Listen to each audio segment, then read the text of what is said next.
Good evening. I would like to call tonight's meeting of the Tacoma Park City Council to order. Would the clerk please call the roll? Mayor Searcy, Here. Councilmember Landman, Here. Councilmember Dabala, Present. Councilmember Schlegel, Here. Councilmember Gilbert, Here. Councilmember Honzak, Present. Councilmember Wesselek, Here. Good evening, everyone. This is our first meeting back in session since our recess, and we have not only had the opportunity to celebrate with our families, but also mourn collectively as a nation as we are continuing to face the difficulties of immigration enforcement, not just as it relates to our own city, but also as it relates to communities across the country.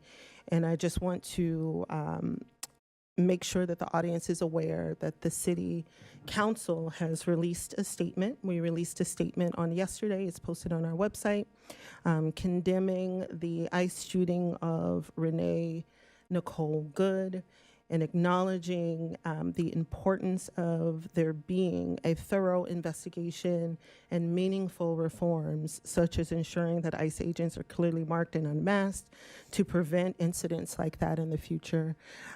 We are working as a city tirelessly within the limited legal authorities that we have to provide not only a statement, but to also make sure that we're doing what we can to provide resources, such as the $50,000 that the city has already awarded to an organization that will help us with providing support services to immigrant families within the city that have been impacted as a result of immigration enforcement.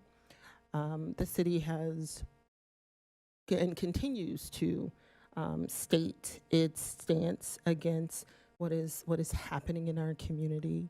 And we are also working diligently with our state delegation, as some of you may be aware, to make sure that while we may not be able to get the traction that we need at the federal level, we are working with our partners at the state level to try to ensure that various bills are passed, such as the 287G, bill, to make sure that law enforcement, not just our law enforcement, because our law enforcement, we make sure our people don't engage in helping to enforce immigration actions, but ensuring that this is true for all law enforcement across the state.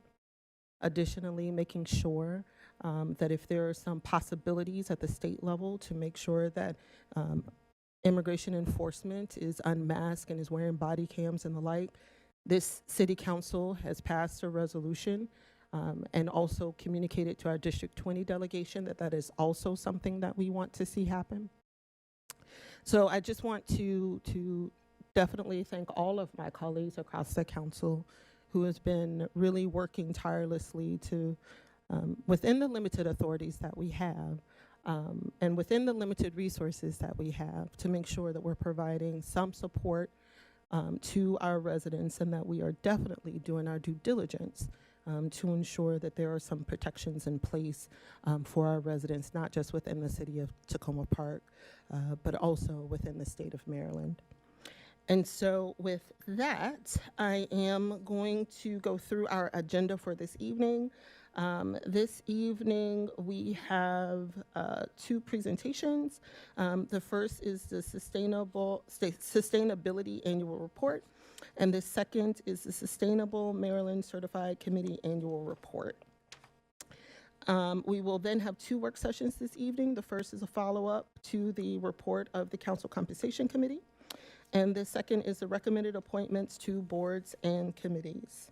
As a reminder to everyone, on Monday, January the 19th, is Martin Luther King Jr. Day.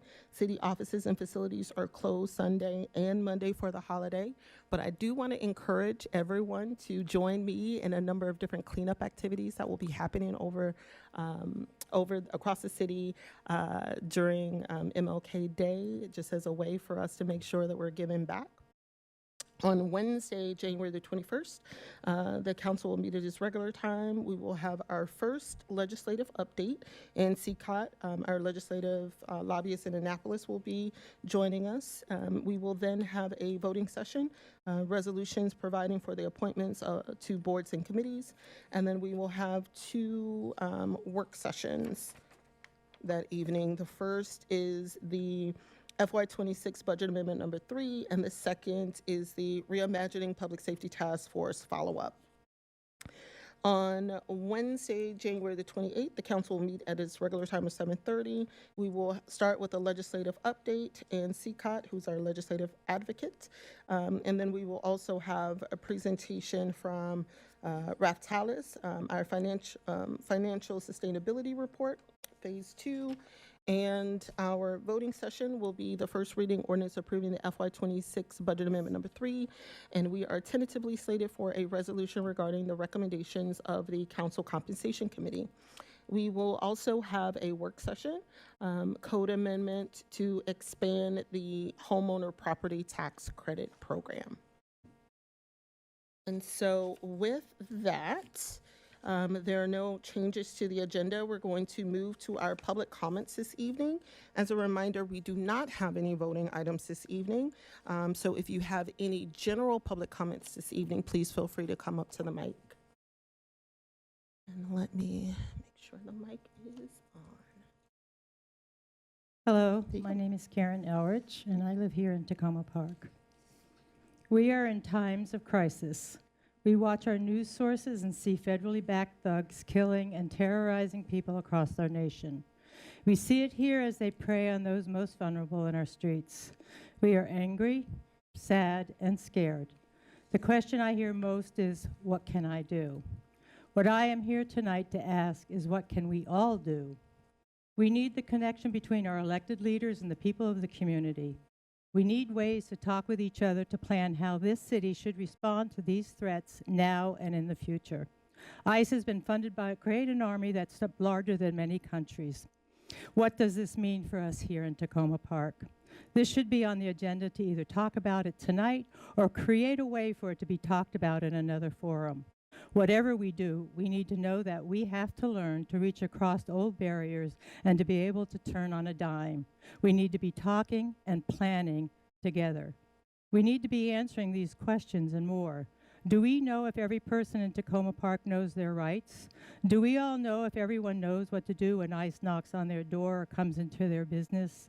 Does everyone know what they should do if they are being abducted? Do we all know what to do when we see someone being abducted? Do we know how many people are getting their food from our pantries and our food distribution centers? Do we know if they have enough food to meet their needs? Do we know how many children are not going to school because the family is afraid to send them? Do we know how many families have lost their breadwinners? What do we need to know so we can address the needs to keep all of us safe? And how do we go about planning how to do this together? We need to know these answers, both our elected officials and the residents of Tacoma Park, so that we are able to come together and create a way to address all of these challenges. I would also like to read a statement from the many proactive groups here in the city and county who are working diligently on this issue. In this moment, we choose solidarity over silence, care over violence, community over fear. Organizations across the DMV are standing with Minneapolis and with immigrant families everywhere to condemn ICE violence and demand an end to this brutal system. Our safety comes from our collective care, preparation, and showing up for one another, not militarized enforcement. Now is the time for all of us to get trained and making sure all of our neighbors are trained, know your rights, and plug into rapid response and mutual aid in your community. Thank you. Thank you very much. Do you have any other public comments this evening?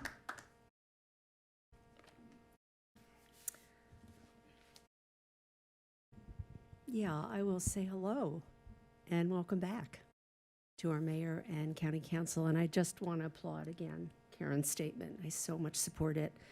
I also want to speak to this issue. I have two documents with me right now, and I think all of you may be familiar with both. Yes, I'm Susan Rogers. I'm a resident of Tacoma Park. So one I saw before the other. One was a resolution, a draft resolution that that Jessica Landman from Ward 1 put out. And I happen to be on her mailing list, even though I'm not in her ward. But I mean, I just thought it was fantastic. Several whereases and let it be resolved and so forth. And, you know, I thought, oh, let's hope that she brings that to the council and gets adapted. And then a couple of days later, I saw what the council put out. And I just have to tell you, I was disappointed. There are very specific things that Councilman Landman especially has put in regarding actions that the council can take in terms of addressing this very serious matter of ICE threatening our community. One of them I just heard you talk about, Mayor Searcy, which is the Immigration Enforcement Maryland Values Act, which is the Section 287G, which, so I understand the council is addressing that in terms of the state. But there's other things in Councilman Landman's statement which I think are really important in terms of actions.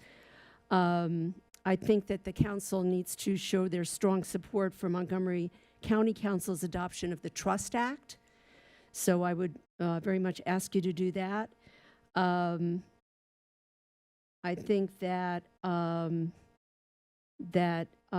Councilman Landman talks about the aggressive and disruptive tactics of the federal immigration enforcement officials and the importance of us calling that out, including people, agents uncovering their face, display their organizational affiliation, display their name and identification, present a judicial warrant to justify detaining any individual who may be sought for legitimate law or immigration enforcement purposes, and adhere to the generally accepted use of force standards consistent with Maryland's and Tacoma Park's adherence.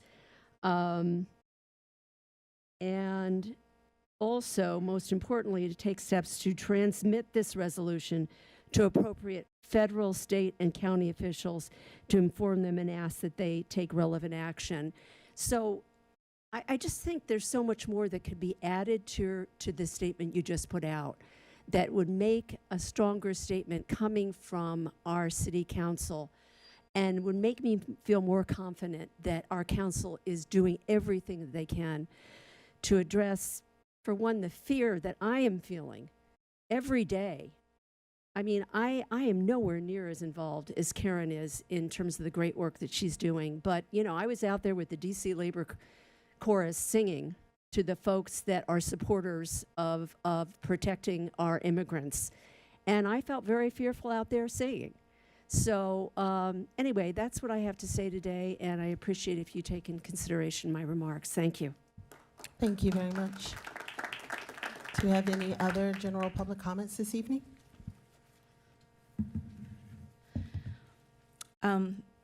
Good evening. I'm Sue from Ward 3. Thank you for beginning this conversation. Tonight, I want to note some actions being taken and language being used by other cities around the country. And I want to urge you to publicly discuss a resolution in solidarity with them. Back in October, when the Portland, Oregon City Council unanimously passed a resolution on federal agents in that city, Councilmember Candace Avalos said, quote, "Our city is not staying silent or staying on the sidelines when our immigrant, asylee, and refugee communities are under attack." And Councilmember Koyama Lane said, quote, "In World War II, some people thought being silent and complying would keep them safe. I truly wish that more elected leaders had stood up and spoken up when my own grandparents were forced into U.S. concentration camps and incarcerated." This week, in the city of Aurora, Colorado, where 20% of residents are immigrants, City Council considered a resolution, quote, "opposing unlawful and overreaching federal immigration actions in their city." After extensive testimony from residents, the council publicly debated the resolution for an hour and then passed it. This week in Denver, city council members proposed city legislation banning face masks. And today, the Cincinnati City Council approved a resolution on face masks and officer identification. On Monday night, in Dallas, Oregon, a city the same size as ours, a room packed with 100 residents listened to the city council debate a resolution on local activity by federal agents. The resolution passed unanimously. And as I'm sure you know, just yesterday, the cities of Minneapolis and St. Paul sued the federal government over federal agents using racial profiling and excessive force. That racial profiling, that excessive force is also happening in our city. You know this. This morning in the Washington Post, a frightened resident was quoted as saying, quote, "I'm much more scared of what happens if we don't fight back." So please, consider the power of cities across the country standing up now, together, admitting what is happening to their cities, and writing strong resolutions and legislation. These actions will telegraph solidarity and inspire courage and hope. Thank you. Thank you. Do you have any other general public comments?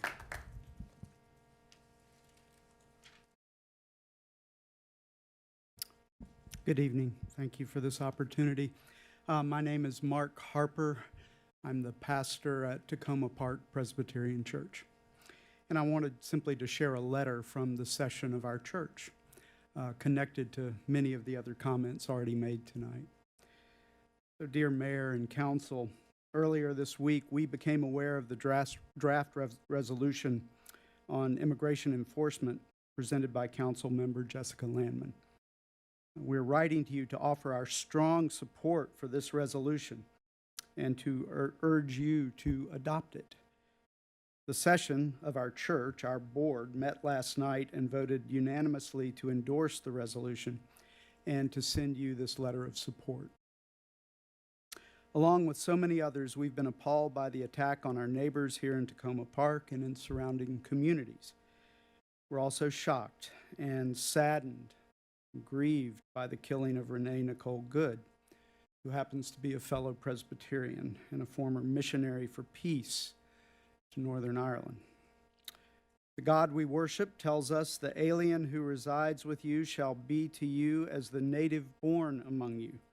You shall love the alien as yourself, for you were aliens once in the land of Egypt." We are also admonished not to neglect to show hospitality to strangers, for by doing that, some have entertained angels without knowing it. So we rejoice in the words of the draft resolution. Our community has a long-standing commitment to safeguarding civil liberties and supporting immigrant communities. And we join in reaffirming Tacoma Park's commitment to remaining a welcoming and inclusive city of belonging that supports policies that protect the rights, safety, and dignity of all residents, regardless of immigration status. In our estimation, the draft resolution hits all the right and proper notes.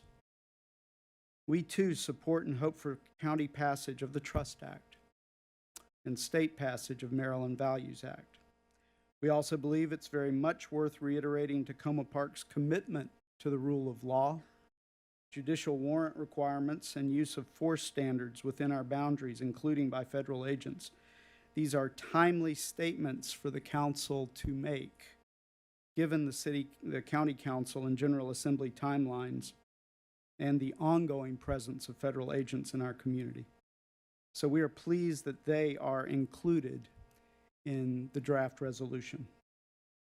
Surely these are dark days, and we grieve with Renee Good and her family and her church, with the city of Minneapolis, with all of those in our midst who are living in fear. As a congregation, we intend to remain engaged in witnessing to our faith by opposing the federal government's senseless raids and its misbegotten mass deportation attacks. We also look to you, our local government leaders, to shine your all-important light on these grievous matters. So we urge you to adopt the proposed resolution without delay. Thank you for your urgent consideration. Thank you very much. Do you have any other general public comments? Okay. All right. We're going to move. Come on down.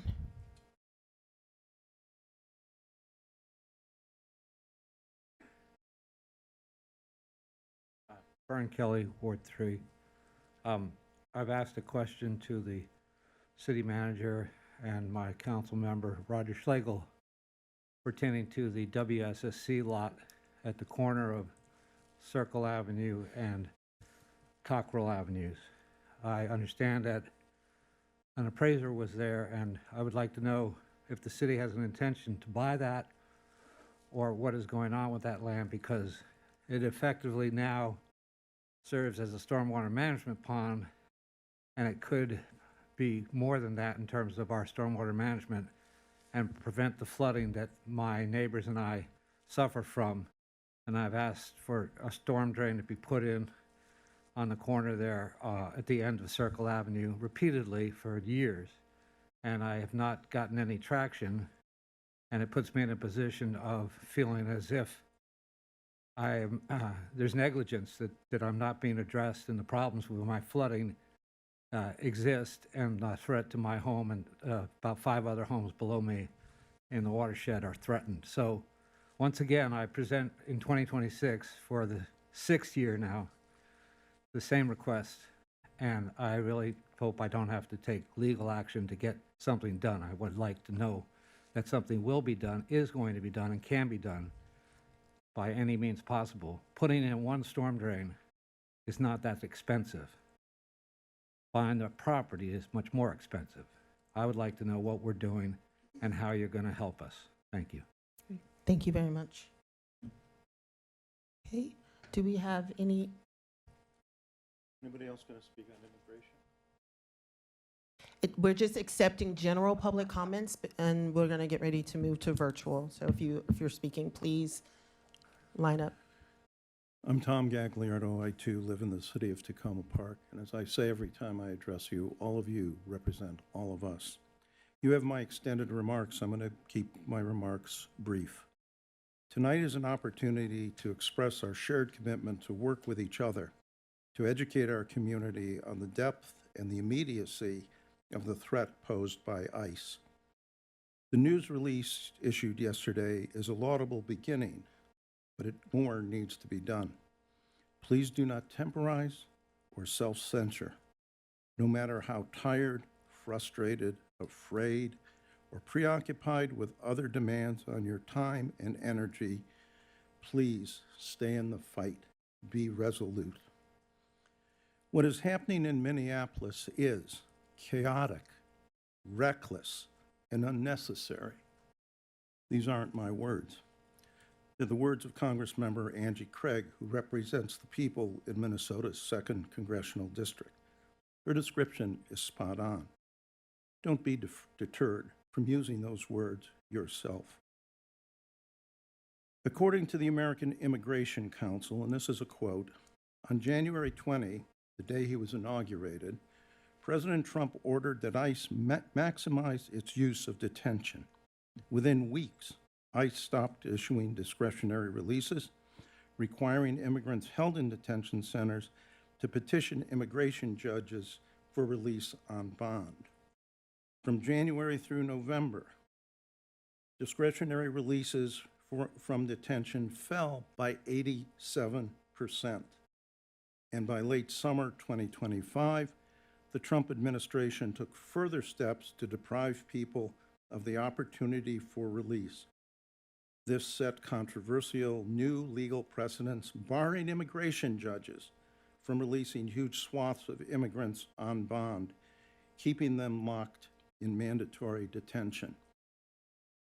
We know that those detention facilities do not afford people, they're people before they're anything else, people with the same basic rights as we afford to convicted, violent criminals in our prisons. This is a disgrace and an insult to all of us who consider ourselves to be Americans. A final note. It's essential to the survival of our democracy to speak truth to power. While some have cautioned that speaking out could provoke retaliation against us, consider what might well happen if we don't speak out. Thank you. Do you have any other general public comments? Good evening, Randy Gibson, Ward 3. I strongly support all of the statements that preceded me about the ICE attacks in our country and in our city. Minimally, what's going on is a public safety threat, but potentially it's the emergence of a police state. It's a threat to the rule of law and our civil liberties. So we take it seriously. I know you do too. So we're asking, and my council member is asking that we express a more forceful and prominent collective revulsion with stronger words and stronger actions. I think, as having been on the council, it is really important for you to have an open discussion. I mean, I appreciate that a statement was drafted behind the scenes, but it's time for an open discussion, and ideally think about a creative way to engage us. I mean, this one-way dialogue sometimes doesn't cut it. I think we can do better. So I strongly feel that we move beyond a statement, that there be a working session and a resolution, and that there be some form of public hearing that we can work together, as has been shared. We're in this together, so let's do it together. Thank you. Thank you very much. Do we have any other general public comments? Okay, we're going to move to virtual. Okay, come on down. Come on down. Good evening, David Reed. I'm speaking in my capacity as president of Tacoma Park Mobilization. One of Mobilization's stated objectives is to strengthen partnership between elected officials and community organizations. In September, we host an event with the same name that was attended by over 350 participants. And certainly Mayor Searcy will remember sharing the podium with Congressman Jamie Raskin, Delegate David Moon, Luz Gonzalez, and other community leaders. Then in November, we invited members of the council to join an event called Build Our Resistance Network, at which Laura Charkoudian was joined by leaders of 6 community organizations who explained their goals, activities for the broader Tacoma Park Mobilization.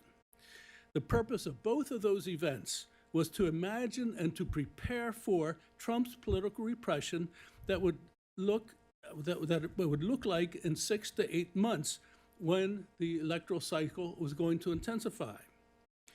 But of course, we didn't have to wait 6 or 8 months. We have just witnessed the new face with the murder of Renee Wood and the shooting of 2 Portland activists. Those events have been followed by insertion of 1,000 additional armed characters around the streets of Minneapolis. We are entering a new stage of escalation. So let's be clear. We have no illusion that conditions on our streets, on any street, will get better before matters intensify once again. We have no illusion that the expansion of ICE operations in Prince George's County office building will bring anything but more frequent actions here in Tacoma Park. We have no illusions that trying to assuage the Trump administration, to lie low in hopes of not being seen, or to retreat from the defense of our rights will actually lessen ICE's repressive tactics here in Tacoma Park, because of course they won't. For those reasons, we will continue to stand strong without retreating. To continue building collaboration between elected officials and the broader community, Tacoma Park Mobilization cordially invites all of you to our next public event on March 8th at the Seventh-day Adventist Building on Laurel Avenue. The event is called Building Solidarity Through Music. As the title suggests, we will present up to half a dozen local music groups to reinforce our sense of cultural solidarity. We will honor other cultural leaders and in our community, including our poet laureate. Our local music historian Dave Eisner, and other labor and cultural leaders. We look forward to your joining us that Sunday evening, for we know that only when our actions are accompanied by music and human voices can we prevail against those who would try to bring darkness and fear into our community. Thank you. Thank you.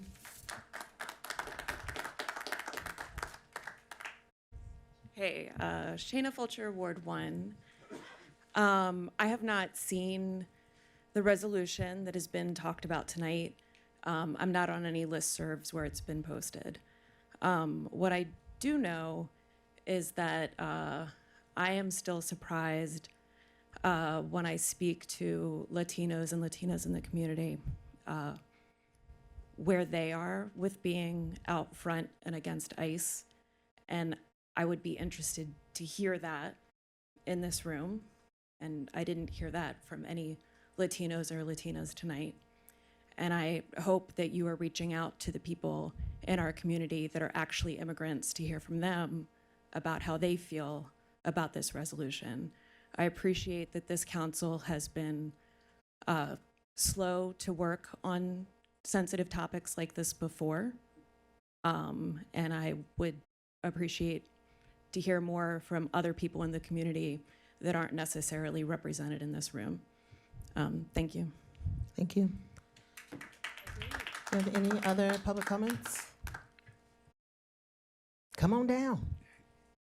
Hi, my name is Fred Feinstein. I live in Ward 3, and I am just here tonight to associate myself with the many eloquent comments that have been made and the hard research and work that people in this community have done on an issue which is so distressing and so important. And I think what I'm hearing more than anything tonight, I'm hearing several things, of course, and I think we all share them. I haven't heard anybody really take issue with what's being said. But I think what we want and hope for is that our elected officials do everything that is possible to be out in front of this issue in ways that have been described, that municipalities and towns across this country are doing. We should be out there in the head of the pack. We have the potential. We have a community that cries out for it. We have one of the most diverse immigrant communities anywhere, and we should certainly be at the forefront of this struggle. And I hope that we all hear what's being said tonight, that this city and this council and the people of this city are doing everything, absolutely everything we could possibly do at this extraordinary, distressing moment in our lives. Thank you. Thank you. Any other general public comments?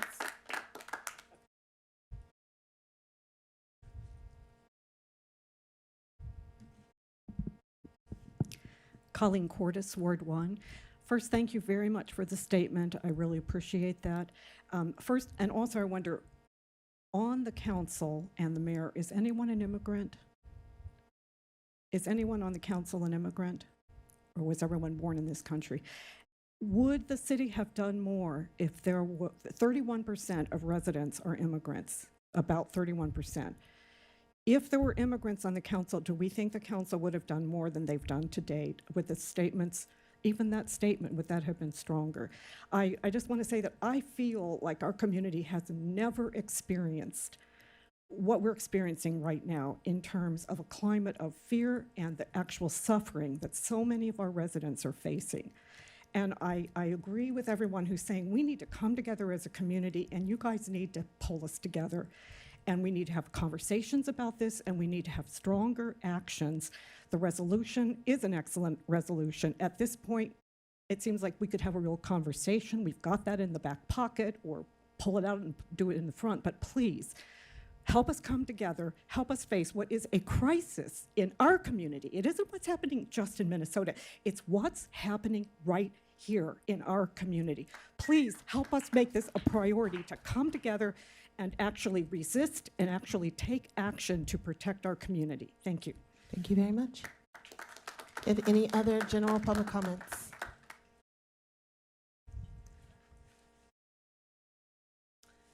Hello, my name's Julie Siegel. I live in Ward 3, and I'm just going to echo a lot of what we've heard tonight. I very much appreciate that there is a resolution from the city, and I support my fellow speakers in suggesting that we can go farther and we can do more, because there's no more important time than right now. I never thought I would live in a country that could be experiencing what we're experiencing now. I feel so fortunate to live in Tacoma Park, where I feel the support of my government, my neighbors, and my police department in ways that we're not seeing around the country. But it's too important. It's Minnesota, it's Tacoma Park, it's Tennessee, it's every corner of our country. And if we aren't among the leaders of the communities who are taking a stand to do something to stop what's becoming an authoritarian country and a police state, we won't have a country to live in. My partner has said, we need a plan B. What if we have to flee? I don't want a plan B. I want to keep living in Tacoma Park. And I want to support my city government in doing whatever we need to do to make that possible. So let's all get together. Let's hear from the voices of immigrants. Yes, we know about Renee Good, but more people have been harmed in custody who are people of color, and there shouldn't be anybody who's harmed in custody or killed. And let's get Tacoma Park at the front of that line, working on that. Thank you. Thank you very much. Do you have any other general public comments? Come on down.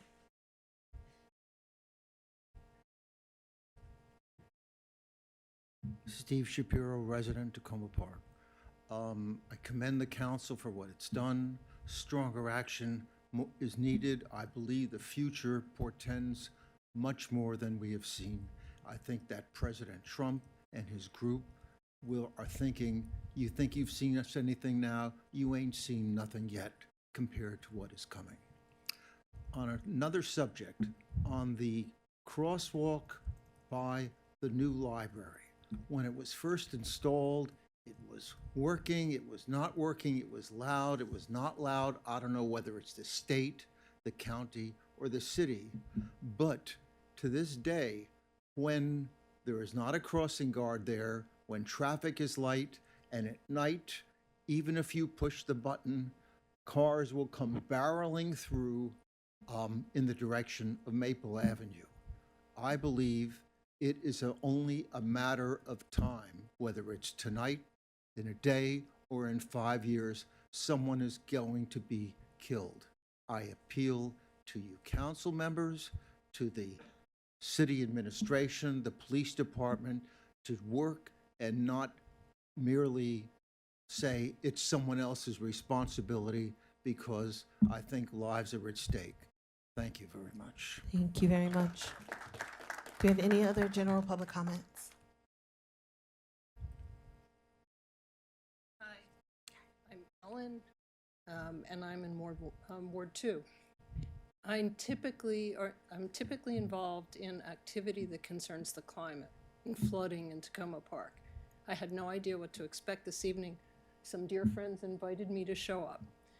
What I'm hearing is that a statement was issued and that statement fell short. We are living in extraordinary times. There's no operating manual for what we're living through right now. I think many of us are in shock. I think many of us have trouble turning on the news in the morning. We don't know who we bombed today or who we are threatening today. But within Tacoma Park, we have people who are our friends, our co-residents, are being physically attacked. We have breadwinners being stolen from their families. We have traumatized children. The fact that that wouldn't be what tonight is about is kind of appalling to me. I recognize you have work to do. You're talking about sustainability, you're talking about budgeting, you're talking about legislation, rules, and things you want to do. But is there truly anything more important than this? As an American citizen, as American citizens, this is job one. This is where our time and attention needs to go. People are being hurt. Children are crying. People are going hungry. People are afraid. It can't possibly be business as usual. That's unthinkable. I implore you to work with this community, to work with our immigrants, and be strong. Be much stronger than perhaps you've ever challenged yourselves to be. They want us to be afraid. They want us to be silent. They want us to acquiesce. We can't do any of those things, or we will not be the proud American citizens we want to be. So, thank you. Thank you very much. Do we have any other general public comments? Okay. Do we have any virtual public comments this evening? Give me just a moment. No Sorry. worries.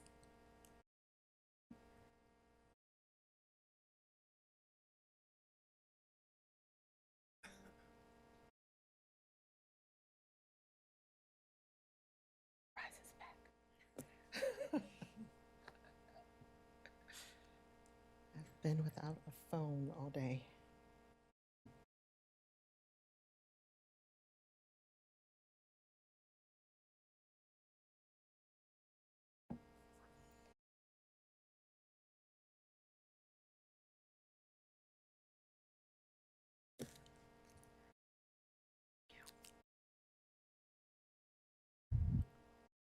Okay.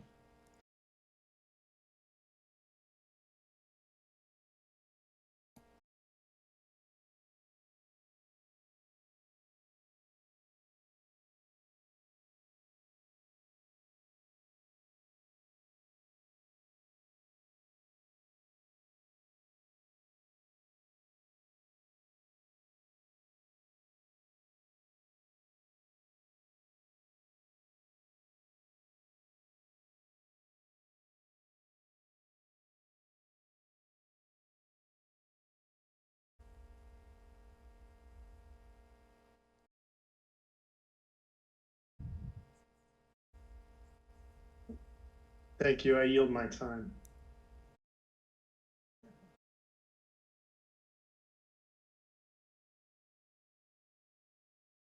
That's it. Okay, great. I just want my colleagues to just indulge me for a second because I do just want to make sure that our residents are clear on the things that we've done. I'm going to read, and please just indulge me for a second. This is from an ordinance that the council passed on November the 19th.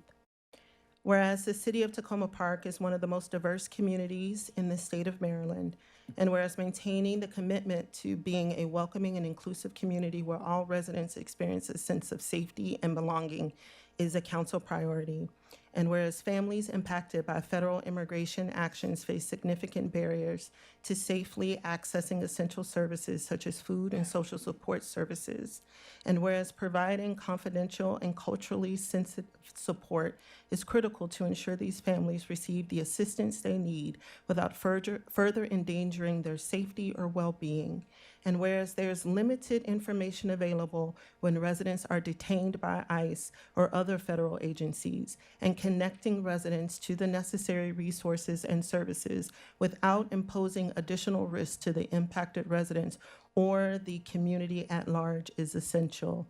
And whereas there is a growing need for supportive services to engage and educate the community, residents, and businesses alike about what they should do should they encounter ICE or other federal agencies.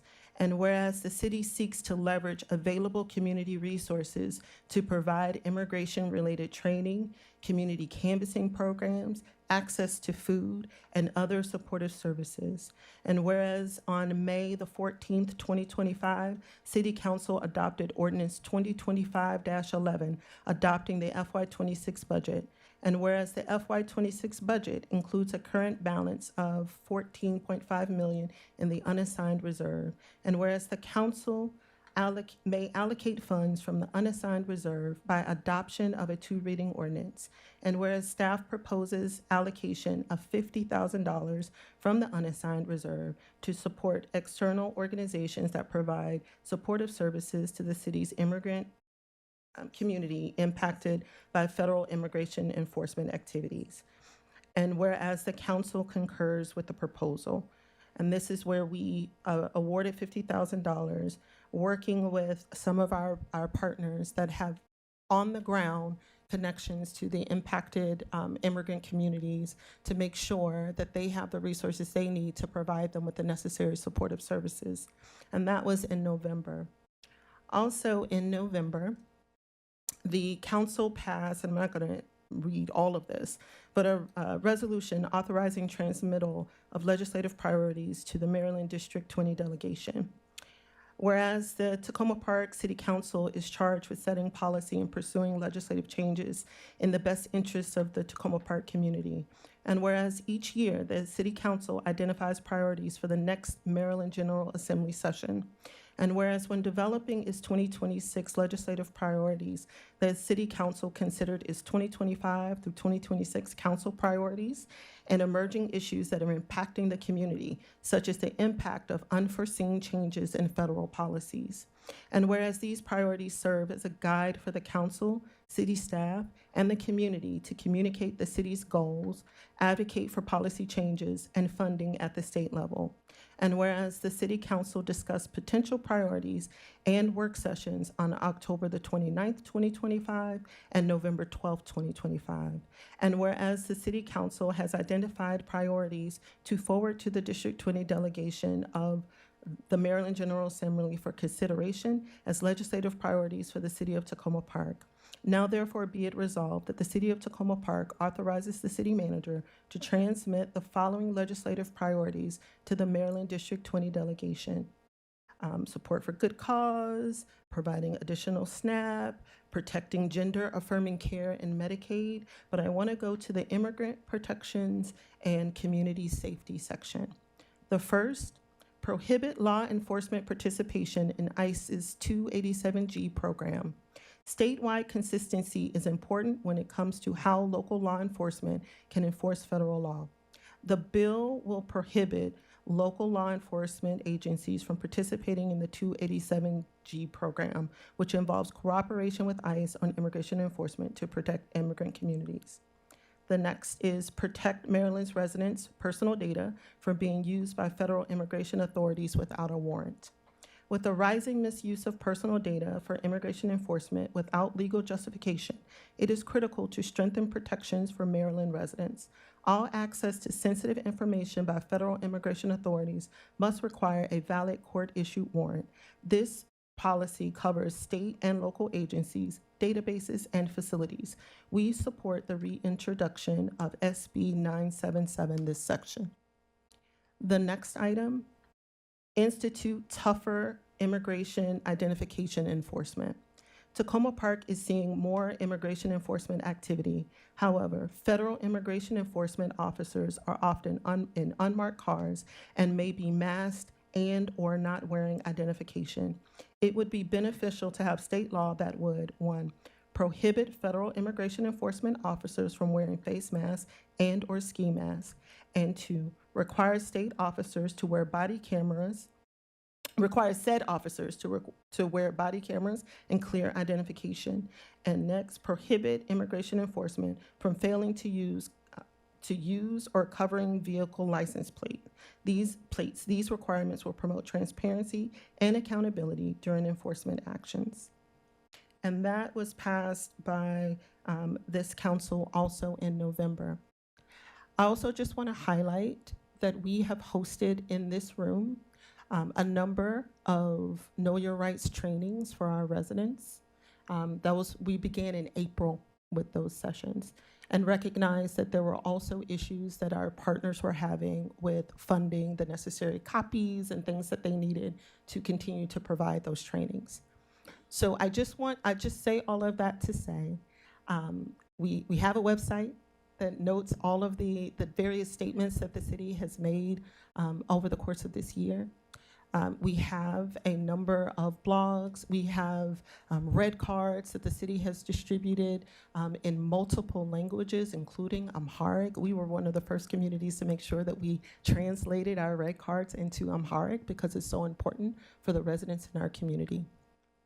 So I do just want to make sure that the semantics right now, which is quite frankly just insider baseball for us on council in terms of a resolution versus a statement versus, you know, typically when the county council is considering a bill, our body doesn't do a resolution on it. Our body writes a letter in support of or asking for modifications of a county proposed bill.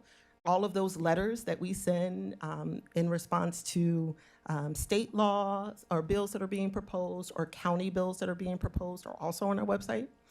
We have a letter that we are planning to send to the county council regarding the Trust Act. So I just want to make sure that everyone understands that this council as a body has deliberated on the issues that are impacting us multiple nights, very long nights, very long days. Some of us we have been at events at 7 o'clock in the morning, standing strong with our residents that want to make sure that we're able to identify ways to protect our business owners and patrons of businesses so ICE isn't staging in our community. So I do just want to make it clear that this body, whether we may disagree or not on whether or not we should have all of these things combined in a resolution, has been working diligently to make sure that we put the mechanisms in place to protect our residents. Now, I will tell anybody, we have very limited legal recourse to stop a federal agency from doing what they are legally allowed to do.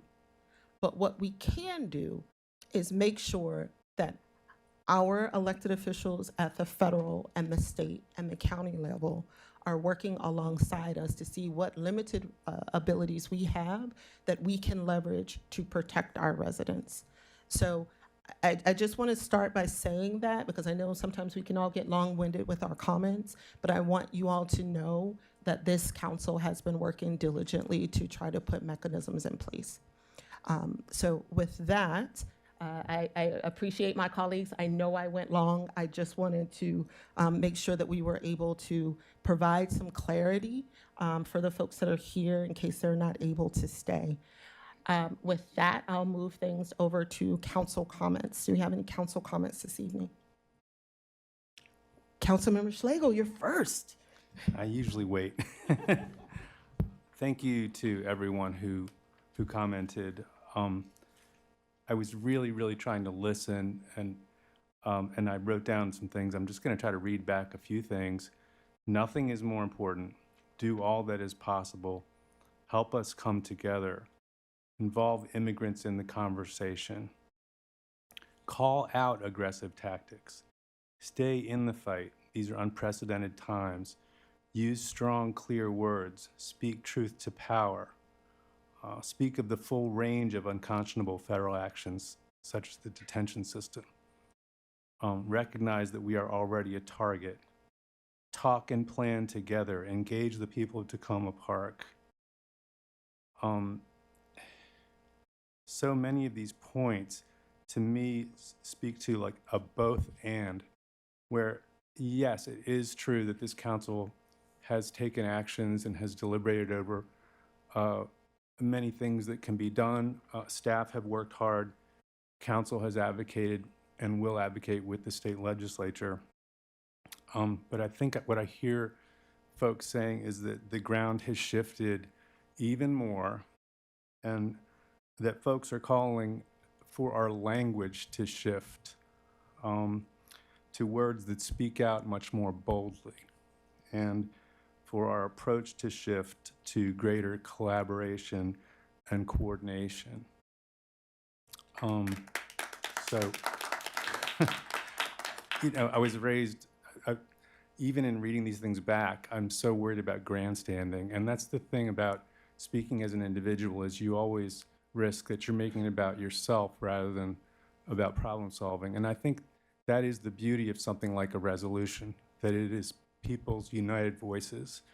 And I really appreciate people calling for a resolution process that would involve the community. Some of the advantages of a resolution are that it can be publicly discussed. These are points that you all made. It could impact the progress and passage of state legislation. It can be transmitted to other governments. It reiterates all of the city's values and commitments. Those are some of the values of the collective voice that comes through in a public resolution. And so I do feel that I would look forward very much to discussing, setting aside the time needed to discuss a resolution. I feel that it is different from just a statement. A statement is an important thing to do, but a resolution is a united voice in times where we need to inspire other people and places with a united voice here. Thank you. Thank you, Councilmember Schlegel. Councilmember DeBala. Thank you. I didn't realize I was next. I know I'm not supposed to pick this up, but I'm doing it anyway. So Happy New Year. I had a couple of other comments that I wanted to share tonight, but let's start with the topic in the room here. I don't have words for how outraged I am about the situation that we're facing in this country, the crisis that we're facing. I agree completely with you all on all of that. I went with a statement because I think it's important to get out there right now and not spend a couple of weeks talking about words. Get it out there. Let people know. So was it strong enough? Was it weak enough? Was it whatever? What I think is important is what are the actions that we can take collectively. In my newsletter last night, I had 3 things, and I'd like to add a 4th. The county trust, this is both for the council, and although some of this is already done, as you heard, and for residents. The County Trust Act, the state legislation on immigration, federal funding for ICE. So I have information on all of those things, and many of you already do have that. But if you need it, I can provide it on how you do those things. I am under no illusions. Who said that? I'm under no illusions either that this isn't going to get worse. And I agree that preparing and being ready for the worst is important. What I think my sense of things is I would rather spend time talking about what we do and not just what we say. We as a council have clearly taken this very, very seriously. We have put the emphasis on the folks who first needed to have the information, which is the folks who aren't in the room tonight.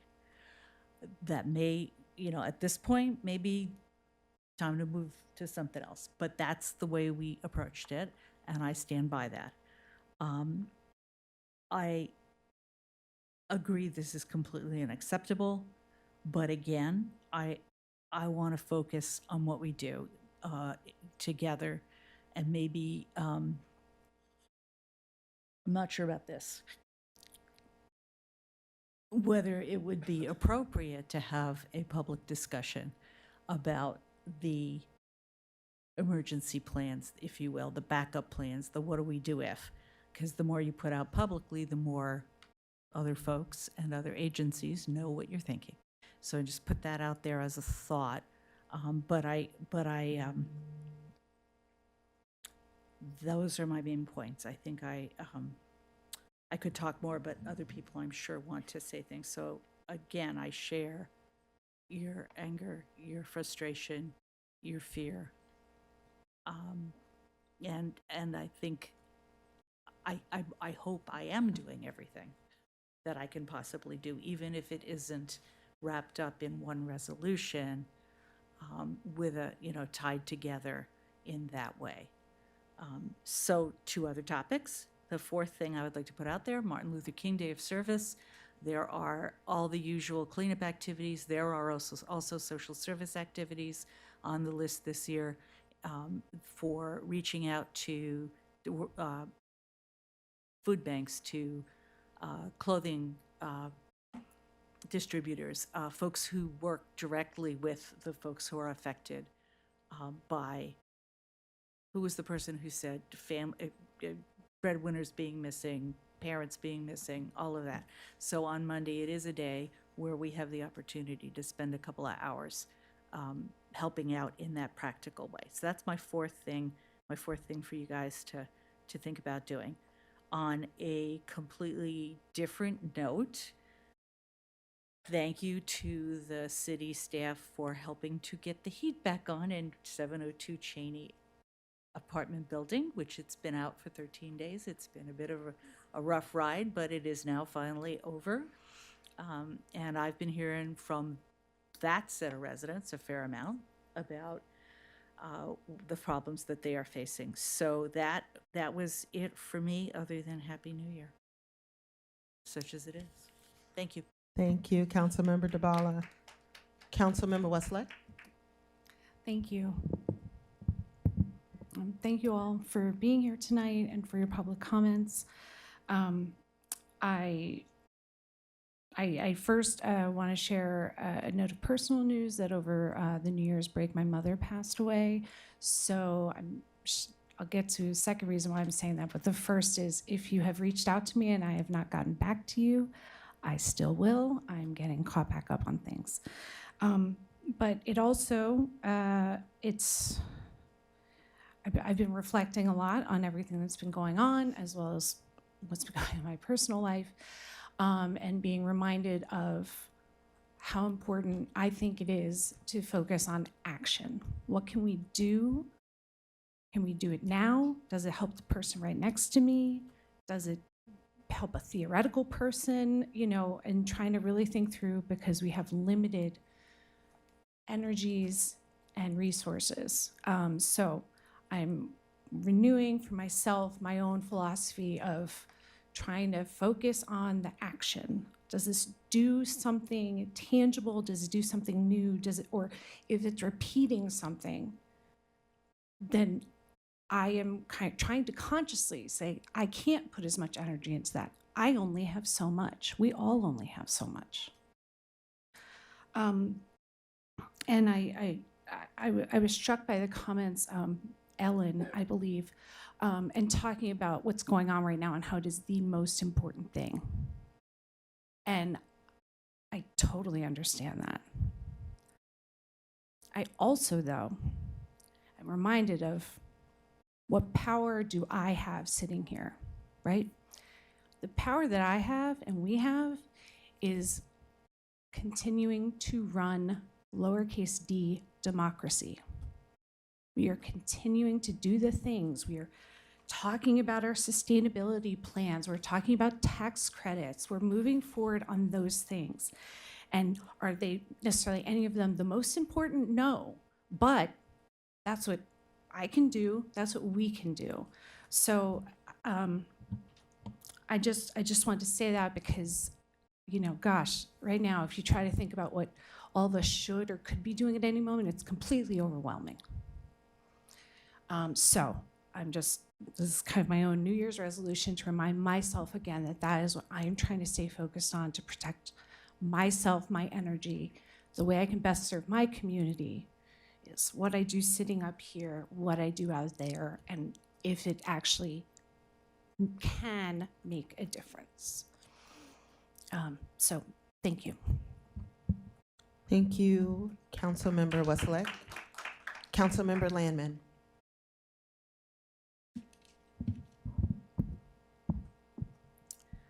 Thank you, Mayor Searcy. And I also, well, thank you to everyone who spoke this evening about the circumstances we find ourselves in, and thank you for support for the draft resolution, which I appreciate.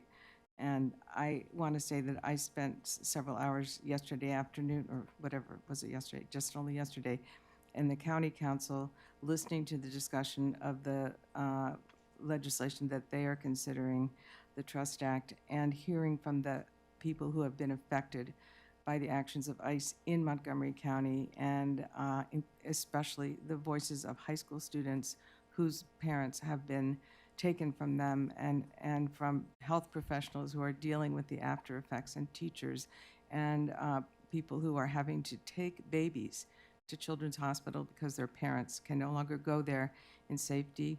When you hear those stories, as those of you who are working directly in our community are hearing them every day, you know we have to do everything that we can. And thank you, Mayor Searcy, for running through some of the things that we have been doing. And I think it's important to point those out because they happen in dribs and drabs. They aren't necessarily in front of everybody to know about. And so I can understand wanting to draw people's attention to them. I think the purpose of the resolution that I had drafted was to coalesce for everybody an opportunity to, sometimes words are important for rhetorical purposes and not just for the kind of bureaucratic purposes that we need to think about them, you know, from the standpoint of how do we transmit a letter to, you know, legislators.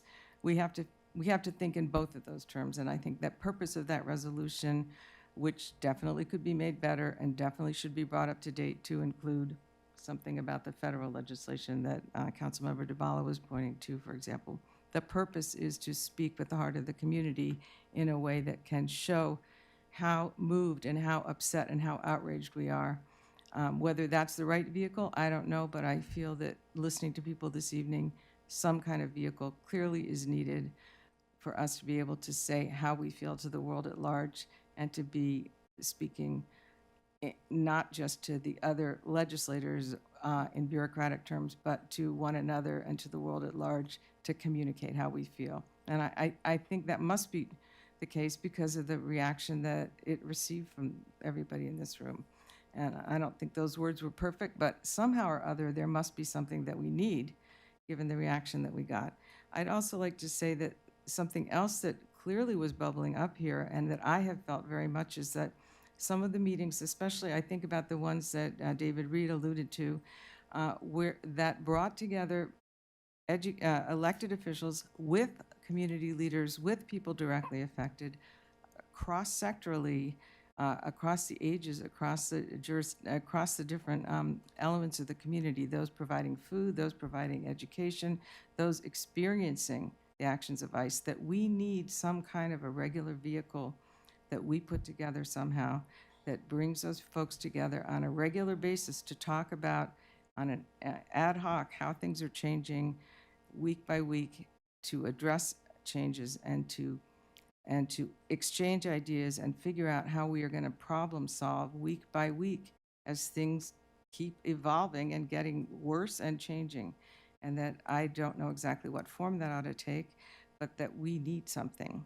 And it needs to be a way that we can build trust and have more neurons that connect us from side to side and up and down and all around so that we can know who to call and know how to rely on one another between government and non-elected folks as well. And I hope that that's something that we can figure out how to do together. And perhaps we can include something about that in a resolution that my hope is we could consider maybe next week, put on the agenda. I don't know, but I'm looking to our mayor to figure out a way to include that conversation. I heard so many people tonight say they wish to have collectively. And, you know, that's, I think, what we need. Thank you. And thank you for letting me run over time. Thank you, Councilmember Landman. Councilmember Honzak. Thank you, Mayor, and thank you, fellow council members. Happy New Year to everybody. If you're able to say those words right now, you're in a better place. I want to say thank you. It's always nice to see so many faces out in this room. We don't get the pleasure of seeing so many faces very often. And I'm sorry that it is anger and frustration and overwhelm that brings us all here, but sometimes that's what it takes. I'm pretty sure that everybody's feeling total overwhelm. In fact, I spent a long time writing tonight about what I wanted to say, and I'm going to say almost none of it I even read it out to my 15-year-old daughter, and she said, "Mom, you sound like you've got a lot of rage." So I'm not going to do that. But what I do want to say is it's a good thing I practiced. I don't normally do that. Don't normally have time. And it's ironic that tonight we're going to talk about council compensation also, because this council normally meets every single Wednesday night and has hours and hours of meetings in between times, days of meetings. In fact, I think we ranged from about 40 to 25 hours per week by council compensation committee calculations at any given time of the year. I'm going to leave it just like that so I don't sound too bitter. But it's hard. It's a hard job. And our mayor puts in an extraordinary amount of effort. And I'm going to say this not for her, not on her behalf, but I want everybody to understand just how much work and time and energy goes behind these months and months and years of work that's going on up here. And so when my colleagues, Council Member Westlake and Council Member Jabala in particular talked about being pragmatic right now, I feel very strongly that that's the way we need to go, in spite of the rage that I very clearly share with all of you. And I'm glad it brings you here. I'm not glad that we all have to experience it. And I'm very interested in figuring out what else we might be able to do that's within our bandwidth to support the fight. I think it is fair to say that the collective message that I had for this community in all the words I drafted were, I feel like we've been fighting this fight every day, every week, every month, for months. And in fact, I gathered the data just like Mr. Gagliardio had done, and I poured over it, each and every case. And again, my daughter said, "Mom, don't bring up all those cases."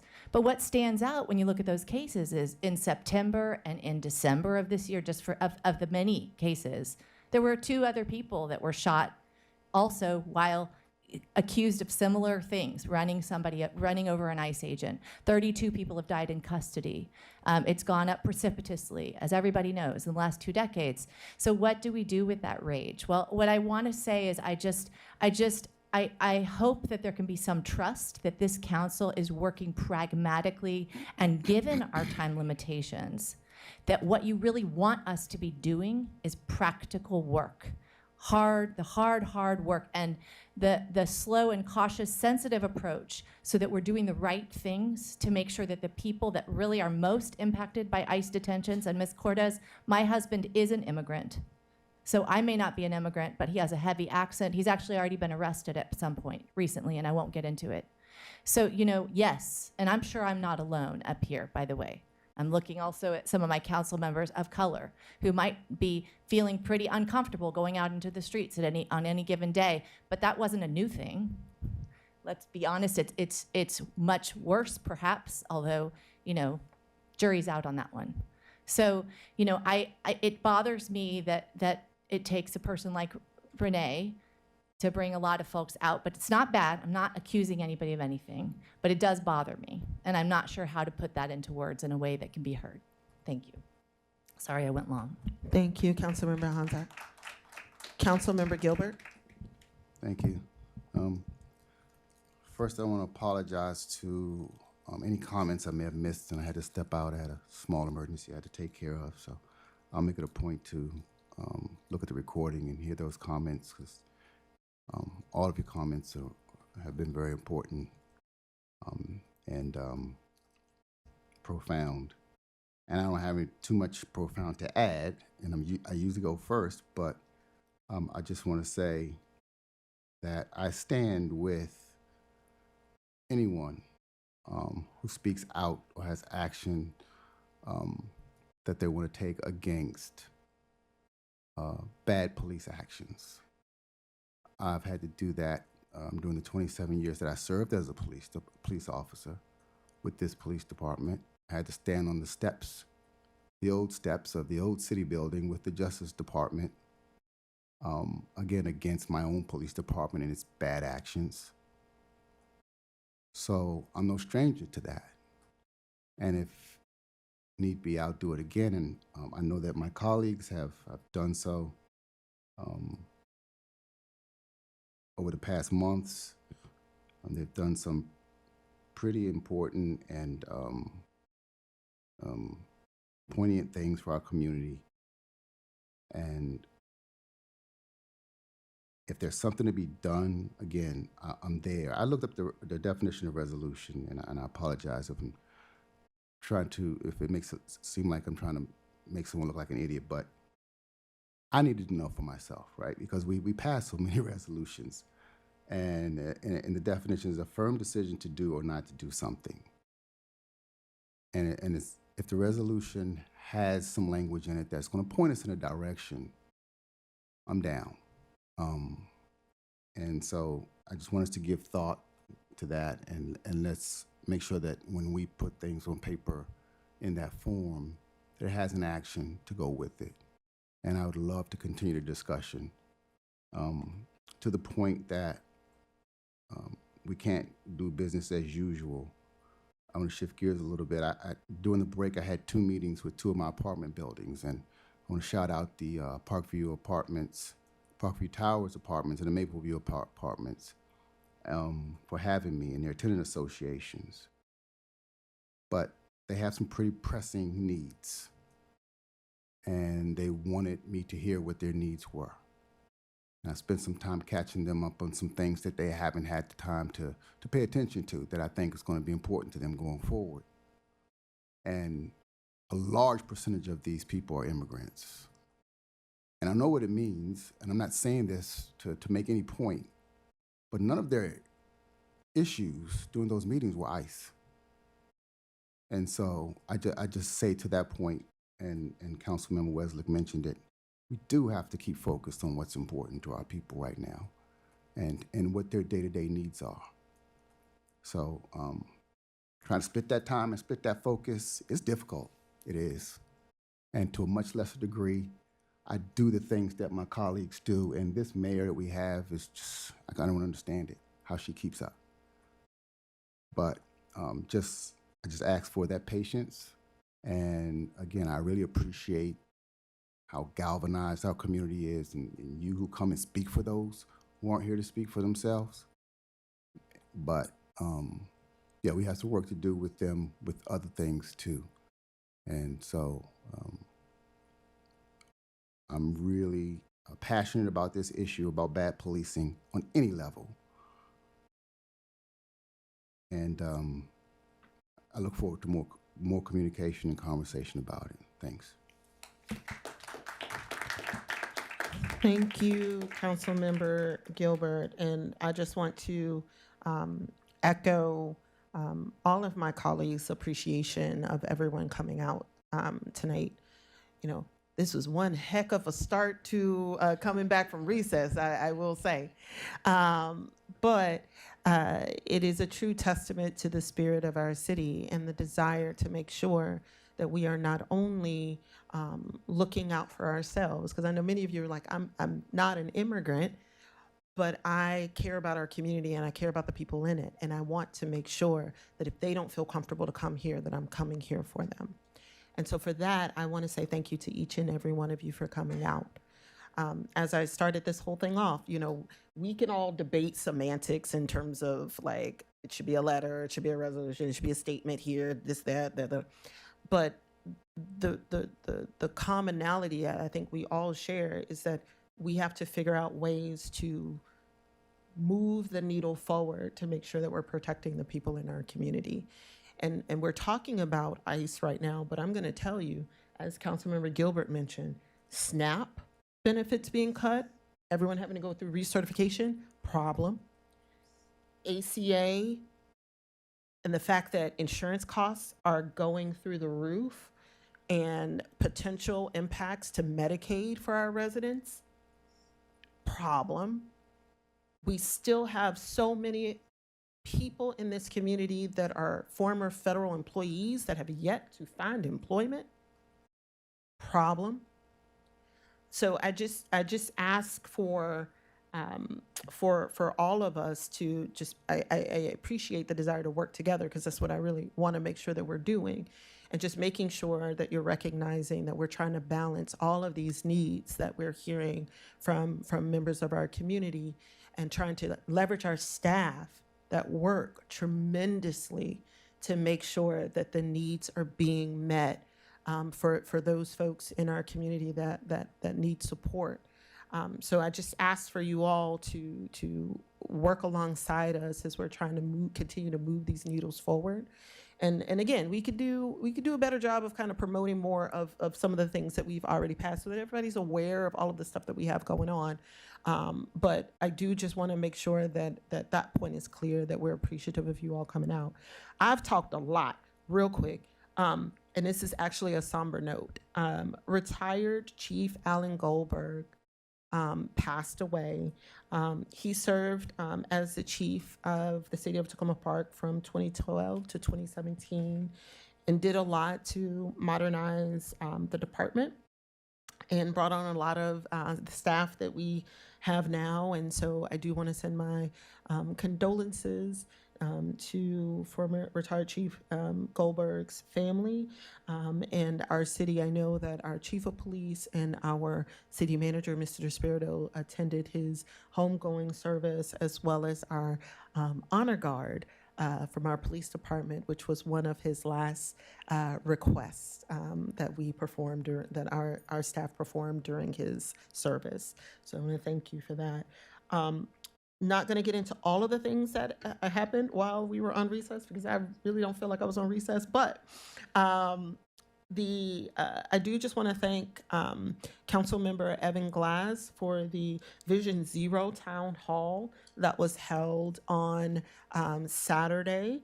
It was a really great event, and I know that the city manager and myself was able to hear the SHA administrator, and we got a little bit closer on some things that I'm afraid to announce it, because I don't want anything to go wrong, but it was very helpful to hear from folks, not only with matters of Tacoma Park, but also Rockville and Gaithersburg around pedestrian safety and reaching Vision Zero goals. We received a number of shout outs.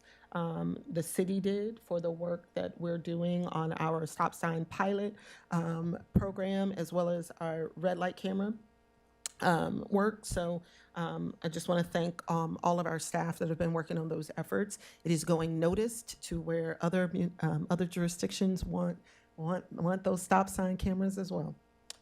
And then lastly, I don't know if folks are aware of the Anna H.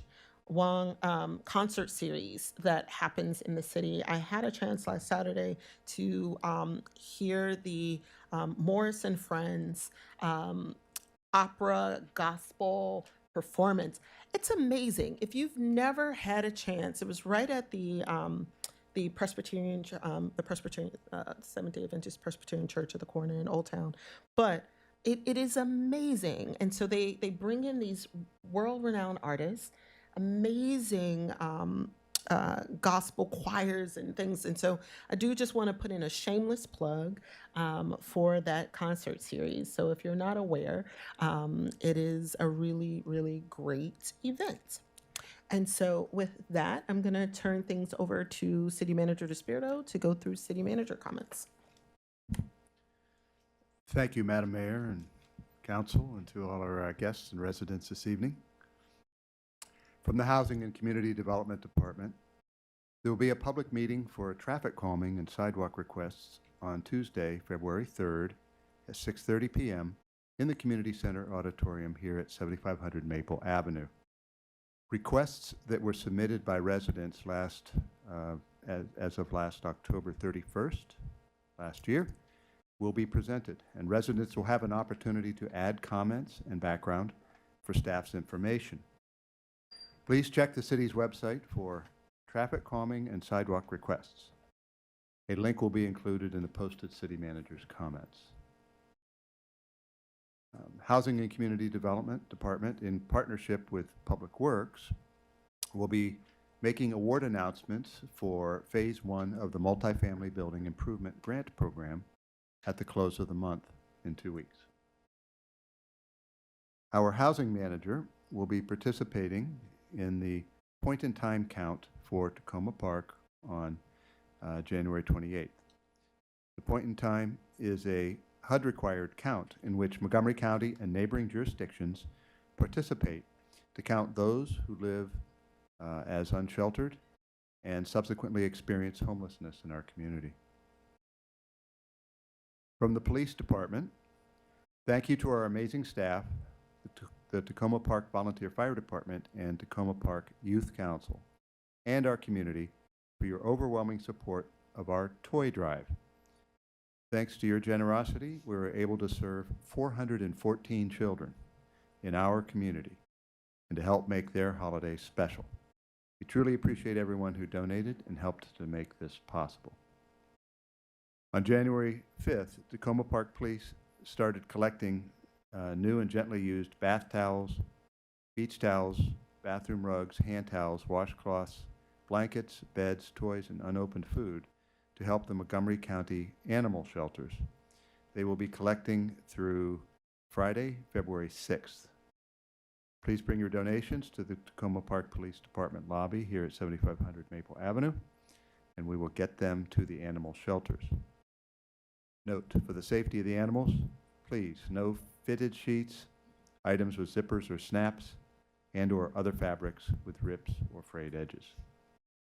Thank you for your generosity. The police department offices will be closed on Monday, January 19th, 2026, in observance of Martin Luther King Day. Please note that the police department remains open 24/7 for emergencies. Our police officers are proud to once again support the Maryland Special Olympics and will be participating in the Polar Bear Plunge to raise funds for this important cause. They will plunge into Chesapeake Bay on January 30th. Our community can support their efforts and stand with our officers as they take the plunge to benefit the Maryland Special Olympics. Information on how to donate and get involved is available through the link provided on social media and the police website. The winter months can be particularly challenging for many people, as shorter days and colder weather can affect mood and well-being. If you or someone you know is struggling, it's important to reach out for support. Remember that you are not alone, and there are resources available. If you or someone you know needs immediate support, please consider contacting the 988 Suicide and Crisis Lifeline. Let's continue to look out for one another. As of January 8th, the issuance of citations began for violations at select locations as part of the automated stop sign enforcement program. The citation amount is $40. A list of currently active locations is available on the police department's website. Additional locations will be coming online soon, at which time new signage will be installed and a warning period will be initiated. The community will be kept informed as the program expands. Drivers are encouraged to use caution, obey all posted signage, and remain alert in these areas. For more information about the automated stop sign program, please visit tacomaparkmd.gov. And thank you for your cooperation in helping to keep our community safe. From the Recreation Department, the Recreation Department still has space available on the Winter Fun Day trip. This is a day trip when the school is out for elementary grades.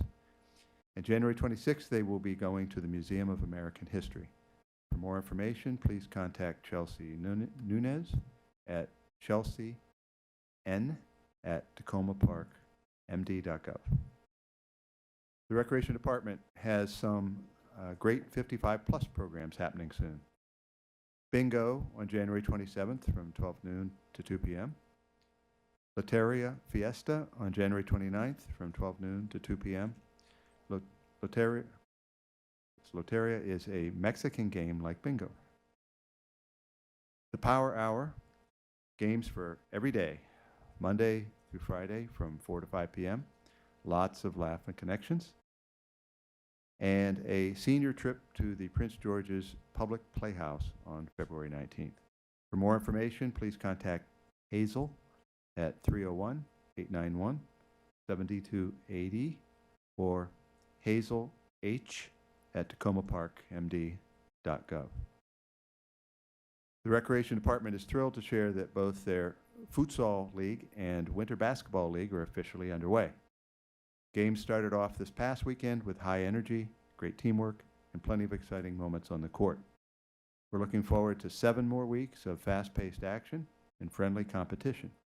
All teams are full with the exception of 5th and 6th grade girls basketball league. For more information, please contact John Webster at johnw@tacomaparkmd.gov. The 16th annual Midwinter Play Day is scheduled for Saturday, February 1st from 1 to 4 p.m. at the Piney Branch Elementary School.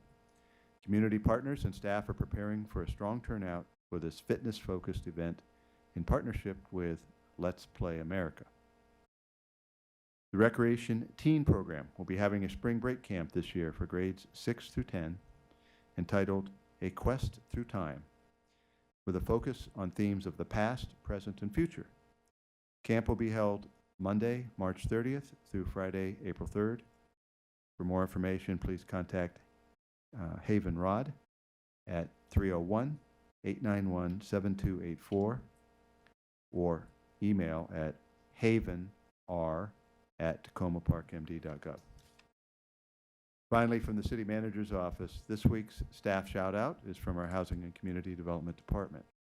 We would like to shout out Jessica Troop, Housing Program Specialist, who conducted a successful license renewal training in early December. A recording of this training can be found on the city's rental housing licensing web page, and a link will be included in the posted City Manager's comments. This concludes my report. Thank you. Thank you very much. Okay, we are moving to the presentations.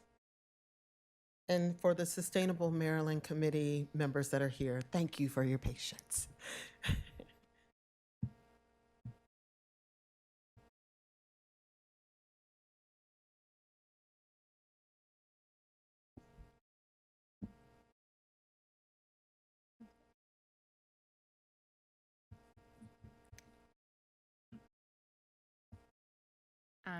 Good evening, Mayor and Council. This was not in my comments at all. Thank you. Perfect. Is it displaying right here? Okay, perfect. Maybe just to offer some transition from the weighty comments in the room, I just wanted to say this topic resonates with me very deeply. My husband is an immigrant from Iran, and we're just swirling in chaos right now. I also witnessed an ICE arrest back in October, driving home from work on New Hampshire Avenue.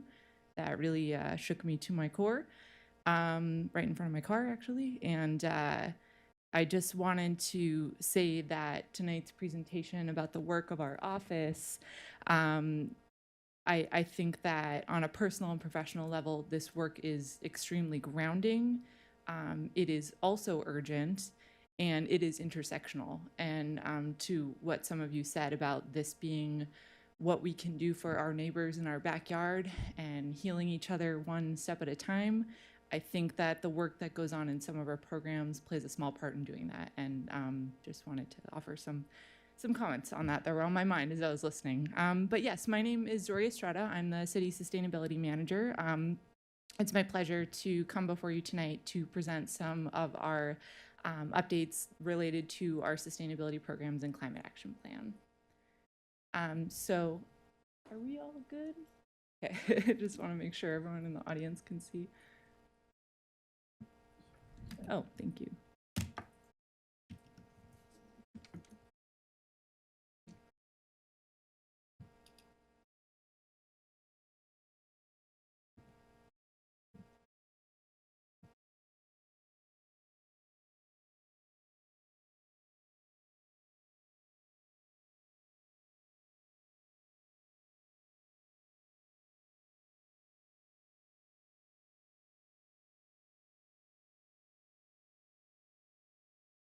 Maybe while we're waiting for that to display, I'll just go over what I want to cover with you all. So I'll give you a quick update on our climate goals and our greenhouse gas inventory, be speaking about some updates in our climate action plan work areas, giving a recap about where we are at with some of our outreach and partnerships and TA programs from this year, some funding milestones, and where we have landed in terms of upcoming projects, initiatives, events, and some budget implications.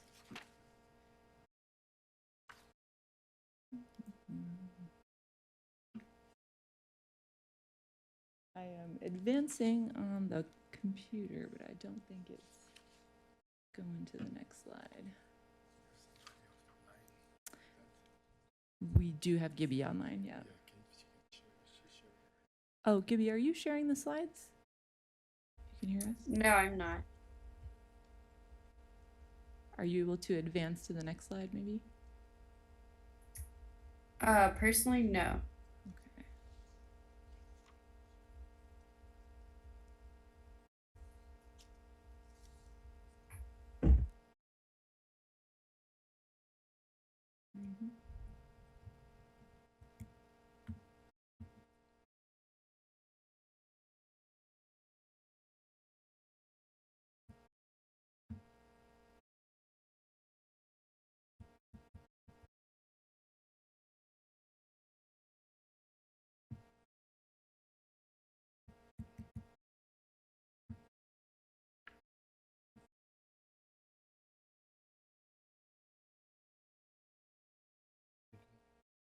Should I just tell you next? Thank you so much. Just keep. Yeah.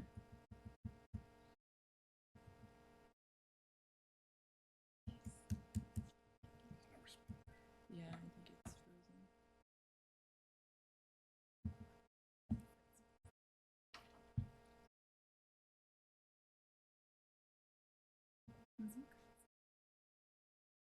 Thank you for your patience.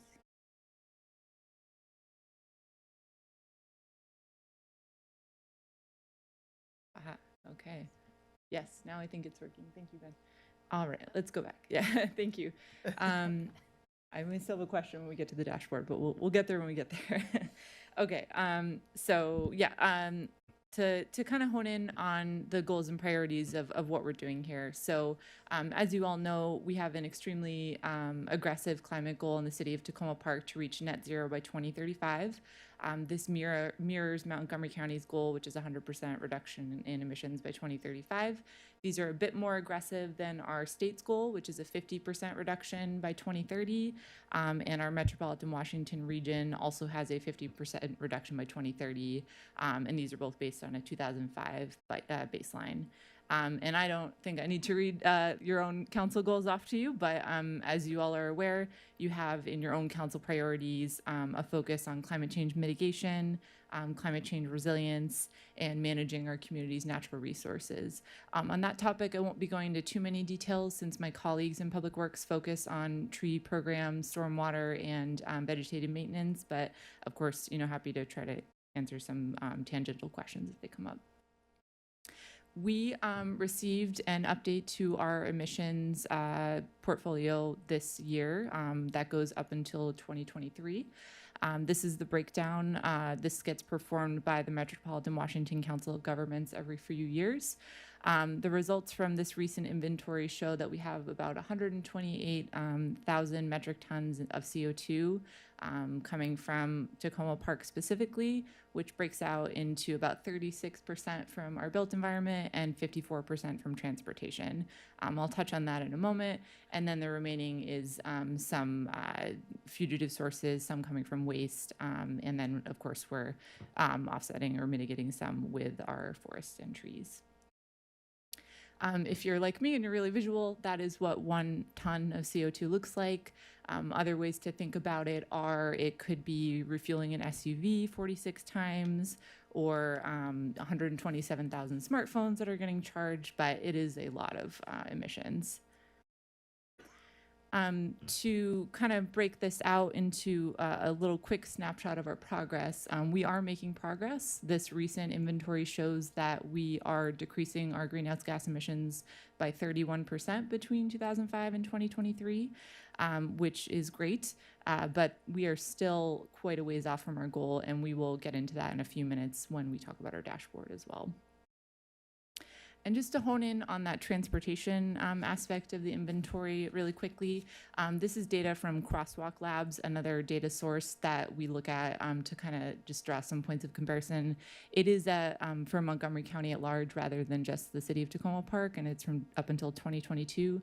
But I think we can see some patterns mirror Tacoma Park. In terms of mode split, it's no surprise that most of those emissions are coming from private automobiles, and it's from inbound and outbound commuter traffic, mostly in the region. Makes it very difficult to obviously capture what we can control, right? We're also a throughway for people commuting in the region, but just to kind of ground that in what we know is going on in terms of our transportation emissions. But I'd like to spend some time talking about updates from our programs over the course of the past year. So on the topic of buildings, I'm really excited to share that we've made some great headway with solar adoption. The city has seen now over 487 households that have rooftop solar. This is a 28% increase just from 2024 alone. And our overall percentage is much higher than that, it's much higher than an average city of our size. So we should really be very excited about that. Certainly the federal tax credits played a role in that. I think our city grant programs have played a role in that, but this is really, really incredible progress in terms of solar adoption. And because not everyone has a rooftop, and not everyone's rooftop is suitable for solar or perhaps can't afford it, we've seen a jump in community solar subscribers as well. There's at least 25 new community solar subscribers I could confirm at the time of putting this together for you all, but I'm sure it's much higher than that. And it's just kind of sourcing some of that data. And then, as many of you know, we have a major solar installation going on top of the new library that should be completed next month. Very excited about that, and that has been, as you probably all heard from last year, completely funded by a state grant. In terms of our commercial buildings, this past year we had our first ever Green Business Info session in May, and we would love to extend on that topic in the future. There are still a number of applicable incentives for business owners to be utilizing in terms of creating more energy efficiency for their building, and that's true whether they're the building owner or a business tenant in that building. So we just want to keep reiterating that for our small businesses especially. And in terms of our own municipal systems, in 2025, we upgraded the building automation system at the community center. We're looking overall at new energy efficient systems that we can put into place. The library is a great example. It's built to a LEED Gold standard, but we can be doing that in the rest of the city's buildings and have plans to conduct a full energy audit of the city's 4 buildings in 2026.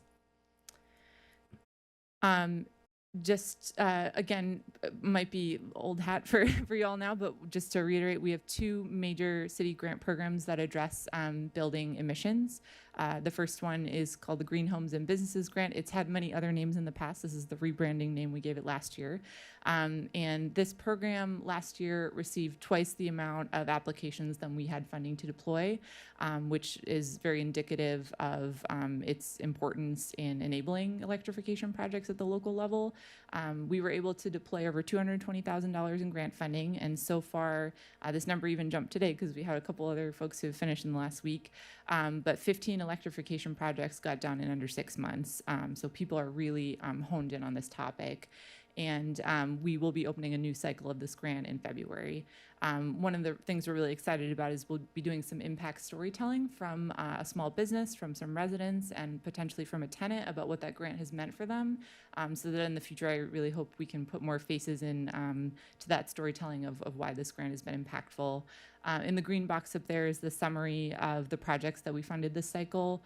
Far and above the most amount of requests we get are for HVAC replacements, particularly for heat pumps.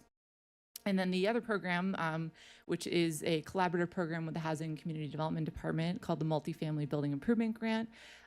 This has been underway with a cycle 1, and 2 of its projects have been completed, with a few more expected to wrap up soon. We also opened a new cycle of this grant in November, and phase 2, which will be for funding, will open this spring. Energy audits are now a mandatory component of this program, which we think is extremely important to kind of close the loop on making sure those lower hanging fruit projects get tackled first. And we also will be doing some impact storytelling about this project, this program as well. Okay, I see it advancing. There we go. A little bit of a delay. On the topic of transportation, there have been some major wins this year that we are quite proud of. The biggest being that in a collaboration application with Montgomery County, we were able to secure over $1 million in grant funding for public EV charging. This will be supportive of a DC fast charger at the new library and level 2 charging at multifamily building. Separately, in a state grant from Maryland Energy Administration, we were able to secure $92,000 in funding to have more public chargers at here, 7500 Maple. And we did make grant awards to 2 different community partners who are doing public charger expansion, including one at Falcon Fuel in Ward 5. But the thing I think we're all most excited about this week is that just in the last couple of weeks, we have successfully installed and energized 2 level 2 chargers at Public Works and 1 DC fast charger and level 2 charger at the police station. Thank you. This has been a lot of planning going on in the background. It's on the heels of us getting wrapped up with that fleet transition plan last year and really stacking what is available in terms of utility and state incentives to make that affordable also for us. And it's an enabling project for us to continue with our fleet transition, so we're very excited about that. But I'd be remiss if we don't talk about the subject of transportation and not talk about multimodal, which is incredibly important to help us get to those emissions reduction goals. So we have a lot of ongoing collaboration with Housing and Community Development to promote multimodal. That includes things like bringing the bike topic very much into our Earth Day event. We're going to be even ramping that up even more this year, promoting Walktober, kind of a pedestrian-focused campaign, including sustainability walking tours. One big news that dropped this year is that the ride-on buses became free for residents. So there's no excuse not to take the bus. Like, take the bus, it's free. That's a really just a great initiative from Montgomery County. And that of that Green Homes and Businesses grant, we awarded our first ever e-bike award to a tenant in a multifamily residence. And we really are excited about that to expand that next year as well, or this year. We provide general support to our colleagues in housing and community development with their larger scale multimodal infrastructure projects. I won't go through all of these in detail. I think you can read them, but we're pretty active in outreach events. It's one of our favorite things to do too. And there's been several that were very well attended this year. The most well attended one being the city's Earth Day celebration, followed by Street Fest, which of course is not run by us, but we are always active with our energy awareness booth. And we reached over 1,500 people this year directly at those engagement events, which is great. I would just add about the Earth Day, just a real kudos to our former sustainability intern and fellow who I was out on maternity leave for the early part of last year, and that event would have not happened without them. So their planning was absolutely key to executing that, and they did an excellent job. We've continued, despite the federal administration really kicking out so many programs and incentives, we've continued to try to make use of what is still available. By our estimate, that equates to about $150,000 of free technical assistance and services this past year. I've listed some of them up here. It's not an exhaustive list. What is very unfortunate is that some of the programs I presented in 2024 that we were making good use of are no longer in existence. Those are the ones on the bottom. But we continue to rely extremely heavily on networks like USDN, like ICLEI, like the regional working groups to be a sounding board for what we're trying to accomplish at the local level and make use of their resources. And some of the major wins I think I already mentioned on the previous slides, but just have them listed up there. Maybe just to call out, we also were successfully placed with a Chesapeake Climate and Conservation Corps Fellow and have applied to be a host organization again for that program. There's 2 pending applications at the state level with Maryland Energy Administration to do those energy audits I mentioned, and also to help provide some supportive funds so we can keep putting more money into multifamily building improvement grant. And the Close Loop Partners grant is a one that I am very excited for Gibby to tell you about in a couple minutes, that was able to launch our multifamily food waste pilot program. Overall, there's been a huge shift just with the federal funding. So now our focus is very much on state grants and foundation grants, along with other creative funding mechanisms like making use of our RECs, utility rebates, things like impact investing and special assessments and impact fees. These are new, and we haven't really, I think, made use of these a lot in the past. So the current funding situation is kind of forcing us to think more creatively about that. So just want to mention that as other ways that we can continue to keep funding climate projects. And we've been very active on our communication channels. So we really try to spread the good news, especially in a time when we really need good news, about our climate and sustainability work. This past year, that included a pretty massive update of all the content sections on the sustainability web pages. It has involved us continuing with our e-newsletter, which we saw a 7% growth in subscribers. We now have over 1,000, which is great, including some articles in the Tacoma newsletter. And I mentioned those regional partnerships. We've actively continued to engage with at least 20 different community partners and participating in 4 major conferences where we do actively seek to speak about some of these great programs that we're hosting, like Multifamily Building Improvement Grant.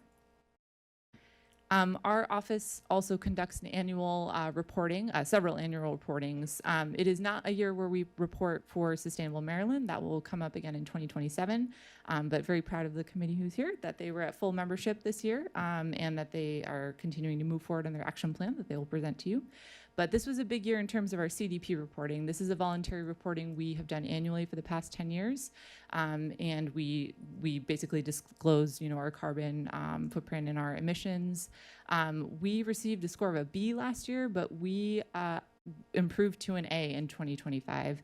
That's a huge deal. That is, one little step away from the highest level.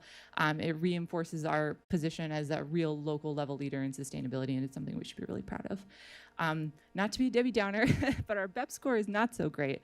BEPS is our building energy performance for this building that we're in right now. It continues to be a little bit on the poorer side. This is where we don't want that number to be higher, which is currently 96.5 energy use intensity EUI. We want that to be lower, and we do need it to be lower, in fact, in the next few years to come into compliance with Montgomery County's BEPS law. That's where those audits I mentioned and those energy retrofits to this building will be essential. Yes, do you have a question? Just a point of clarification. So when you say well below our peers, you mean similar buildings of this size have lower numbers? Yes, yeah. We're wasting a lot of energy in this building. Right. Yeah. And I should add, that number, was also when better. we were in construction with the library. It will be very interesting in our BEPS reporting this year to see where our EUI lands. That's a good point.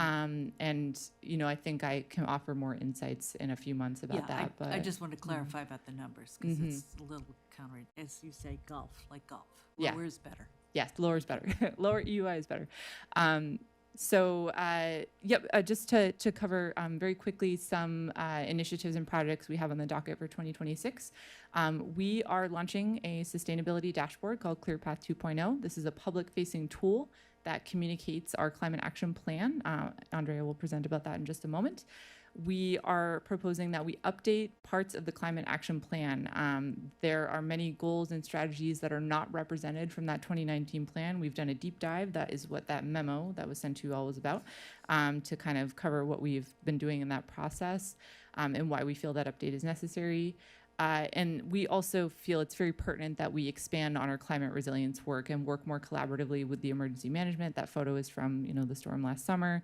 And that includes pursuing additional grant funding, but also weaving more of those strategies into the CAP, which we identified as a pretty major gap from the 2019 plan. So I'm going to pause for just a moment. Bien, do you have the capacity to pull up the live dashboard, or is that something I should do over here? Yeah? Okay. And I'm going to invite first Andrea Lizardo, our sustainability intern, and also Gibby, who's online to present 2 of these programs.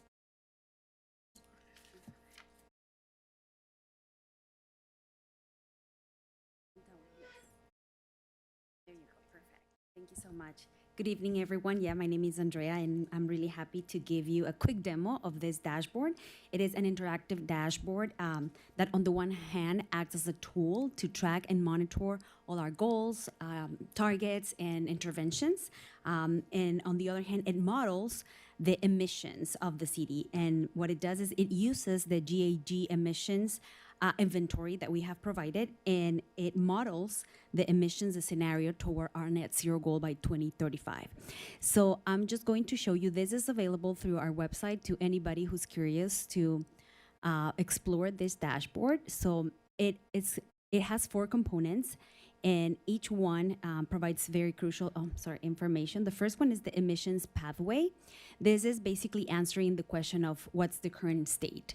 So it will provide information of the emissions baseline, the projected change if we do nothing, and the projected reduction if we are able to achieve our goal. So this graph contains all that information. This red line is basically if we do nothing, we can expect a 34% increase in emissions. This white line, it is our inventory, how we're doing right now, and this is our desired scenario. These are the sectors, as Dory mentioned, buildings and transportation are the most important sources of emissions. Then you can explore the transitions pathway, and this is probably the most helpful of all these pathways because it basically is answering the question of, are we close to meeting our goal or not? And this, with the interventions that we have included in the platform, we still have a 52% gap towards our net zero goal, which is pretty informative. It is very important to mention that this platform is brand new. We are pioneers in implementing this platform. So the developers are still making some changes, and we think that it will be completely ready and 100% ready by the end of the spring. But it is telling us basically, that we are, how our transportation, buildings, waste activities are actually going to help in reducing the emissions, and you can explore each of the sectors. It will tell you all the interventions that we're working on, and this will have more information as we continue to input more data into it. So the interventions is basically just showing what we're doing, and the indicators will tell you what each transition element, how it is contributing to the goal. So it provides a lot of information, so I invite you all to explore as we get it ready. It's very informative now that we're trying to update the action plan, and it will be a great accountability tool for all of us. So thank you. Thank you, Andrea. And I'm just going to have a quick, is there a question? Is it a clarification or? Yes, just a quick question for you about the dashboard.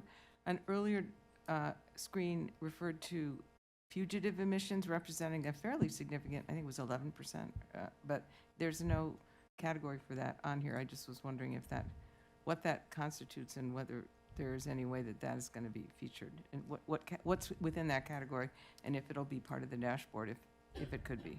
It will be on the dashboard under emissions. I'd have to reference the inventory to tell you exactly what's in there, but it's things like emissions from waste. We don't really have a lot of industrial or rail or there's a few other kind of categories like that. It's kind of a catch-all for the other like non-major categories. Happy to follow up and give you a list of what that would involve. Yeah. But yeah, I'd like to just introduce Gibby, who is our CCC fellow, and let her just tell you a little bit about the multifamily food waste pilot. Hello, I hope you can hear me all right.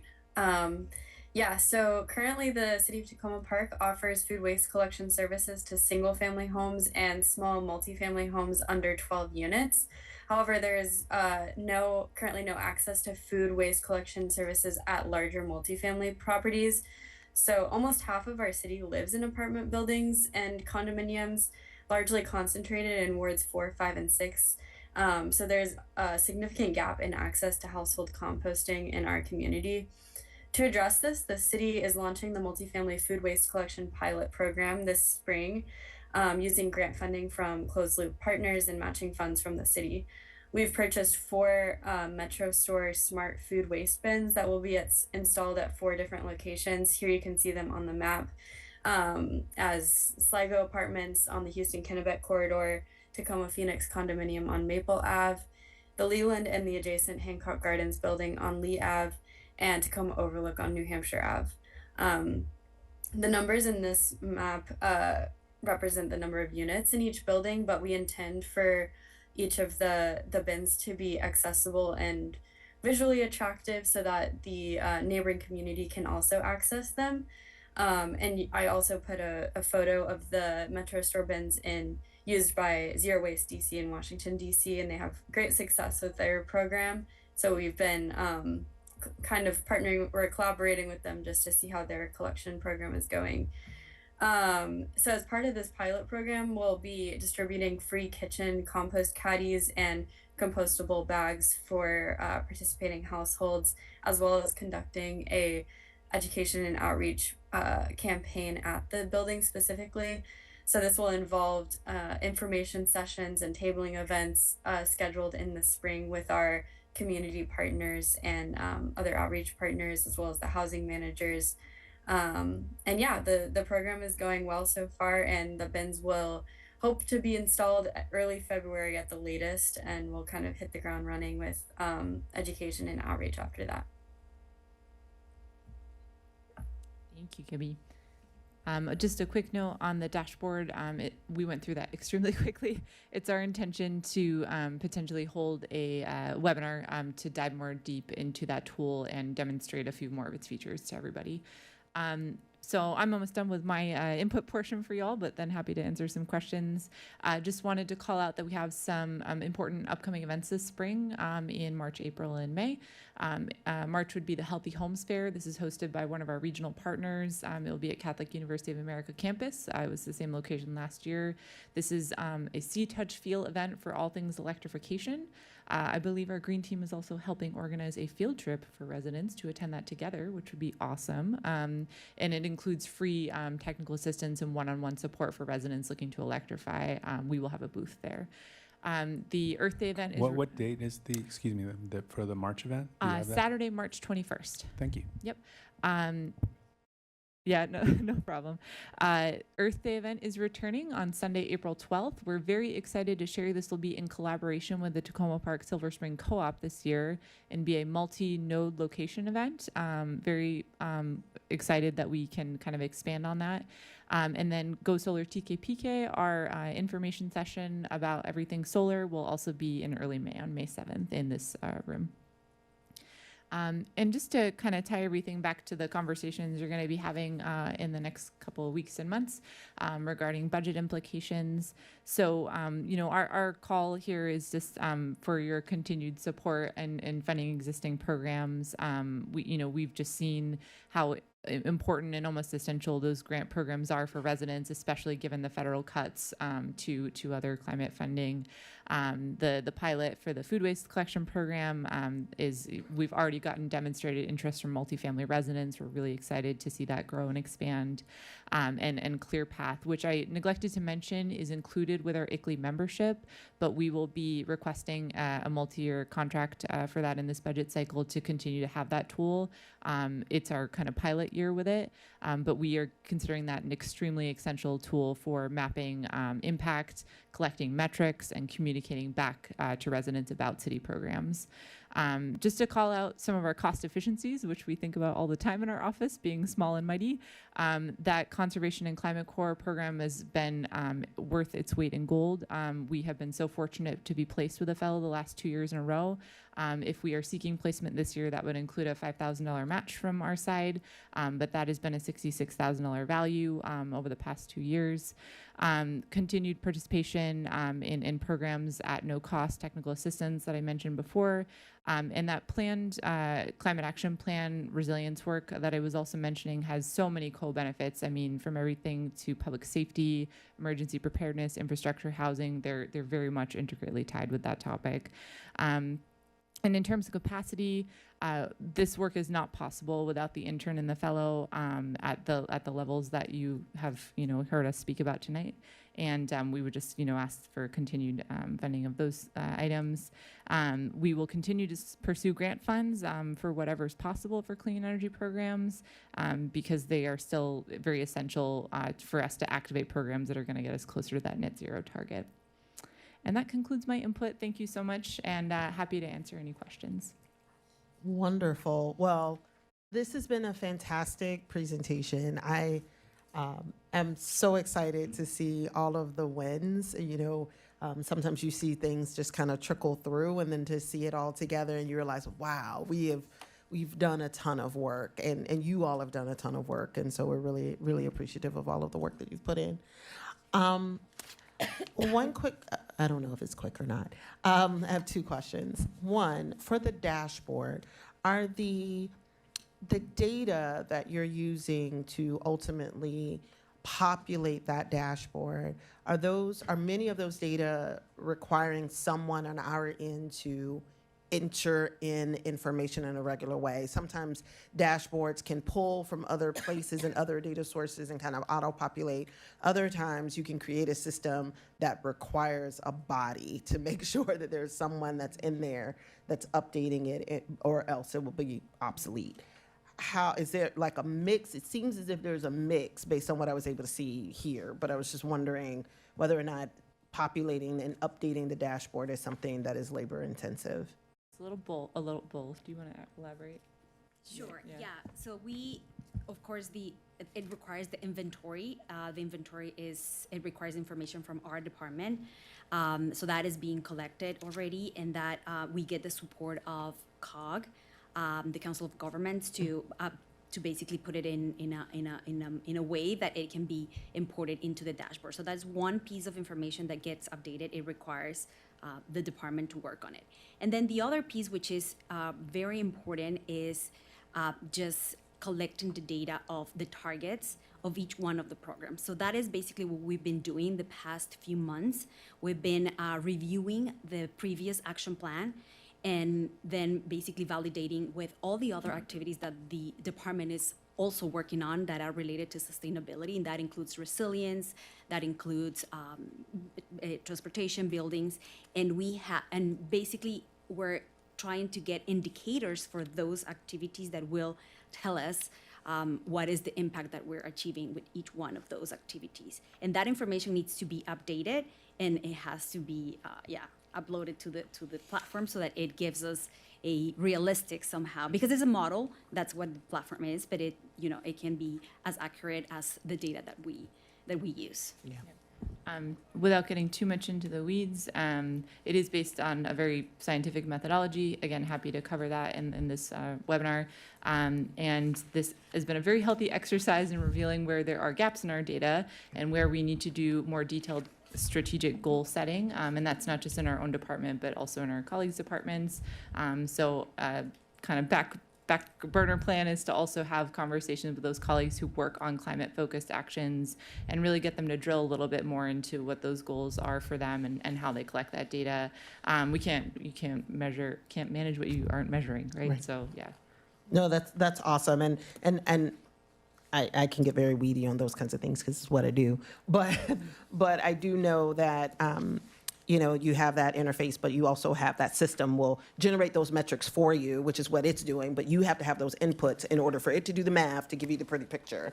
Mm-hmm. And so it's great that you all are already thinking ahead and I'm thinking about how this might relate to some of the other performance measurement work that the city is doing and how all of this can kind of fit together in a way to serve as maybe a nice pilot to show how we could, the public-facing aspect of performance metrics might work. One question I have about the food waste. I saw that, so were the number of, the numbers that were shown next to each of the buildings, the number of, sorry. The number of units that have already, is that the total number of units or the number of units that have committed to participation? Gibby, do you want to? So that's, yeah, sure. I can answer that. That's the total number of units per building. Okay. So we're not expecting, obviously, that 100% of the units will participate. However, based on our participation rates right now in the single family and small multifamily housing, that's roughly 20% of the number that I have in that. It's roughly 20% of the households that are in Tacoma Park. So if we get 20% participation across those 4 buildings, that would be wonderful in our first year. We hope it's slightly more because we're doing a targeted outreach campaign at those buildings and providing all the necessary materials, making it really easy for apartment residents. And we also hope that neighboring buildings will be able to access the bins. So it's not a clear picture, but it kind of gives a rough idea on how many people live in how many households live in each building and how many people we could reach with our outreach campaign. Excellent. Thank you so much. All right, the lights are lighting. Councilmember Westlake. Thank you. This was great. I have another question about the multifamily food waste pilot, and just the number of units on the slide is swapped for the Tacoma Phoenix condo is 28 units or 4. Anyway, Tacoma Overlook is big. Tacoma Overlook is the biggest one, the 232. So my question is, given that Tacoma Overlook in and of itself has a lot more units than these other places this is being piloted, and it is alongside Hampshire Tower, which is the same size, another building, a rental building. So how will the containers that are there, how much can they withstand? Because there's a lot of people that live in those two buildings, especially if we want it to be open to folks outside of just Tacoma Overlook.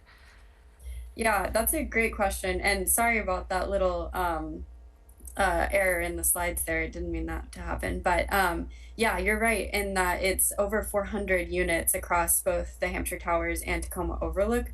So it'll be important to, I think the biggest thing is that this is a pilot program and we don't know exactly how it's going to look. And so a lot of what we're gonna learn in the first month or 2 months of this program on how many people will use the bins. But the cool thing about the Metro Store bins is that they are smart bins and they have these fill sensors inside them, so you can actually track in real time how full the bin is getting. And so we, even within the week, we've talked with Daryl, our public works director, about what if we need to pick up more than once per week, and that's an option. I think it'd be great if we were hitting capacity at these bins. They're 65-gallon bins before the week is over and we pick up the next week. But that's not sure right now. It's just starting. So, but yeah, it's a good question to have, especially for that area, since there are so many residents potentially willing to use the bin and participate. Thank you. And if there's any way I can help you all with promoting to all the folks that live there, please let me know. This is a little tangential, but related to that property. That's also the multifamily property that was deemed the most feasible to have the EV chargers from the MDOT grant installed, which we're really excited about because it would mean residents from both buildings would benefit, which is, again, a huge concentration of people. So that's under the county's timelines, a little bit slower, but we'll definitely keep you updated as that progresses. Thank you. Thank you, Councilmember Westlake. Councilmember DeBala. Yes. This is awesome. Thank you very much, all of you on the committee as well as on the staff for pulling all of this together and getting all of these amazing programs up and running. Just a couple of comments. The 2023 greenhouse gas profile looked a little different to me. So I went back and looked at 2017 and 2020, and it shows that buildings are half. And so this says to me, there's another way of looking at the numbers and saying, yeah, buildings are no longer half. So the work on buildings is doing something. Is achieving results, and I really appreciate that. I love that you're talking about integrating further with other programs, emergency preparedness and so forth. I love the multifamily waste pilot. I think that's fabulous. You kind of buzzed by the EV City Fleet Plan, which I understand is in development. Does anyone want to take a crack at when the council might be able to see that? I buzzed by it because we did have an input about that around this time last year from the consultant. I believe we are able to request one more update to that plan, but in essence, we've been moving forward. The committee that manages equipment has had several discussions about, and I think Daryl's here in case there's a question about what our progress is on EV purchases related to that fleet transition plan. But on the infrastructure side, Yeah, that that's ball's what I kind of meant. landed with us, yeah, as far as getting those fleet chargers in, which was a big milestone this year. Yeah, that's great. Thank you. We intend to talk about the transition twice in March. Right now, tentative dates are, I believe it's the 18th and the 25th. Okay, so March. That's fabulous. Thank you. Two more questions. So I gather since the grant money has been very successful, that's also awesome. It's just, I love that. That it's the staff time that's really the limit on how much we can do, and thus the interns. Correct. Yes. Just getting clear on that. And in the cover sheet, there was an appendix about the 2019, updating the 2019 climate action plan. Are we talking about that tonight, or should I just email you about that separately? I covered it on a real high level here. Yeah. I know that memo is quite detailed. It is a huge project for us to take on Yes. this year. There's a that's what I wanted to budget line ask item about. request affiliated with that. I'm happy to answer any specific questions. I would say our approach to that is still in development. So that appendix you saw with a proposed timeline of how to go about that is still very much in draft form. But it's definitely on our docket for this year to begin that process. So the reason I brought it up was at the high level. It is time intensive. It is about time to take another look, because so many things that we thought we would do now may not be possible. Other avenues have opened up, but it is time intensive, so we're back to and needing the interns. Correct. Yeah. Okay, thank you. Thank you, Councilmember DeBala. Councilmember Landman. Thank you. I love everything I've been hearing tonight. I want to ask a couple questions about solar. One is about community solar, and the other is about balcony solar. And these, thinking about what's going on legislatively in Annapolis, I kind of get the impression that we need the community solar legislation to move forward to create more opportunities for investment, that we've hit a wall, am I right, in available investment opportunities? Is that? So this is a really good, timely question. If folks aren't aware, balcony solar, also called like plug-in solar, is this really innovative middle ground that we are experiencing right now in our region. Community solar farms are becoming oversubscribed, and that's kind of a nice problem to have, right, in terms of market development.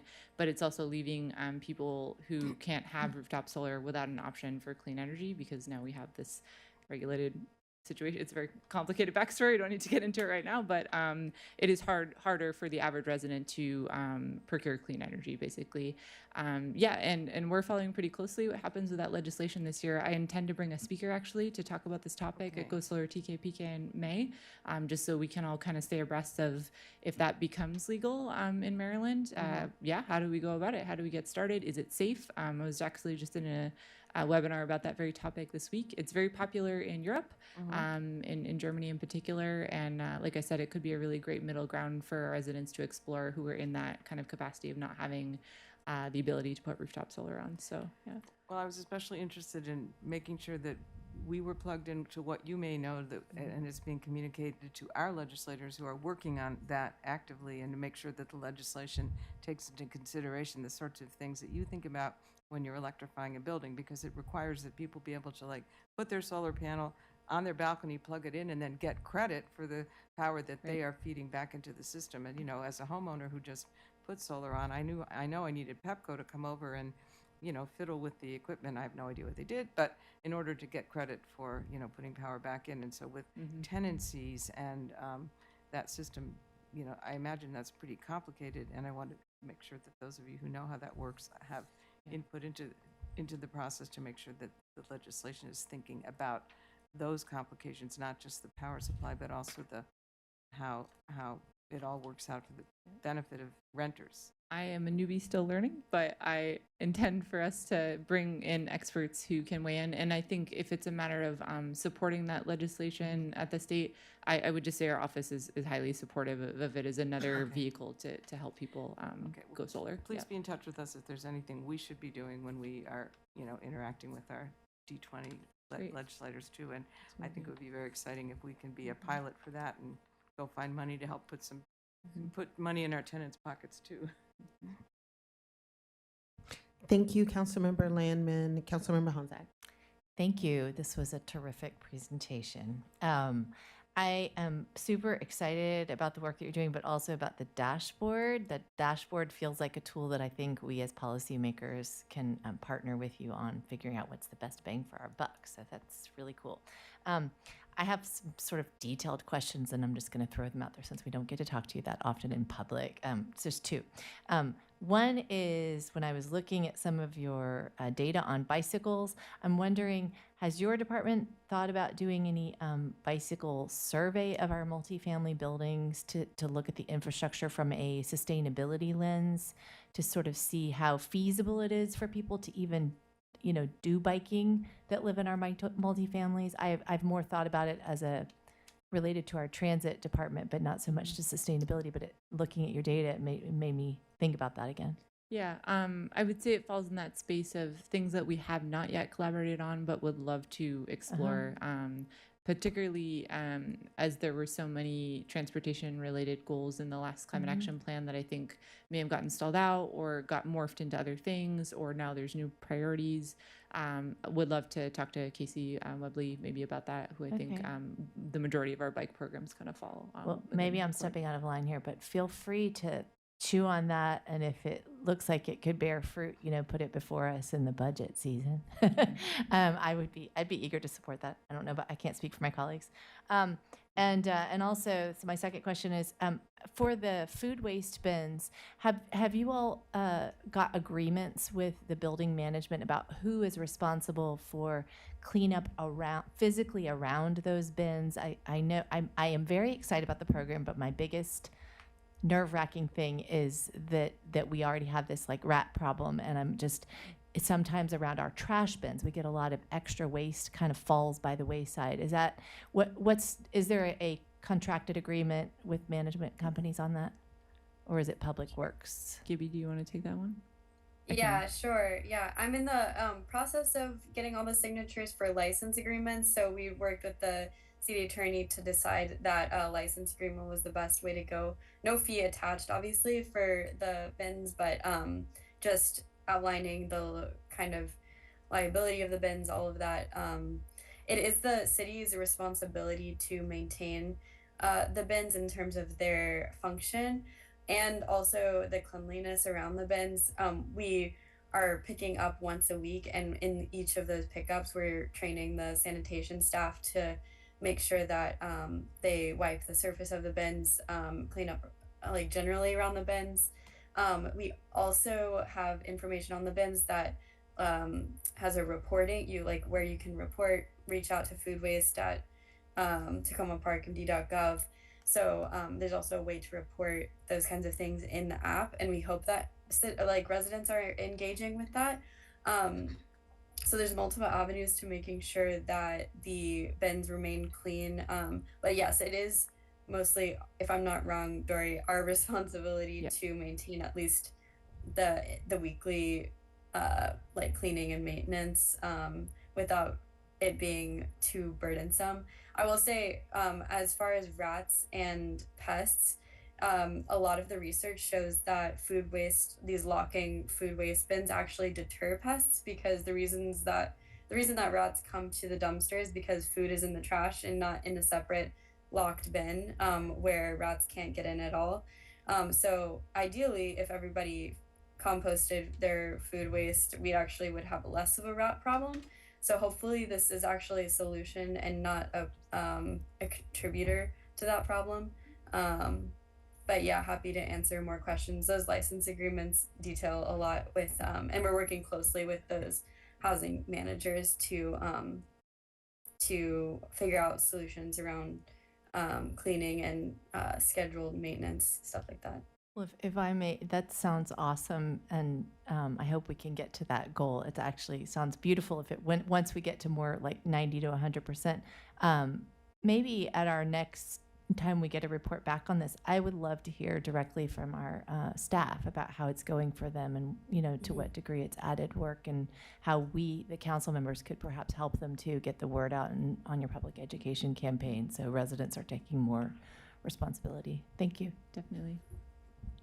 Thank you, Councilmember Honzak. Councilmember Schlegel.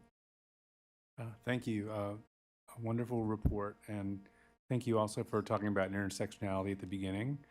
I think that certainly in light of what the federal government is doing in abandoning climate initiatives, it calls for us to make this a banner year in so many ways. And also, I wanted to acknowledge the intersectionality of your past year as having your family expand while you were doing all of this, and I think that should be acknowledged and appreciated.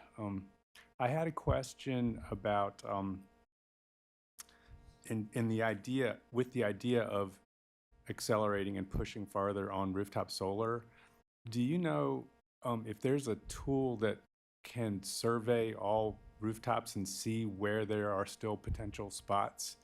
And perhaps I would be happy to do outreach, and I'm sure we have volunteers who would be happy to do that kind of targeted outreach that was referenced.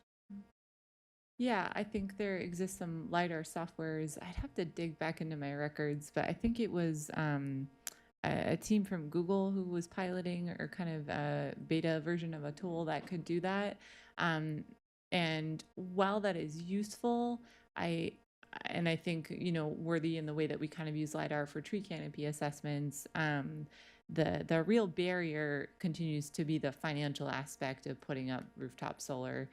So it is hard when we know that there's more suitable rooftops that are not able to afford it.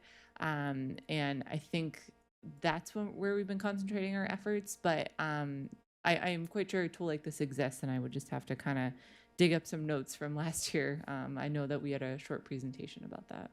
Thank you.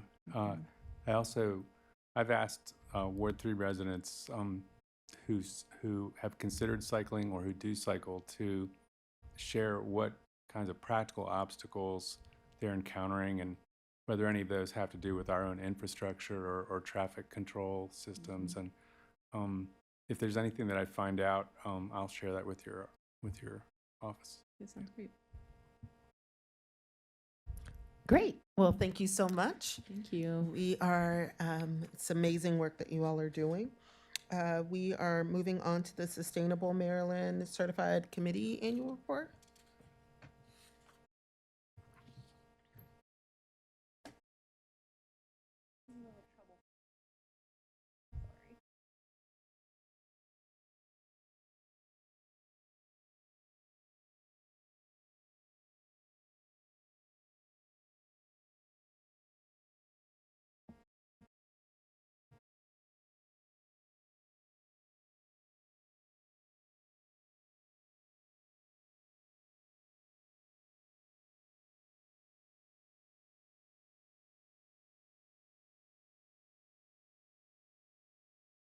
Here we go. No, that's not mine.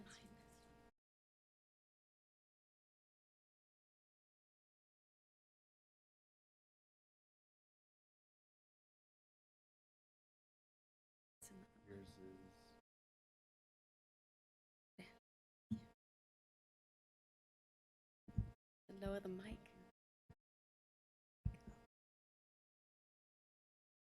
All right.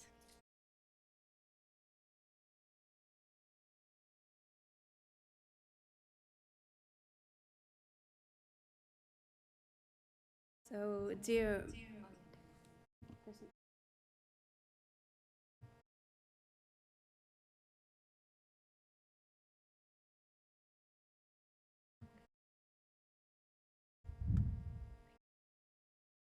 For the viewers at home, we have this fabulous new setup, and I am extremely appreciative of our staff that worked during the holiday break to get the new dais installed and the new podium.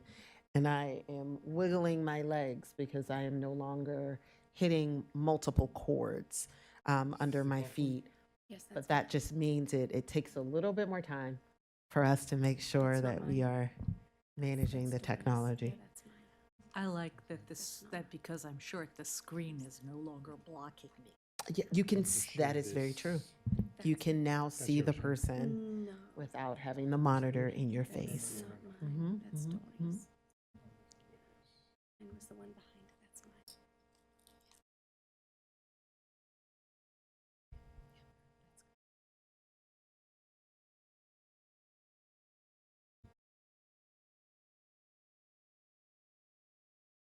You know, when they replaced the Capitol steps, they took the old marble and they sold it as a souvenir. I was wondering, you think the old dais might bring in some revenue? I don't, I, as big as that thing was, I doubt it. But Okay. So I'm ready to begin. So dear Mayor Searcy, the City Council, City staff, thank you so much for granting us time to present Sustainable Maryland Committee's activities. This is an update since we presented to you last spring. And the purpose of this presentation is to just revisit our goals. We'll tell you what our goals were and, open it up to questions. With me here in person from the committee is Marty Shore in the back and Janet Owens right here. And I think maybe if they've joined remotely, Emmanuel Wagner, he's vice chair, and Kathleen Gundry, secretary. So my name is Melissa Klein and I'm the committee chair. So a bit of an overview of what we'll be discussing, the mission and the members, areas of focus, looking at goals, actions, and status, and then just wrapping it up. So I'll try to be brief. Revisiting what our mission statement is, it's not changed. We're also known as the Green Team, by the way, for those who are not familiar with it. We aim to support all the work that Dory is doing, her incredible work with her and her team, your priorities as well. So we keep, the goal one is to keep Tacoma Park Sustainable Maryland certification current, and we received a silver certification from Sustainable Maryland in 2024 with the highest points possible, so yay. And the next time we have to submit for that is 2027.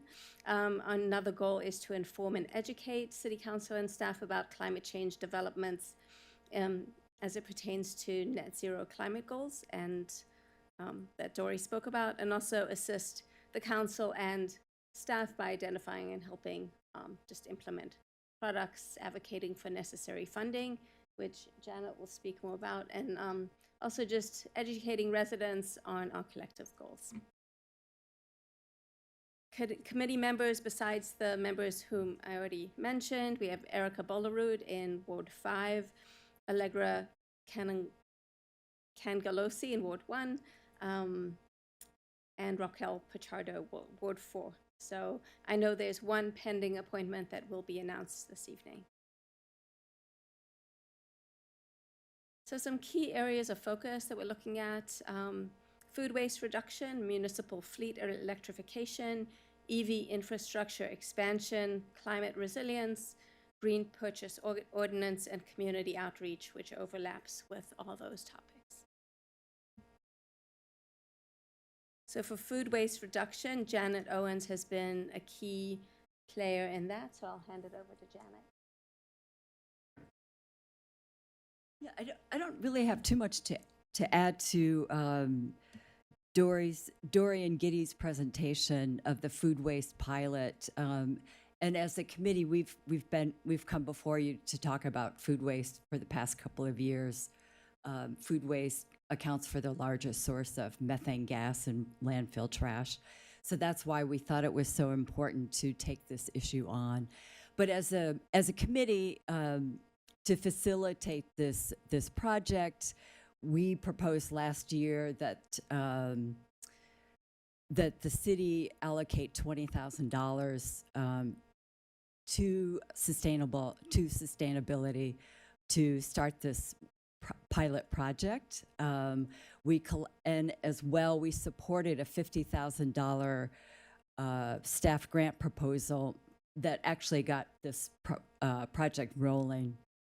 And then in addition to that, we collaborated with the co-op to do a food waste education campaign that coincided with National Food Waste Week, which was in early April of last year. And then in addition, we started a series, the committee started a series of publishing articles on sustainability in the city newsletter.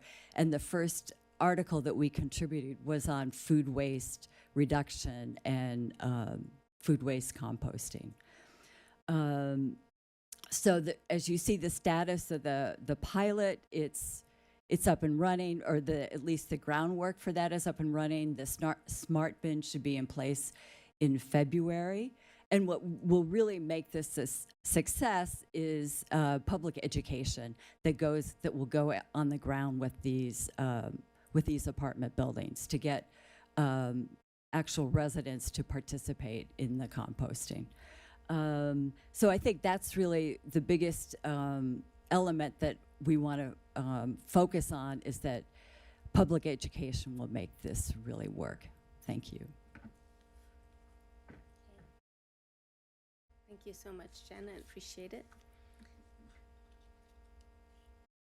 The next. All right, I'm assuming I'm gonna just chime in, and Yes. seeing that there's a green box around my name, it seems like you can hear me, so just checking. We can hear you. Yes, Excellent, Emmanuel, excellent. run with it. Thank you. Thank you. Thank you, thank you. Yeah, sorry I can't be there in person. So I'll cover the next two slides, and Dory already covered this part really, really well in her fantastic presentation. So I'm not going to spend too much time on this, but the committee has been supportive of this municipal fleet electrification activity. We talked about the plan last year. We weighed in on the discussion on police EV vehicles late last year. The recommendation of the committee essentially is summarized, and to continue to move on to electrify the fleet vehicles of the city, the municipal vehicles, wherever possible towards zero emission. I was very excited to see that the city issued an RFP to develop a plan for leasing options for those vehicles to potentially accelerate our EV transition as well. So again, very excited about that, but continue for the council and the staff to look to include the slightly higher upfront cost for EVs in the annual budgeting, so that we don't have lengthy debates during council meetings after the budget has been approved, to try to account for those higher costs. Really two more staff recommendations is really to have the equipment replacement reserve committee to be really familiar with what are the EV options, what are the policy requirements, like the take-home policy of the police vehicles, and understand the charging needs and the build-out that is required. And that's all part of the plan, but that's also something that I think needs to be well rooted in different departments. And so one part of this could be to assign staff leads within the different departments, maybe call them EV ambassadors, to spearhead those adoption efforts and become spokespeople for this transition. And knowledge helps, so to speak, so that this transition can be developed more smoothly. Next slide. Oh goodness gracious, that looks funny. So this slide is supposed to really talk about our EV infrastructure expansion work. I'm happy to report that residents in the city have continued to transition towards zero emission vehicles over the last year as well. We went from the last presentation in January 2025 from 763 to now 906 vehicles in Takoma Park. This is data from November, so not exactly a year, but we're continuing on a really good path. There's a lot of activity we are trying to do in terms of educating residents. We had an article in the newsletter. We advocate and work with businesses in the city to apply for grants and to secure that additional funding wherever still possible. And very happy that the grants that the city is providing also include EV charging options or charger payments, grant payments that help in the transition for infrastructure. So really, what we continue to do is doing this education outreach, update the city news, city website with the information related to available programs, rebates from the state, and continue this outreach work. And longer term, we want to be better at developing good goals, roadmaps, and policies that enable further adoption of these vehicles in the city. One of the points that Dory mentioned was that, we're based on the dashboard, we're at 54% of GHG emissions that come from the transportation sector. And we have even with the current policies in place, we're only going to achieve about 45% of our goals to net zero by 2035. So there's a lot of policy tools that we probably have to develop. And electrification is the biggest chunk of that. So we'll continue this work and update you with our recommendations. Next slide. All right, thank you, Emmanuel. Appreciate it. So next slide is on climate resilience. I know it's a key area of interest with the city, and so the Green Team wrote it into our climate action plan in 2024, as we mentioned in the last presentation. And the goal is to enhance the city's resilience to climate impacts, including flooding, extreme heat, emergency preparedness, with emphasis on vulnerable residents.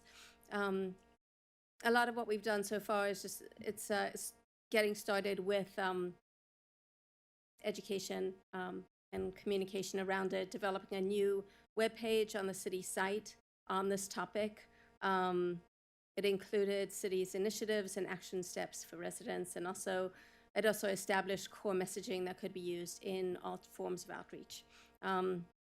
We published an article in the city newsletter in October, and I'm working to get a county representative to present on a recent flood study. The results are being finalized right now. And also just bridging the connection between the Sustainability Committee and the Emergency Preparedness Committee, which began early last year. So we have those bridges. And so status is ongoing, just the strategies remain in planning and coordination phases, but we're continue to move forward on all of these and identifying future activities, and also looking at funding and educational opportunities where possible. The next topic is on a green purchase ordinance. Tacoma Park actually adopted a green purchase ordinance over a decade ago in 2014 to promote environmentally preferable purchasing. And that meant prioritizing the purchase of products that minimize waste, energy, water, and pollutants and promote recycling. There were some limitations on that, and so a Green Team subcommittee formed quite recently to look at what they could do. So they have a new goal. This is probably the most recent element, just to update the ordinance that better aligns with city procurement and sustainability best practices today. So actions taken looking at broadening the scope, integrating climate goals, price preference, local preference, strengthening standards, and implementation and monitoring. As we've all spoken about already, community outreach is an important goal to increase resident awareness, understanding, and participation in the city's sustainability programs. Last summer, we began writing articles, working closely with Eric Bond, the city newsletter editor. And the slide lists all the articles we've published to date. Actually, there was one in January. That's not good. There's one more.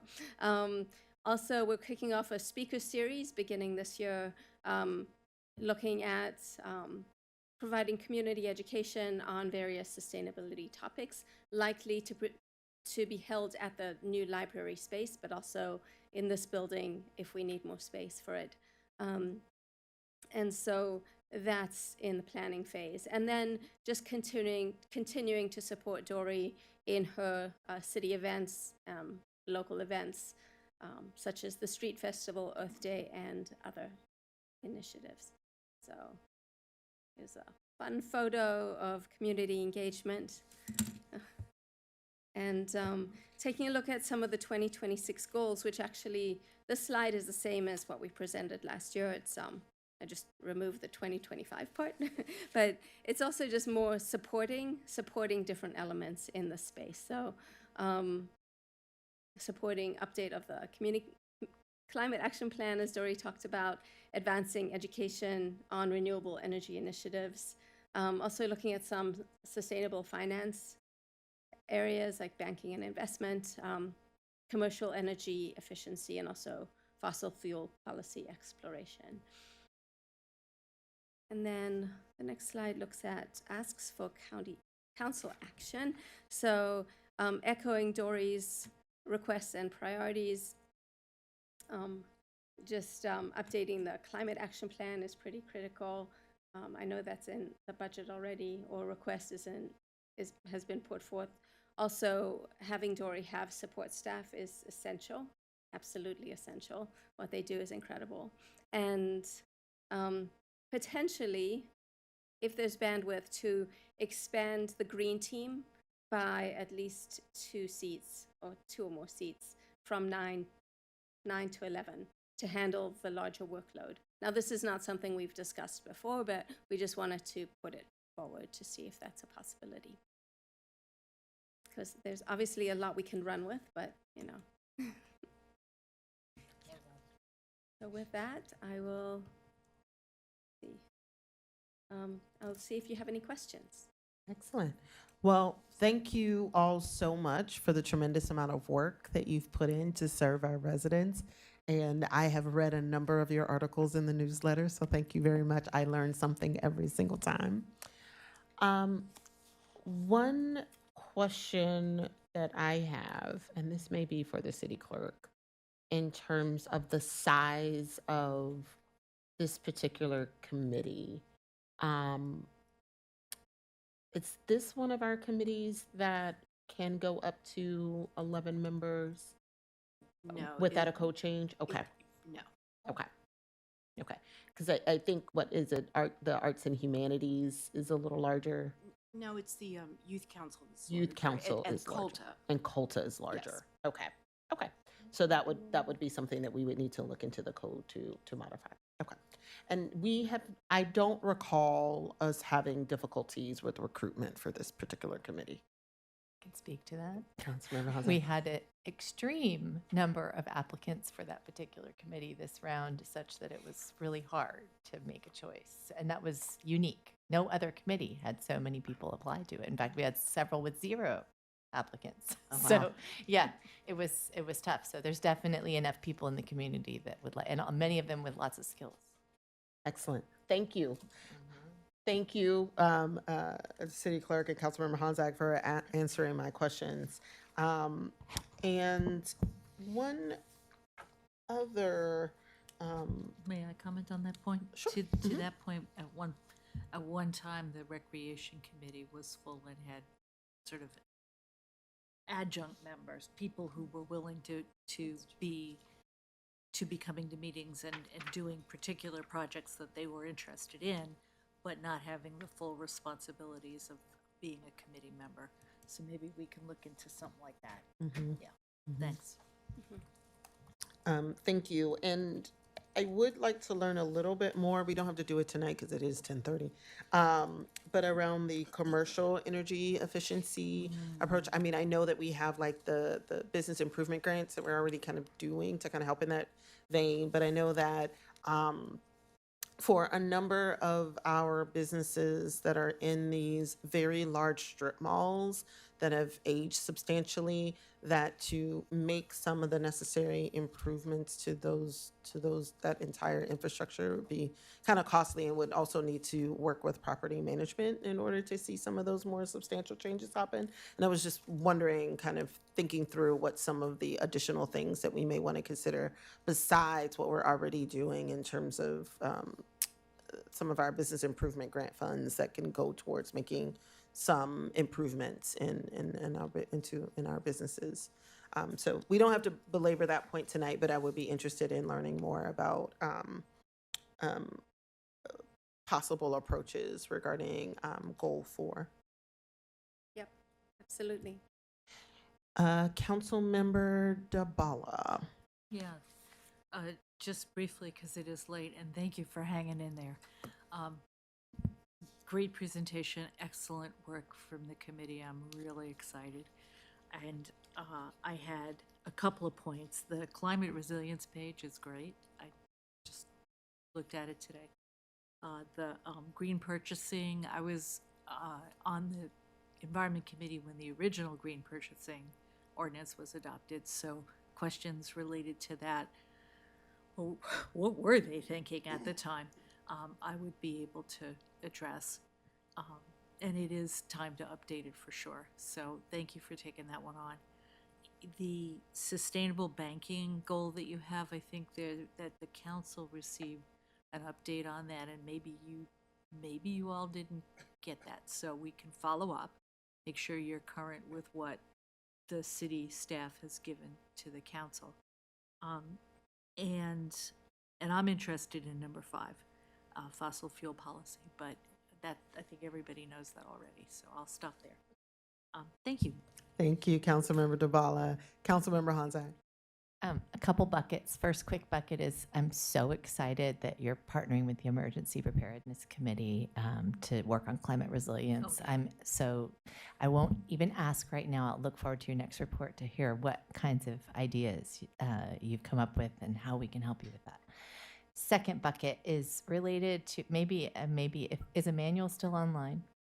Still here. Oh, hi. It's related to cars and the EV transition. I'll just sort of ask it all and you can just answer to whichever. I'm wondering if our city gets credit for having fewer cars, just any kind of car on the road in our city. I'm assuming we might. I know you were speaking specifically right now to the EV transition, but I'll never forget the moment when someone presented a couple years ago on how many cars on average we have per household in the city, like 2.5 or something like that, very high. And I'm wondering if we know even how many vehicles we've got in the city right now, regular vehicles, and then sort of what percentage of that are those EV cars? Like, have we taken some cars off the road and they've maybe been replaced by public transit or bikes or whatever? And if you don't know that, I mean, I'm not expecting you to know that offhand. I'm just kind of throwing this out there.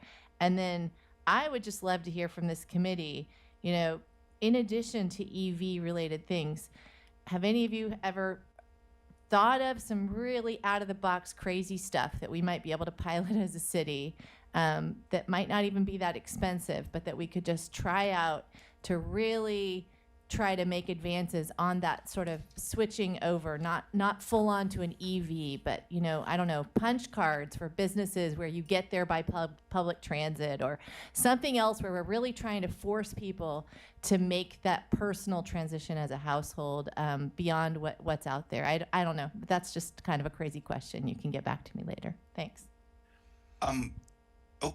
Okay. I can answer some of that really quickly if that's okay. Otherwise, I know it's late, so we can take that offline too. Either way, maybe just hit something that you think is most important for the public to hear. Thanks.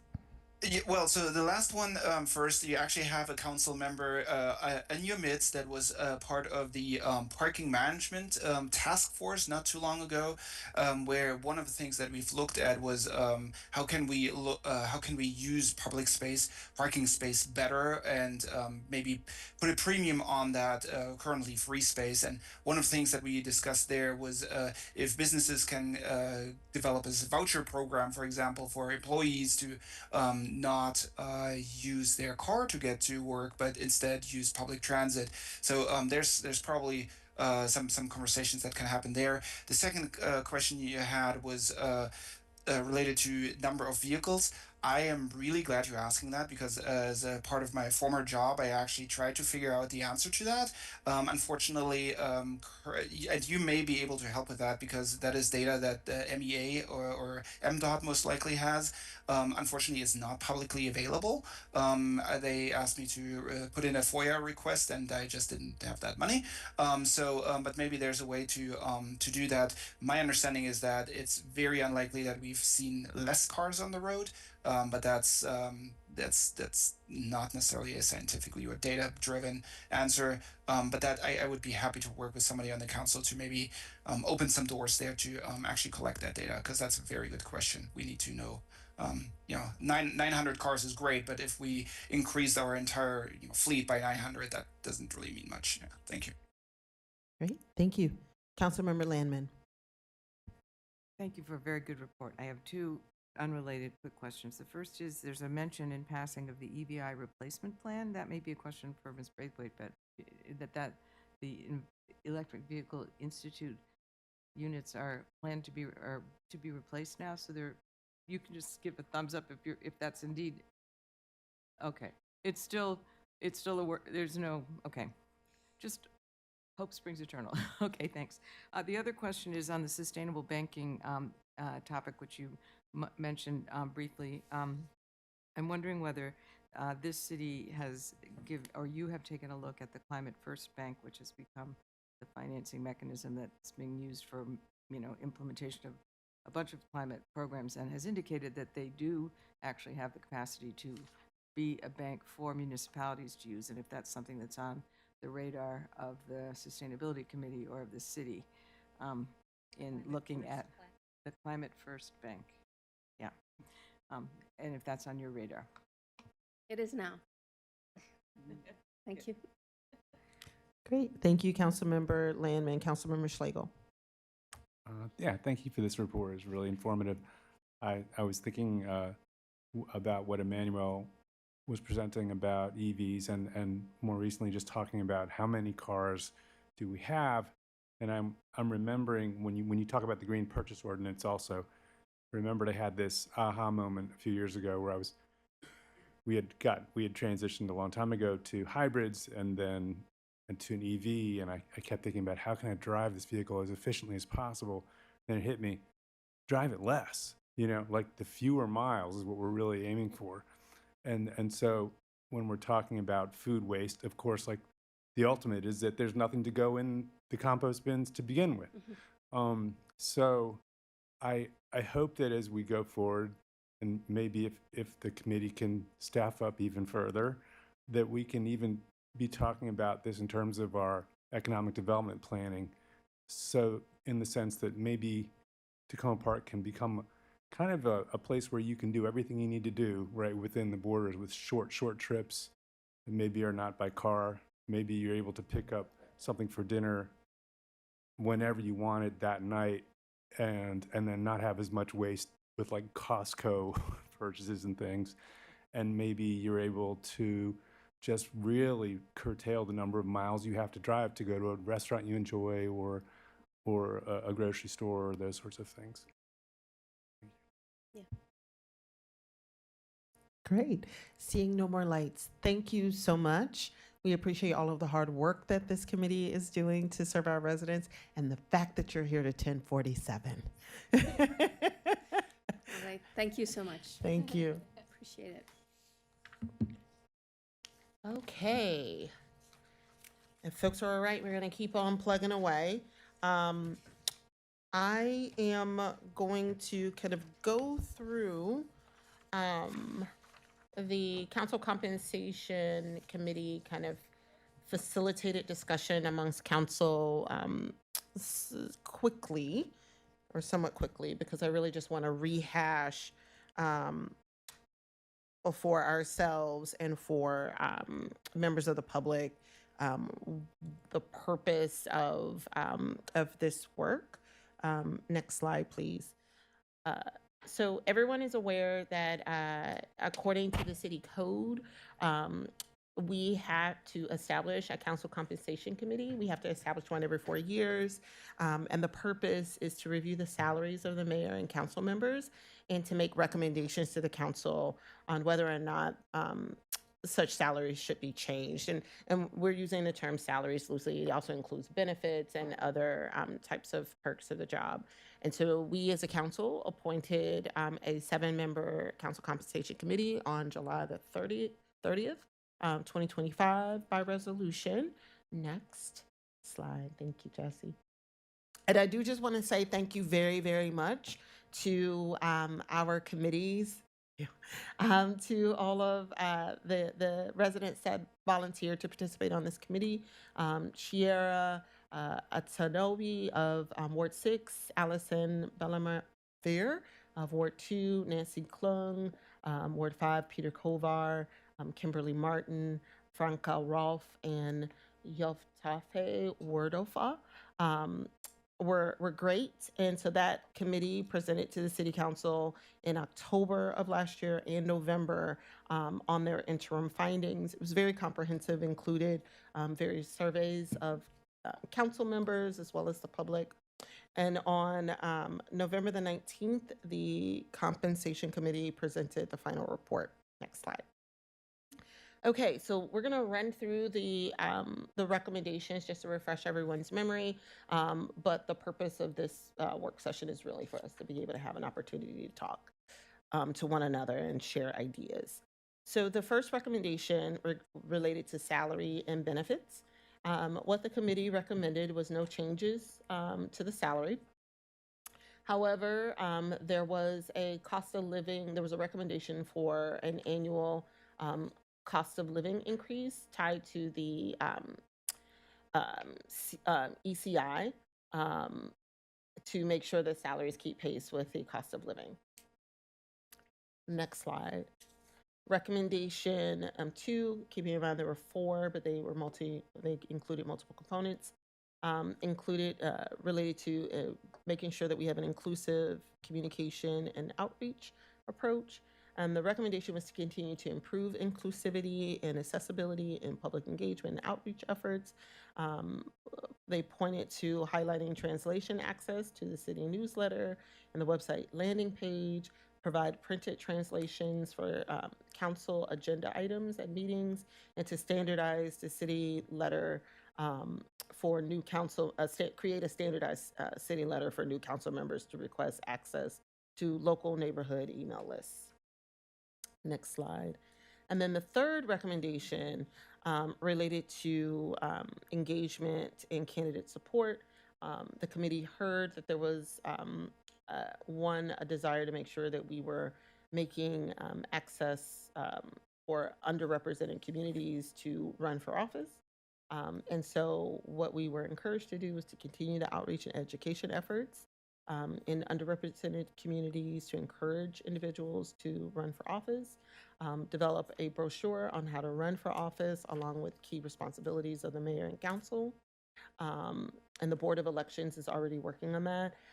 Host early election year info sessions for potential candidates, including Zoom and offsite options. Again, the Board of Elections is looking at that. I'm saying education. Offer Zoom training for officially declared candidates on city budget ethics and jurisdictional issues. Provide group meetings for declared non-incumbent candidates with the city manager and department heads, and expand council meetings to alternate locations quarterly to increase community engagement. I will say this was one recommendation that involved more than just us as a council, but also staff. So you all may be aware that you have a presentation in your packet that included the recommendations from staff as it relates to these items. Many of these items across the entire deck of recommendations. Next slide. All right. And then the last set of recommendations, recommendation 4, was council member support and technical assistance. And the goal here is to make sure that council members have additional technical and accessibility support to enhance our effectiveness and improve communications with constituents. One was allow council members to publish vetted blog posts, columns on city website. excluding 3 months pre-election. The next is provide ride-hailing vouchers for council meetings and late-night events. One was, and the last item is provide technical and/or financial support to enable council members to establish or maintain electronic newsletters for informing their constituents about council and city activities, with links to the newsletters on the city website. Next slide. Sure. You said that there was something that summarizes the staff views. Could you Correct. You just should- wave it so I know what it looks like? There was a PowerPoint. Yeah, got the PowerPoint. It should be council. It's at the very back of your packet. There's a blue sheet on the very back, and it's just before that last blue sheet. Yes, and I apologize. I have gotten all of my packets mixed up right now. It's just, it doesn't look like a PowerPoint because it's 2 slides on a page. Yep. So it just looks like, yes. Oh. Thank you.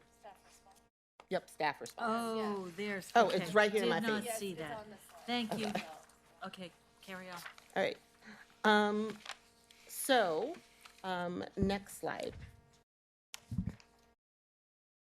Okay, so let's talk about it. Generally, what we need to think through are what are our general thoughts regarding the committee recommendations? What approaches would you suggest that we take to implement the proposed recommendations? And then what challenges might exist?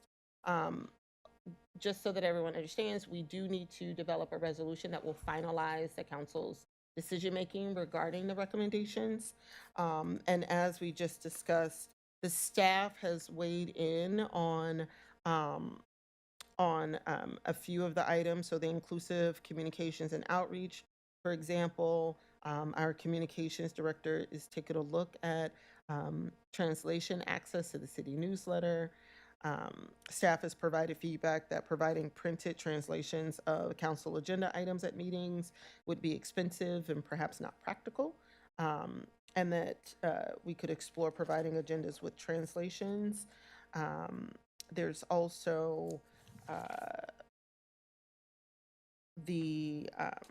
in terms of matters around providing group meetings for declared non-incumbent candidates with the city manager and department heads.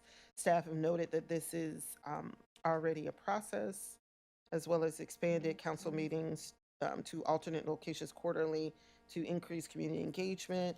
Staff has noted that there are some technology limitations that we need to consider when we're thinking through alternative sites.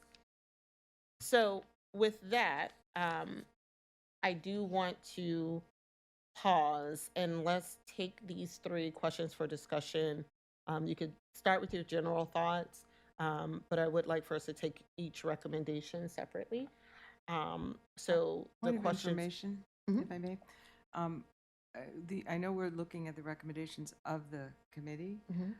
If there are things that the committee didn't address that we also think are potentially relevant, I know this is something Councilmember Honzak mentioned that she had some thoughts, but are other issues that came up during the discussion or even didn't, can they be part of this discussion, or must it derive from the committee recommendations? I think it can, but that we want to just make sure that we're not completely going in a completely separate direction from the recommendations of the committee that could appear to be self-serving.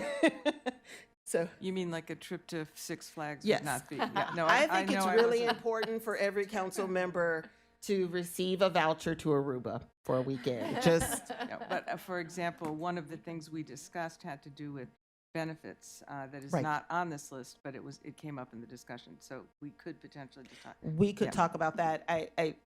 But I do want us to just be clear that the recommendations, as I heard it, was about the salary and things like healthcare, those types of benefits. Now, there were other benefits that are noted in the separate recommendations around things like, ride share credit, and there was a discussion of childcare support and those kinds of things, which technically could also be considered as part of a benefits package.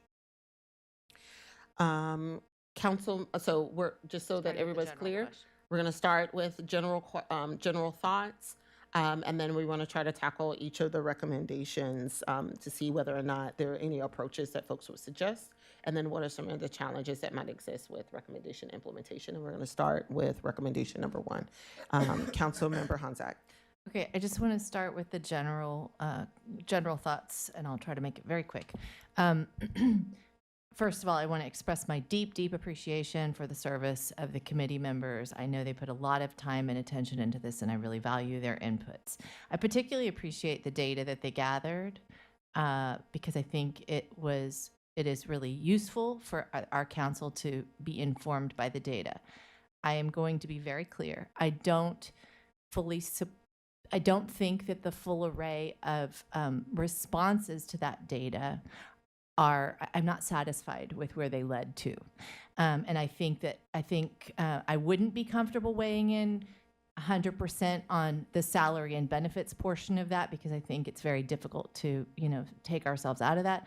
I'm a little bit more comfortable being more proactive on the side of sort of how could we achieve the goals? And let me just be really clear on what I mean when I say I'm not satisfied. I think the data pointed to some really clear problems, two things in particular. One, our council still very much doesn't very well represent the demographics of our city, and that seems deeply problematic, and it seemed very evident in the data that when council compensation was increased, that it made a difference, whether that was, A led to B, sure, that could be a question, but that troubled me because I didn't feel like that was fully addressed. Secondly, I think the other thing that was quite troubling in their data that they gathered was showing how many hours per week council members are spending on council work and how that relates to council compensation and realistically who could run for office, and again gets back to that demographic representation. So with those two things in mind, I look at all the other questions. and so I could stop there if anybody else wanted to give general thoughts. Thanks. Councilmember Schlegel. I think we need to make sure we make a distinction between council compensation and council recruitment. And because there are lots of things that we can be thinking about. Some are here, some aren't, in terms of how do people get interested and aware of how to run for council. One of the big things is, for example, that if we continue with our commitment to meet with each committee on an annual basis, that connects all of those people in with the work of the council, and anybody serving on a committee kind of starts to become aware of some other aspects of what the city council does and may become interested in running. So I think it behooves us to really focus on that aspect of recruitment of new potential council members that has to do with when they look at, can I afford to do this in terms of time, compensation, and whether I need help with any of my skill sets. So I think that recommendation areas number 1 and 4 are really the most important for us to be looking at in this resolution. Thank you, Councilmember Schlegel. Anyone want to provide general thoughts? Councilmember DeBala. Yeah, just briefly, I appreciate the work that the committee did. I like the way they split it into these 4 areas because it's not just council compensation, it's also getting people engaged in the beginning in civic life generally. That's number 2. And then engaging and recruiting and supporting candidates. That's really important as well. I think in some of these, I might go even further than they did in terms of things they want, they recommend, and we can talk about that later. And then last, there are a couple of related things that they didn't tackle, one of which I will bring up when we get to council member support and technical assistance number 4. Thank you. Thank you very much, Councilmember Lamon. Yeah, I appreciate the comments that Councilmember Honzak made, and I think it's also true that probably our city council puts in a lot more hours than some of the other part-time city councils do. Yeah, and they noted that, and I think there's variability among council members and there's variability over the course of the year, but I don't really know that I could see the reflection of that in the change in the salary having changed the demographics of the council. I'm not sure that that's something that is supported by the data, but maybe we'd have to sit there. We haven't probably had it change long enough for that to be reflected. But I actually would like to see us consider the issue that I raised last time, that we have a differential in how the health insurance issue is treated for salaried staff in the city and the city council, where if salaried staff does not accept health insurance, they get a rebate, but the city council does not, and that's a substantial difference. And I think it would be legitimate to explore having the same thing happen for city council who does not take the health insurance benefit. Thank you. I'd like that to be back. And that was something that apparently I don't think the compensation committee actually considered that during the course of their deliberations. And I asked them about it during the conversation, and they said, we could look at that next time. But, I'm not sure when the next time would be, but I think it's a significant number and it's worth looking at. Incidentally, I do think that is a very significant attraction for people to run for city council, especially people who work for themselves or work at home or don't have somebody in the family who otherwise would have access to insurance without having to go to the open marketplace, because it can be a very significant, looking ahead where our insurance system is being dismantled from DC, it could be a very significant attraction. So generally, I just want to echo everyone's sentiments of saying thank you to the committee, because I don't envy their position. Overall, I agree with Councilmember Schlegel's point of recommendation 1 and 4 is kind of where we focus in terms of figuring out what is the right mix of salary and benefits for future council members based on the recommendations that were raised. But I also think that recommendations 2 and 3, candidate engagement, candidate support, and recruitment, we can go beyond. I think that there are some things that they did not cover that I'm asked about regularly as a federal employee, which is this is a nonpartisan role, right? This is a nonpartisan role. And sometimes our residents want us to get into partisanship. And for a number of federal employees, you cannot do that. And so, as we are really thinking about not just moving community meetings around or having translated newsletters, we also have to be mindful of what are the innate skill sets that someone in this role is going to have from day one.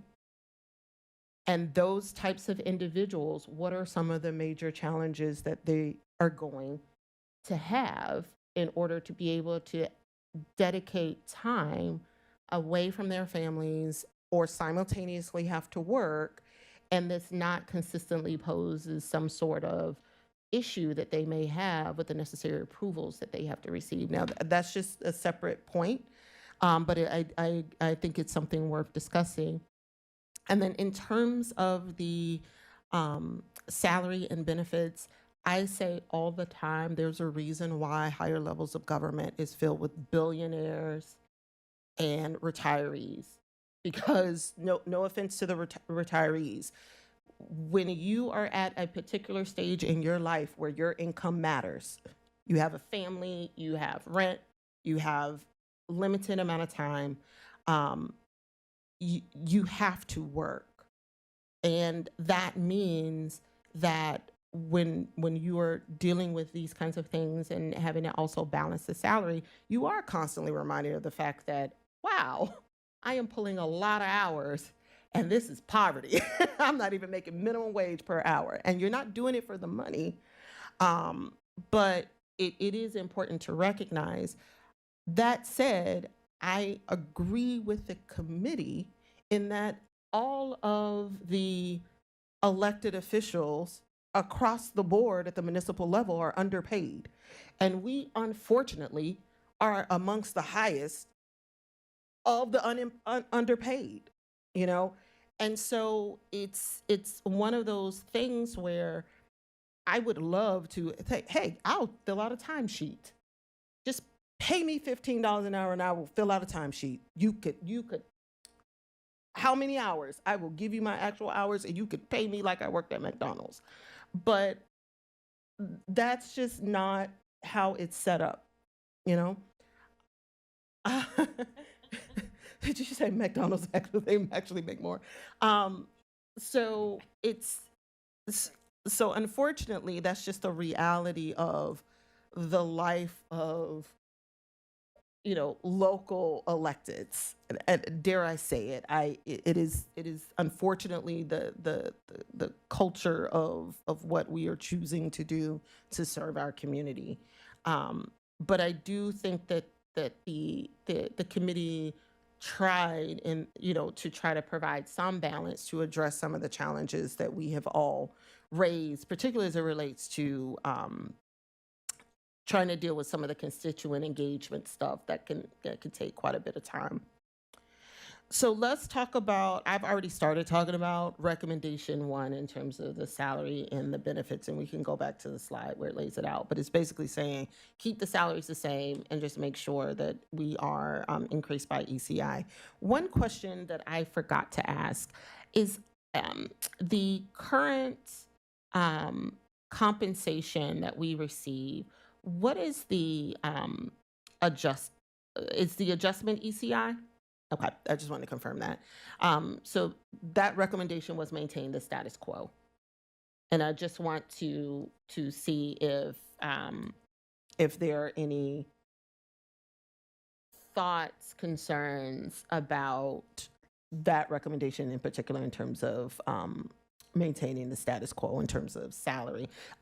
Keeping in mind what Councilmember Lamon just brought up, you know, looking into whether or not our health benefits can be, if you don't accept it, it could be treated in a similar fashion as city staff. And that was something I will say I thought, and I don't know, I would have to go back and take a look at some of the conversations when that piece was originally put forward for us to have the healthcare. Because I feel like at one point, I spent a very long time not having healthcare through the city because I had healthcare through another role. And I do feel like I've received something because of extra because of that, but I could have been totally wrong. Okay. All right.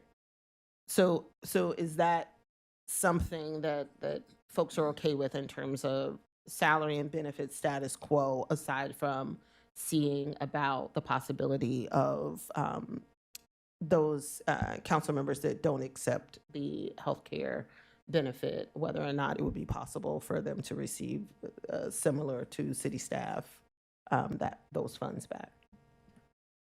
For the record, I would just state, Mayor, that I don't support it, but it is the finding of the democratically selected committee. So I don't think, I think until we change something about our workload and the expectations of this community for this council, we are absolutely not meeting eye to eye with the values that we supposedly hold about representation in this community and the progressive values that we hold. It is completely and totally and utterly out of alignment. Enough said. Thank you, Councilmember Honzak. Councilmember Westlake. Thank you. I just wanted to raise, and it's hard to not seem self-serving, but it did come up when we talked with them about the issues around childcare and how expensive that can be. And it seems as though the committee wanted to help in some way, but it read to me as they wanted to help in some way, but couldn't really figure out how. And if that was a correct read, I did want to throw one idea out there that I think brainstorming with Councilmember Honzak. I remember last summer when council was still meeting in June and July, but school had ended. It was really hard for me to stay on top of the work because I am used to having my kids at school Monday to Friday right now. So that was a big change. So I don't know if there's a chance of something like a stipend for our recreation program that you could put towards summer camps, things like that. I wonder if something along those lines could be considered an additional benefit. I would want the committees, I would want feedback so that I would want feedback, but I wonder if the door is still open for us to creatively think about ways to assist in that way. Because like I've said, without childcare, parents, it's very, very, very hard to do the job. Thank you for that. Council Member Dabala. I think what I was gonna say has been said, which I'm okay with the recommendation to have the salary and benefits be where they are for now, because it's already quite a bit more than it was 2 years ago, a few years ago. But the health care, the specific health care idea that Councilmember Landman proposed, and I was going to bring also up the child care, the specific suggestion that looking at the summer period in particular, maybe that's a way to limit the cost of it without, but also really provide a big help for the people who would benefit, working somehow through the recreation. So looking at those two specific points under benefits. Otherwise, I'm fine. Thank you. Thank you. Councilmember Schlegel. Councilmember Honzak, I really hear what you're saying, and it makes a lot of sense to me. It seems to me that taking a step back, we have a situation where there's 7 positions. It's kind of like the blind people on the elephant, you know. One person may be doing it as a labor of love because they have the privilege of being able to afford to do that or have the time. Another person may be just burning the candle at all kinds of ends, holding down a full-time job. But, you know, another person may have kids in the house and trying to do the job. It seems like ideally this would lend itself to a needs-based compensation approach, like a sliding scale, where you would say, okay, you've been elected, now, submit your, submit these things, and within some kind of range, we'll figure out how this can be, done for you. And I mean, for one, it would not bother me if I knew that a different member was getting compensated differently or getting different benefits because on the basis of some outside evaluation of what they needed to be able to swing this,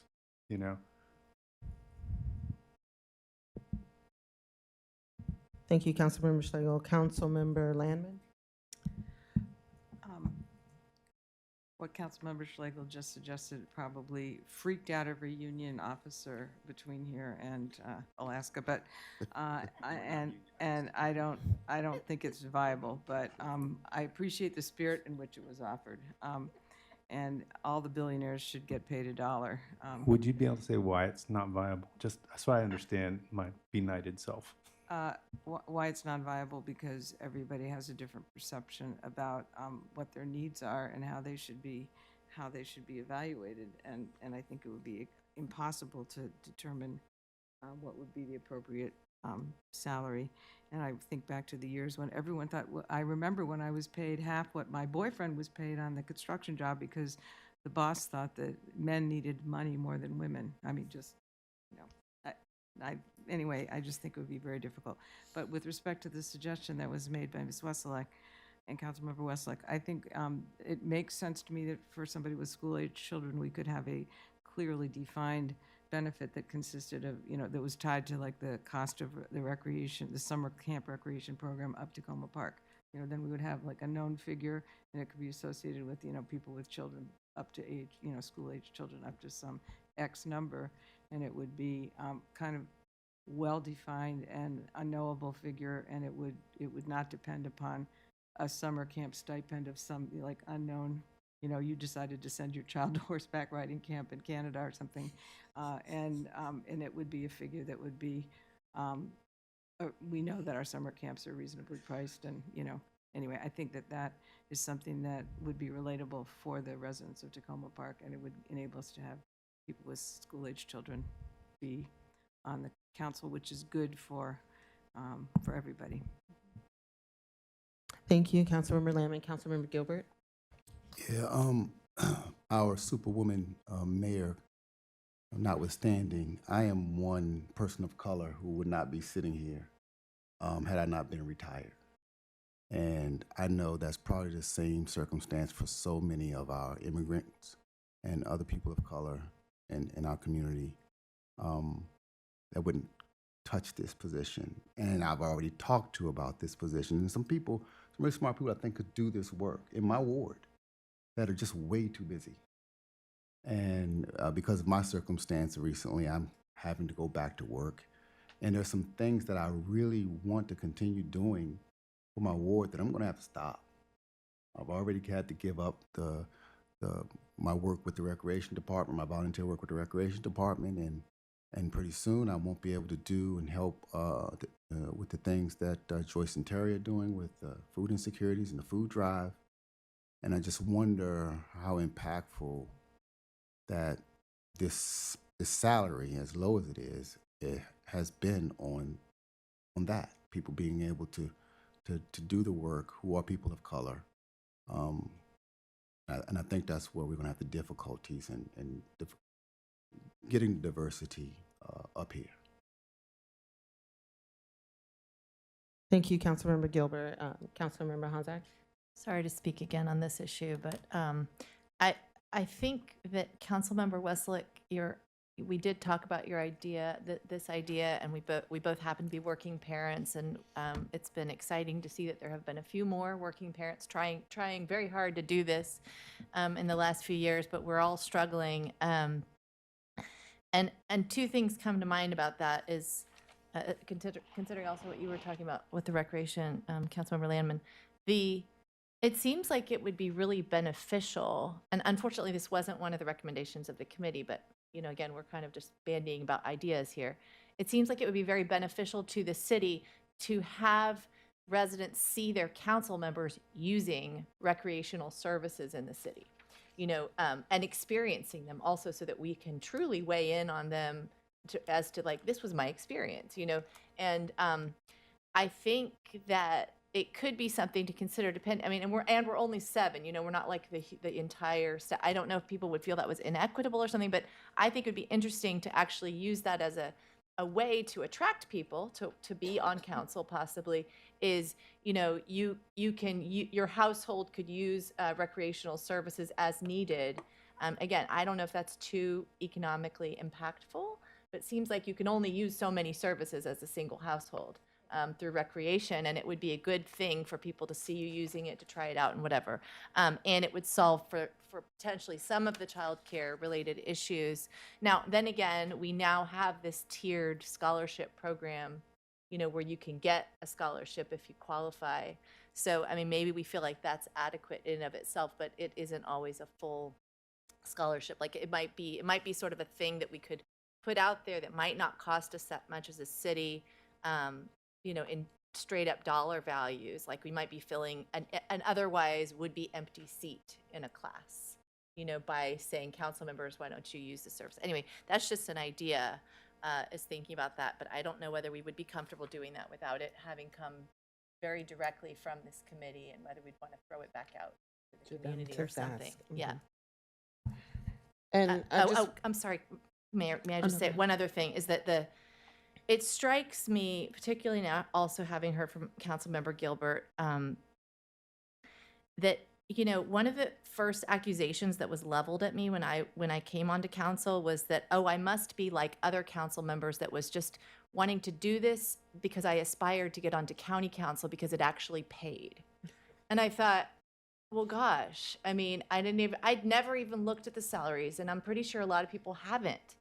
I have subsequently, and we happen to live in a county where, you know, if you're a rational human who needs to live, that is what some people would be doing. You know, is that what we really want as a city? I don't think so. So, you know, something needs to change long term. I'm not ready to do it now because it didn't come directly from this committee. But looking forward about 4 years, I would like to just, again, placeholder.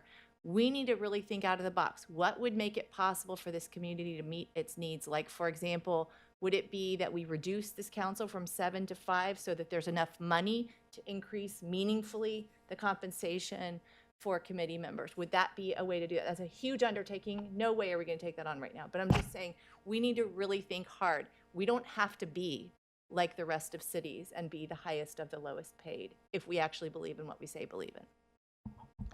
Thank you, Councilmember Honzak.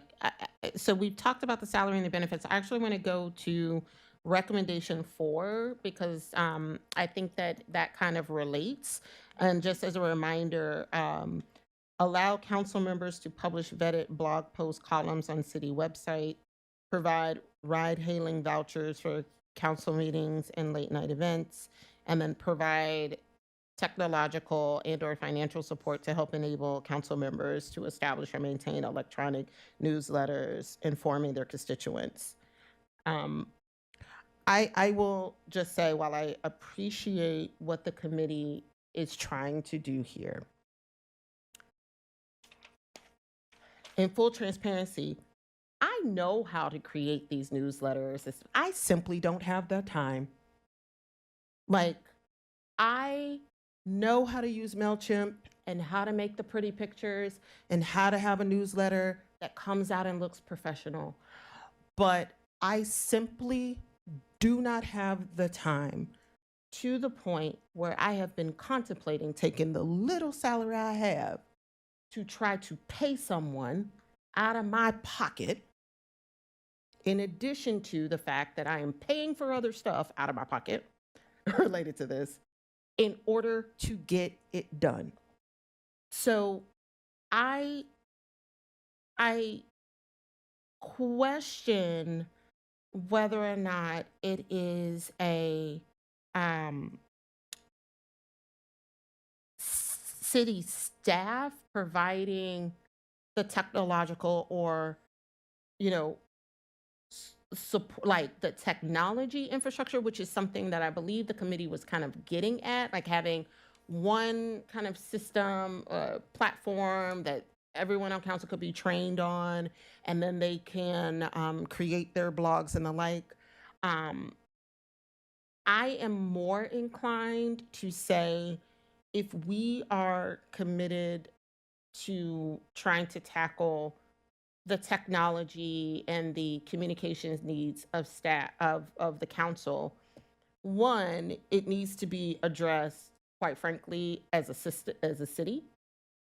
Meaning, I am becoming more and more aware of constituent management systems that would allow for, you know, if a resident has an issue or concern, they can go through a platform and it gets properly routed, and it doesn't have to hit all of our inboxes.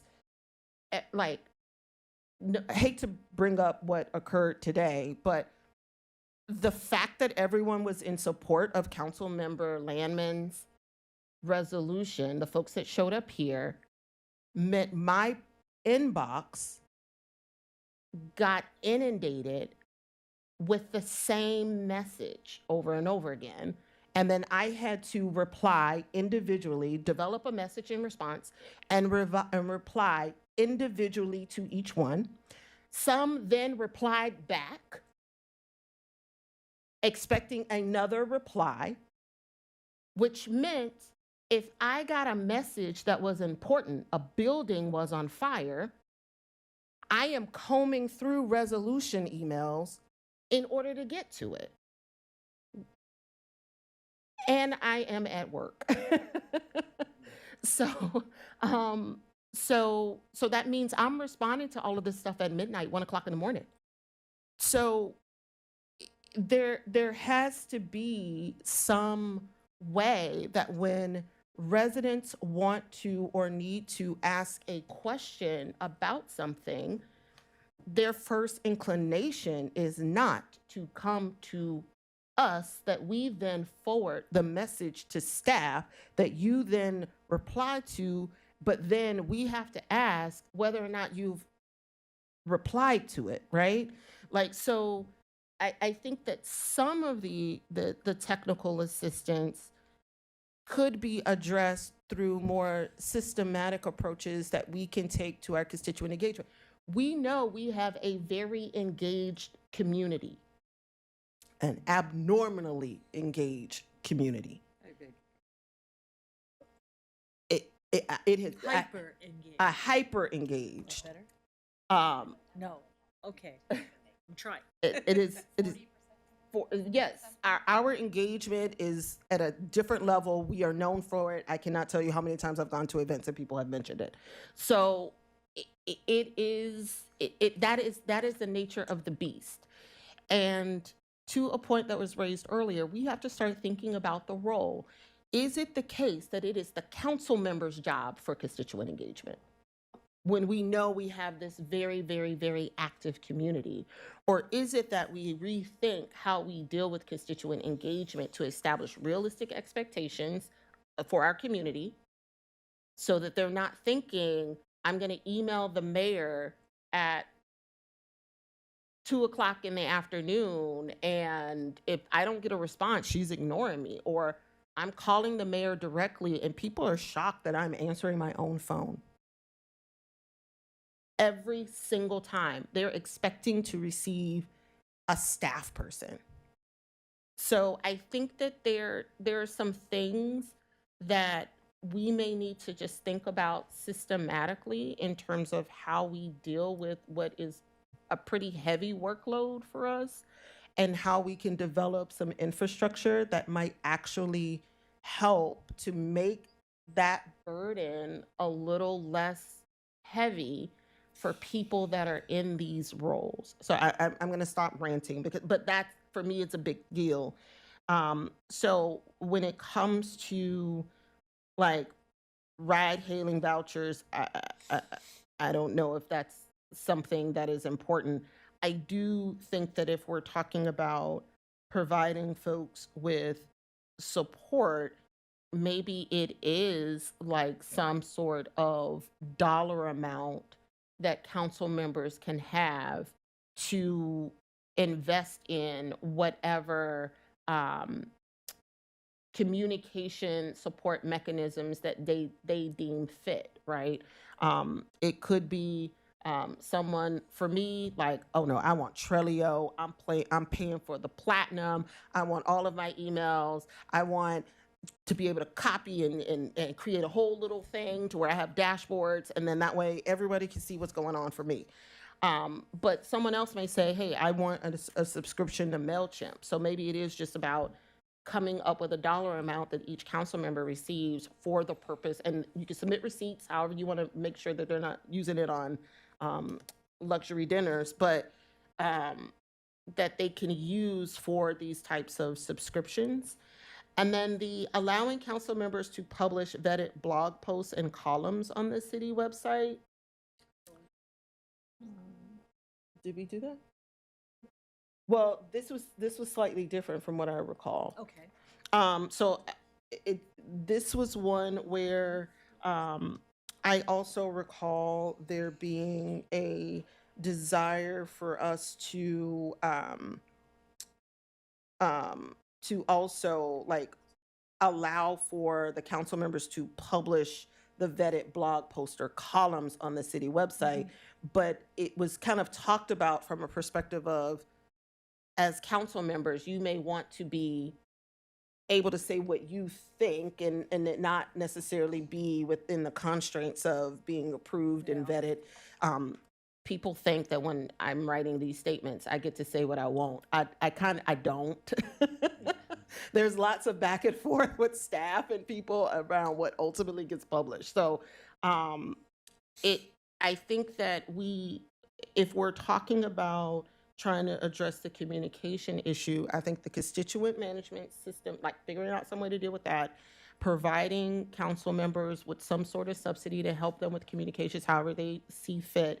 And then if everyone agrees to have, or maybe they don't want to have an electronic newsletter, if they agree to have an electronic newsletter, then that link to your own personal newsletter is available on your personal page on the city website. And then that way you don't have to police someone's newsletter or the thoughts that they are sharing because they're theirs and not necessarily in direct alignment with something from the city. And everyone has to then deal with the reviewing. So I'm going to stop for real this time and open things up for other people's thoughts. Councilmember Dabala. I am going to go a step further. I think that the system that the website system that the city bought from Civic Plus has already got the some kind of constituent management feature that has not been activated or that we're not paying for. Yeah, but that it's there as a possibility. I talked at one point to Ryan about it. He was like, let's get the basics first, and then let's look at this. But I agree that the support ought to be to make the job more manageable so that it can be truly part-time and focus on the things that we need to focus on. I get a lot of questions from residents that are fairly routine. I answer them because I happen to know the answer now after several years. But why are they asking me? They could be asking city staff, or as you say, ask me to ask you to get the answer back to give to them. So I think there's a lot of potential there. Ride-hailing vouchers for people who don't have a car or need to get home by, I mean, that just seems like a no-brainer. And I think it would be, we may see it as a challenge to all be on the same system, but once there is a system, everybody can just use it for their newsletters, and that seems fine to me. But I also appreciate what the committee was getting at, and I think it's a slightly different twist that I would put on it, and then I would go a little further. There are also some issues that the committee didn't tackle, and in particular, in terms of managing the work of the council and improving the diversity and number of candidates, because the job's not so daunting. We've talked several times, change the topic. We've talked several times on this council about term length. And in order for us to give the issue the time and research it deserves, in order to have the time to propose and potentially make a change, if in fact we want to do that, we need to get on it. The time frame for it would be a charter change to go from 2 to 4 years or 2 to 3 years. I don't want to have that discussion tonight, but having the advantages of having a longer term in terms of learning the job, having the job once you learn how to do it, particularly the budget, annual budget, if you only do it once and then you do it again and then it's suddenly election time, that's not helpful to the budget process. After 2 majority new councils, it's important to me that we consider having a 4-year term. They didn't tackle it. The election board didn't tackle it. We've talked about it a couple times. Somebody has to tackle it. And given the time frame that you need to do a charter amendment, if you are going to do one, we need to have a work session sooner rather than later. There are disadvantages as well, for sure. The advantages would be we could be more effective once we learn what we're doing. That would take less time for people to do the job once they learn what the job is. It reduced costs, it reduced time for staff and for volunteers on the election board. Many of our neighbors already have these terms, Rockville, Gaithersburg, Hyattsville, for example. There are disadvantages. Would a longer commitment discourage potential candidates? Would it somehow feel less representative to some of our residents? But again, what I'm asking for now is, can we have a work session in the next few weeks in order to discuss the issue? And I understand from having talked to the city manager that the council would take the lead on doing the actual research and presentation to discuss this. Did I get that right when we talked earlier today? And I'm willing to do that with the help of anybody else, just to set it up so that we can discuss it. I mean, staff is always available to assist, but it sounds fundamentally like a policy discussion. Yeah. On behalf of the council, so. Yeah. Okay. I don't think staff should lead that, but we're here to help. And I just really quickly, Councilmember Duvall, I want to check something. I know that the Board of Elections, when they Yes, they gave did. their recommendation, one of their recommendations, because of the costs of our elections, was to either go to look at it, to either go to a 4-year or figure out some way to stagger things so that the election process would be not as laborious for them. Okay, thank you. So, so one more time with feelings. So I am formally requesting a work session within the next few weeks within the next few weeks, just making that clear. Are you going to be ready to facilitate that discussion, Councilmember DeBala? Yes, I would be able to do it. Not next week, but give me two. We can talk offline. Yes, so that we can talk about what it would mean, how you would do it, and whether we want to start that process. Any questions, comments? And thank you, Councilmember DeBala, for raising this issue because, you know, the approaches that you could potentially take, I think some communities have done things like ballot referendum kind of measures, and then others have made decisions. So especially if, depending on the types of options, we need to make sure that we're able to have those conversations sooner rather than later in order to make sure that we're able to implement any recommendations that are ultimately landed upon. Councilmember Honzak. All right, working backwards. If that was a motion, I support the motion to put that on the work session for 4-year terms. I would wish that we could do more to crack the nut of getting more people to want to become council members before we kind of locked that in, but you know, TBD. Secondly, I'm sure you would agree. Secondly, I agree. It's a no. You know, while it might not help anybody who's currently on council to have ride-hailing vouchers, I agree. It's a no-brainer. If it helps somebody, why not put a little bit of money behind that and make that a part of business as usual? Thirdly, I am thinking about I'm very interested in learning more before we, I don't know, nail anything down. I don't know that it has to be in the resolution, but I'd love to hear very soon about what is involved in that Civic Plus add-on, how much it costs, and what we could potentially get out of it before we lock in on any ideas. Fourth, I am interested in the concept of maybe we could, and I'd offer to do this too, but if we could take a closer look at what the county council, for example, does for their regular newsletters, and maybe it's very similar to talking about what Civic Plus would offer to us. But if any of you receive the newsletters from our county council members, it appears that they're all working off of the same system.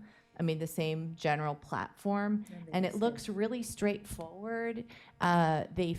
What it looks like is happening is that the county exec and each of the council members are getting little blurbs about important notifications that the city would normally put out through their comms, and then they get like a little photo or a little flyer, and they can plop it into their template. They all have the template. It looks like they all have some sort of platform that allows them also to rather than a MailChimp, they put their addresses in there and then they push it out, I guess, and it automatically, you know, you can sign up for it or unsign up. And what's nice too is nowadays all of them have some kind of a translation capacity to do that. And each of them will put a personal note at the top. Now, that would be the question. Are those vetted by somebody? I don't know, but they are personally written by that individual exec or county council member.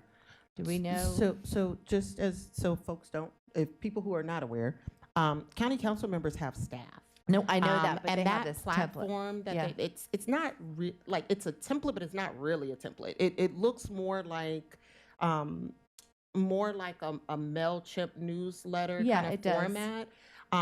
The pictures, or at least for all of the ones that I receive, although it's the same template, because in MailChimp you create Yeah, the you different stick it in. sections, and you can translate in some of those, but everyone kind of has a slightly different kind of thing going. Yeah. But I know for sure that their staff are the ones that are putting together those notices, and so it's not necessarily the case that they're just taking blanket information from sometimes it is like there's an invite to an event, and that staff person just takes that image and populate it into MailChimp or whatever system. They could be using something different, but whatever system it is, you can do that. Like, you can copy an image and have it come across like a picture in MailChimp.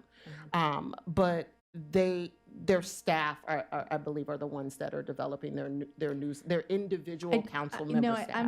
I am sure that is correct. I think what I'm getting at is there's really a lot of difference across any given council, this current council, previous councils, about the capacity and the time that people have and the money they have to put into doing newsletters. And right now, the format in which even we receive information from city staff, as much as I value it, it's not coming to us in a format where we can just lift it up and plop it into anything.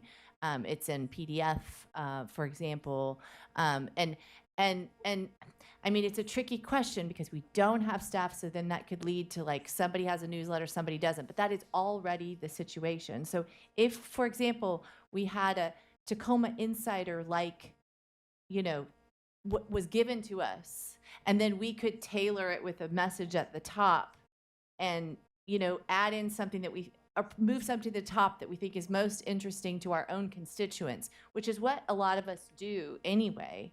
I think that would be, then a person who had less time and didn't really want to do a regular newsletter could just use the regular one, and either it could go out automatically to the list of emails that they had, or it could, and then they wouldn't be the one that's left out of the, of the loop. I mean, it's a complicated thing a little bit to solve, but I do think it's solvable, and I think it would help make communications both personalized, because people prefer to get communications. A lot of people prefer to get communications directly from their council member because it's more personal, it's more tailored, and they're getting information from so many different sources already.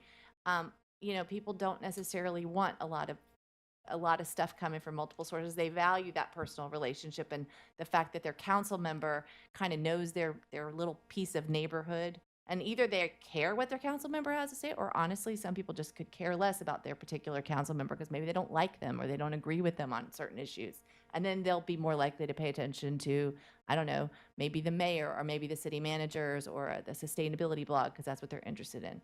So I think that there's a solution there. And then on top of that, I support the idea, depending on what that would look like.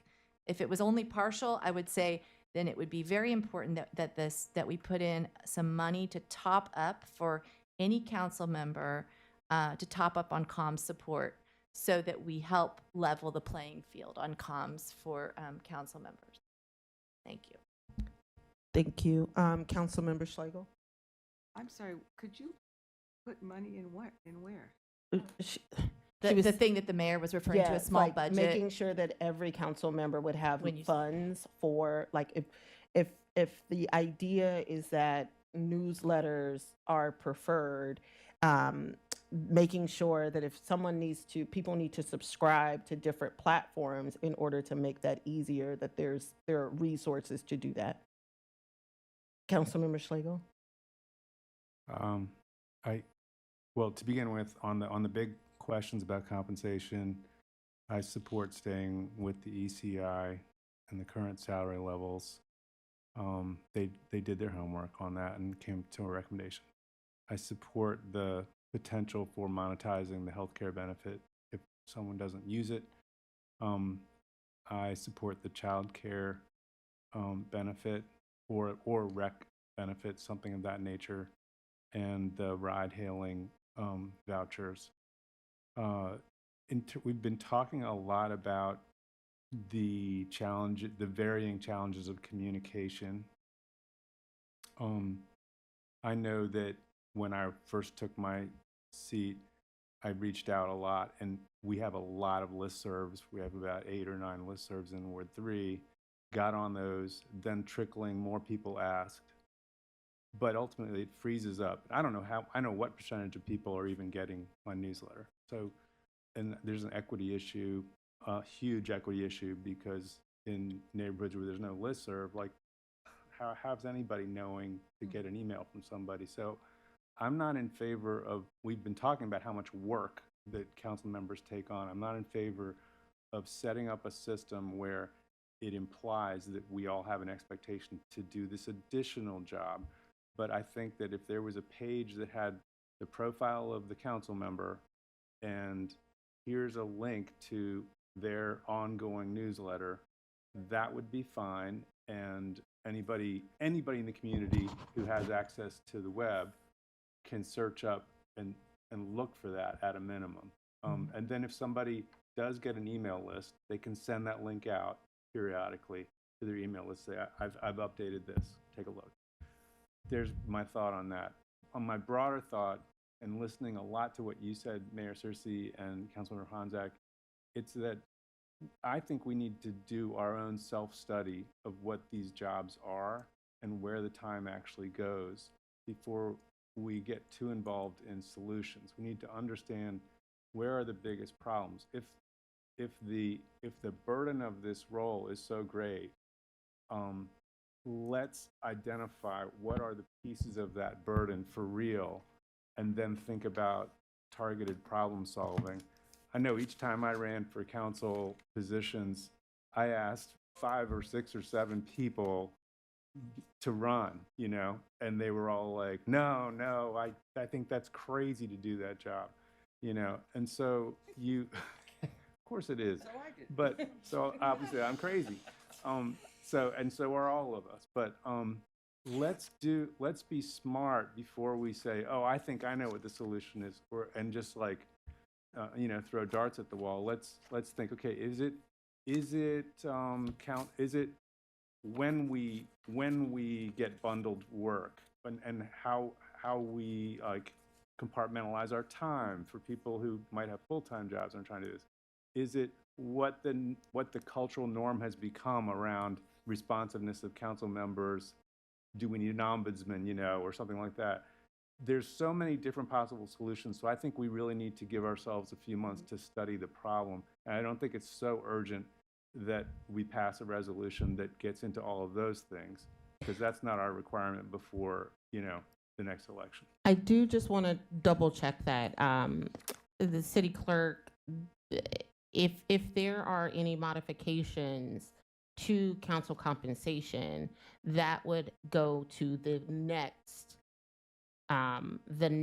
set of candidates. So we do have an informal kind of deadline that, to your point, we could continue to discuss things, but we just things that aren't directly related to compensation. Right. Let's study those. There's serious problems, but in terms of benefits, vouchers, childcare, salary, let's figure that out. Exactly. And because we would need to do a resolution in order to do that and make sure that we're able to advertise. But that is helpful because as we're developing the resolution, we can have resolve clauses that relate to addressing some of these systematic things over time. And we're well over time, and I'm happy for us. We haven't gotten to the other 2 recommendations. We can have another work session on this next week to come back, given that it is almost midnight. But one of the things that I do just want to raise, and this is selfish, but it's not just for me. It's not for me. It is for future mayors of the city, and I know, I believe Kate tried. I don't know if Bruce tried, but independent staffing support. I know that at one point we tried. At one point we tried to have like a council intern. It it it is. And I know people may not want to acknowledge the role of the mayor is very different in terms of the level of communications that you have to do, the events that you have to go to, the scheduling you have to deal with. It, it is very difficult, not just to be smart enough to kind of know what you need to report out on, but actually having the ability to kind of just manage it all. Like I said, even my phone, just being able to pick up calls that are just coming directly to me. Like, so it doesn't mean I don't appreciate having conversations, but when I have someone saying, I'm sorry, I thought I was calling a regular staff person to rant and I've gotten the mayor. What about that light on Richie, right? So I think that there are some things, and I'm happy to chat with staff. I don't know if it's going to necessarily, because I don't want to be self-serving in some impression. I'm trying to say, hey, they didn't recommend giving the mayor some staff, but there needs to be a little added administrative support for mayors, and because it's not just what you're doing for the city. The expectation is you're on a bunch of boards, you're on a bunch of steering committees, you're expected to be on a lot of things and a lot of places to bring resources and things back to the city. And it's kind of, the role is different. So that is one thing that I just want to make sure that I drill home. Here's what we'll do, because it's late. Well, And can I- I'm so sorry, Councilmember Duvall, I saw you These are late. just a couple of things in follow-up Mhm. to points other people have made. In the report, there is an average weekly hours by activity that the committee organized, and maybe that's not enough, but it shows constituents in various forms being pretty high.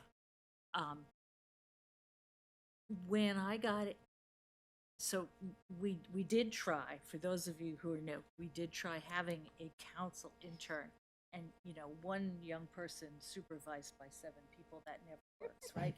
So, but the idea that there would be more focus to that makes a lot of sense to me.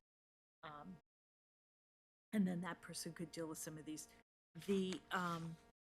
When we were asked to put our information on the website, based on what had been done in the previous council, where folks had links to their newsletters, I just put the link, I put a line about my newsletter. So I don't know why we can't just have everybody do that if they want to. Just put it right in there, because that's the way it was in the last council, and that's the way it is now. I just happen to be the only one doing it. So that's something you guys can do if you want. And there was one more, which had to do with either email or phone addresses.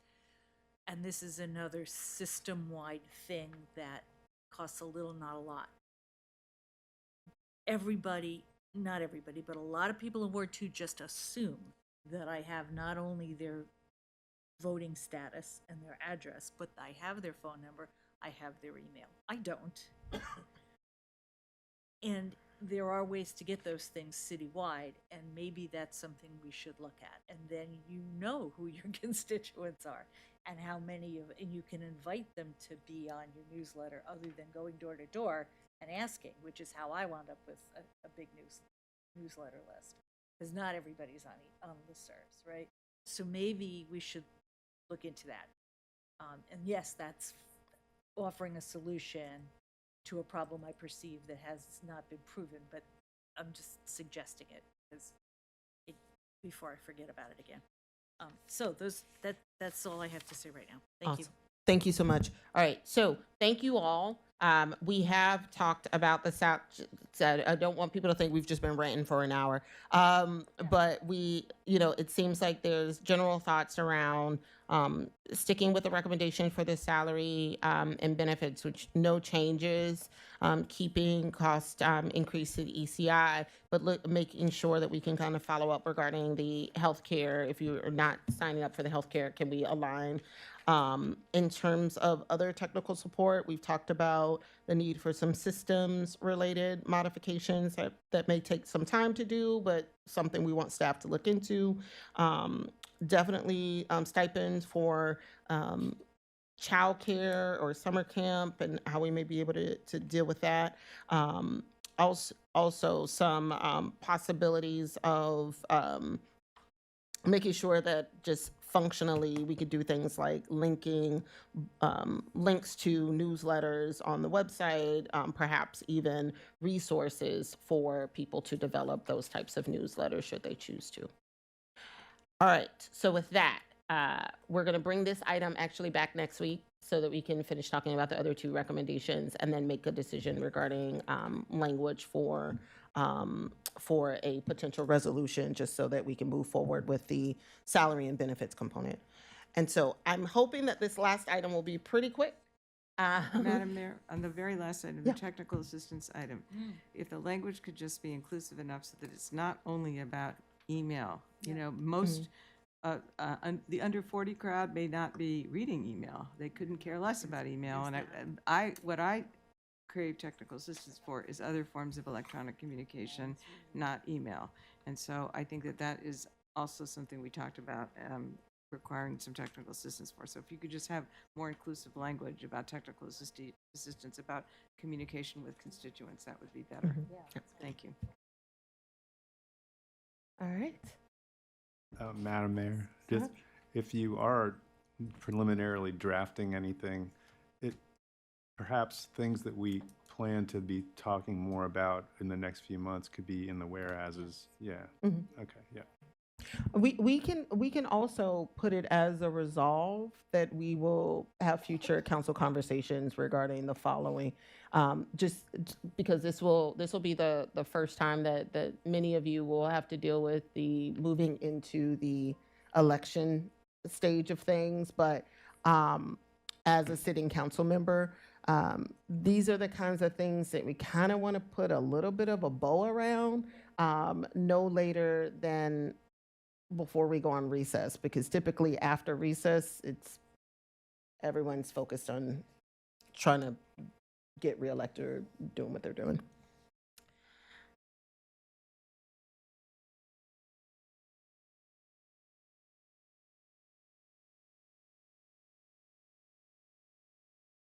Am I turning things over to Councilmember Honzak? I don't know. Yes. Okay.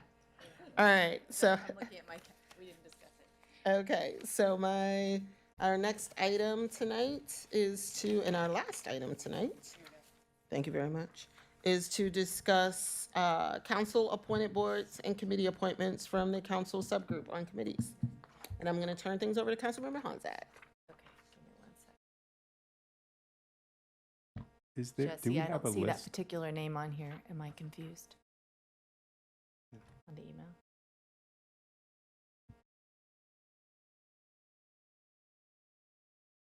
I don't, but I'm just confused why it's not on here. That I'm just like, I'm hoping I'm not making any other mistake. Okay, I don't think so. We all agreed on this email. Okay, are you ready? Ready. Yeah. I'm gonna go ahead and take the liberty because I just chatted with Jesse real quick since we didn't have we have the memo, but not the names. Councilmember Gilbert, Councilmember Schlegel, and I, and with Jesse Carpenter and Irma, have deliberated on the board and committee appointment recommendations. We had a lot of fantastic people that applied once again, and as we said, there were just lots of people who applied for the sustainability committee in particular, and it was actually really interesting. That's not, since I was on this subcommittee in the prior council too, that's not unusual. Actually, it's clearly an issue that gets people jazzed up in our city and in which people have technical expertise. So I'm not going to read through the whole memo. We received 17 applications for this mid-year recruitment, and here are the people that we have recommended. Arts and Humanities Committee, Sebastian Coe, Seidel Pearl. I'm sorry. I'm sorry. That's why I didn't create that. And you could you read it? Yeah, I'm gonna have Jesse read it. Thank you, because I don't have that list in front of me. The Arts and Humanities Committee, Sebastian Coe, Ward 1, Seidel Pearl, Ward 6, Chris Reinhardt, Ward 5. Board of Elections, Olivia Dale, Ward 4. Commission on Landlord-Tenant Affairs, Theodore Wilkins. He's a non-resident, but he is a property manager.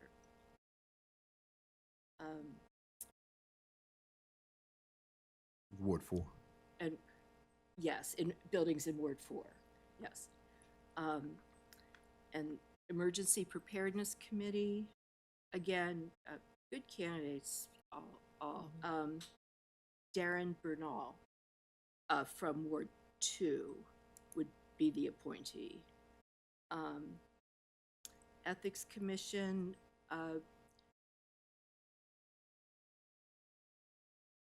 can I skip that one for today? Yes. Grants Review Committee, nothing. The Recreation and Community Engagement Committee, Jeffrey Zookman, Ward 3. Sustainable Maryland Committee, many applicants. Daryl Alexander, Ward 6. And that's it. There's possibly an Ethics Commission appointee and possibly a Tree Commission appointee, but I haven't been able to confirm that those applicants want those positions.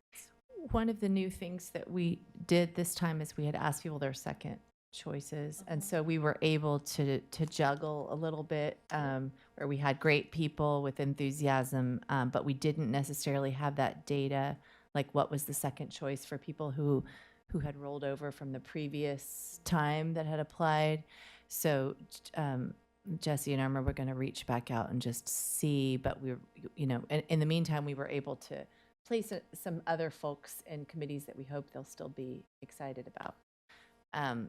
And I would like to draw everybody's attention to the racial equity considerations. I'm going to just let you read that, because standing alone, to me, I mean, while this data is interesting, to me, the bigger picture is kind of what is the trend line for what we're seeing among our applicants, and then what the folks that we're able to appoint.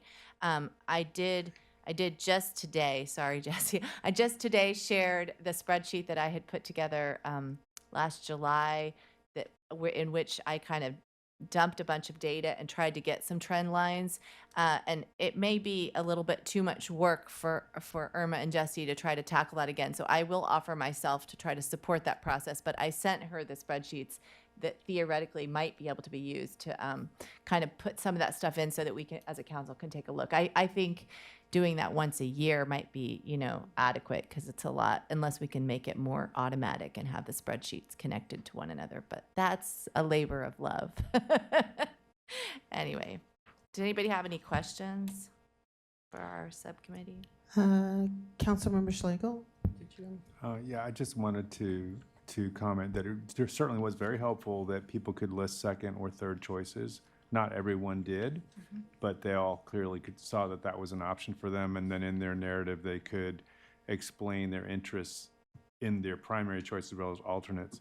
I think in terms of the diversity that we're looking to build, it's very clear that the issue is on the front end of people applying, and even with outreach to people and directly asking people to apply, it doesn't always result in an application. So we have a long way to go there. Once people apply, it really is usually, like, out of, say, 20 applications we reviewed in these various cycles, if you took 20 of them, 18 are high quality, are quality applications of people who can do good jobs on committees. Maybe 2 or 3 are kind of like phoned in. I don't want to, I shouldn't have said that on the mic, I'm sorry. But it seems to be people who aren't really clear on that they need to justify their interest. Yeah. Thank you. Council Member DeBala? Yeah, quick question. Will Jesse be sending us the lists of applicants and selections? Yes, I will send all the information out Okay, tomorrow. thank you. Okay. All right. Well, thank you to the working group on committees for all of the work that you all have done. I appreciate it. And with that, One more point of order. Will you be scheduling some time on the agenda in the coming weeks to have a conversation about the issues that were raised by the people who commented tonight about how the community can further engage with the council, elected officials about how the community is going to respond collectively? It seemed like people would like to have some kind of a working meeting, whether it's a hearing, so that they can present issues that they are seeing. I mean, I think that not necessarily with an eye to legislation, but perhaps with an eye to figuring out how they want to work directly with the city staff and government, as well as to see whether legislation would emerge or not, but some kind of a hearing, perhaps. a hearing would typically, the purpose of a hearing would be for some action. So we're having a hearing Typically, on. it could be. Yeah, But it could be for information Well, collection. I think it might be useful for us to chat because offline, because what was described sounded more like some sort of community convening with the electeds. And so we've done those kinds of things in the past before where, have everyone come to the rec center, have different tables, have different elected officials sitting there and have people float and talk, right? It wouldn't necessarily result in a resolution per se, but would provide folks with that avenue of communication to voice their concerns. So I think I'm really about time efficiency and and the fact that we are getting ready to go into budget season. If it is something that we're planning to do offsite on a different day that's not necessarily related to a council action, I would rather spend the energy to just organize that than have time at the dais to discuss what would be covered, if that makes sense. Maybe we could schedule a brief discussion in public, so to speak, in session. So because people would like to hear how we're deciding what we're going to do, just to decide what form the conversation would take, but have the discussion occur, not in front of the dais, so to speak. Like we're having the conversation now at midnight. Maybe they. Yeah, that's what I'm saying. I think it would be better for us to brainstorm a couple of ideas in terms of approach offline, and then provide clarity to the community regarding the next steps. Right. I'm really going to bang this gavel. Would someone like to call this meeting to adjourn? Thank you very much. Everybody have a great night.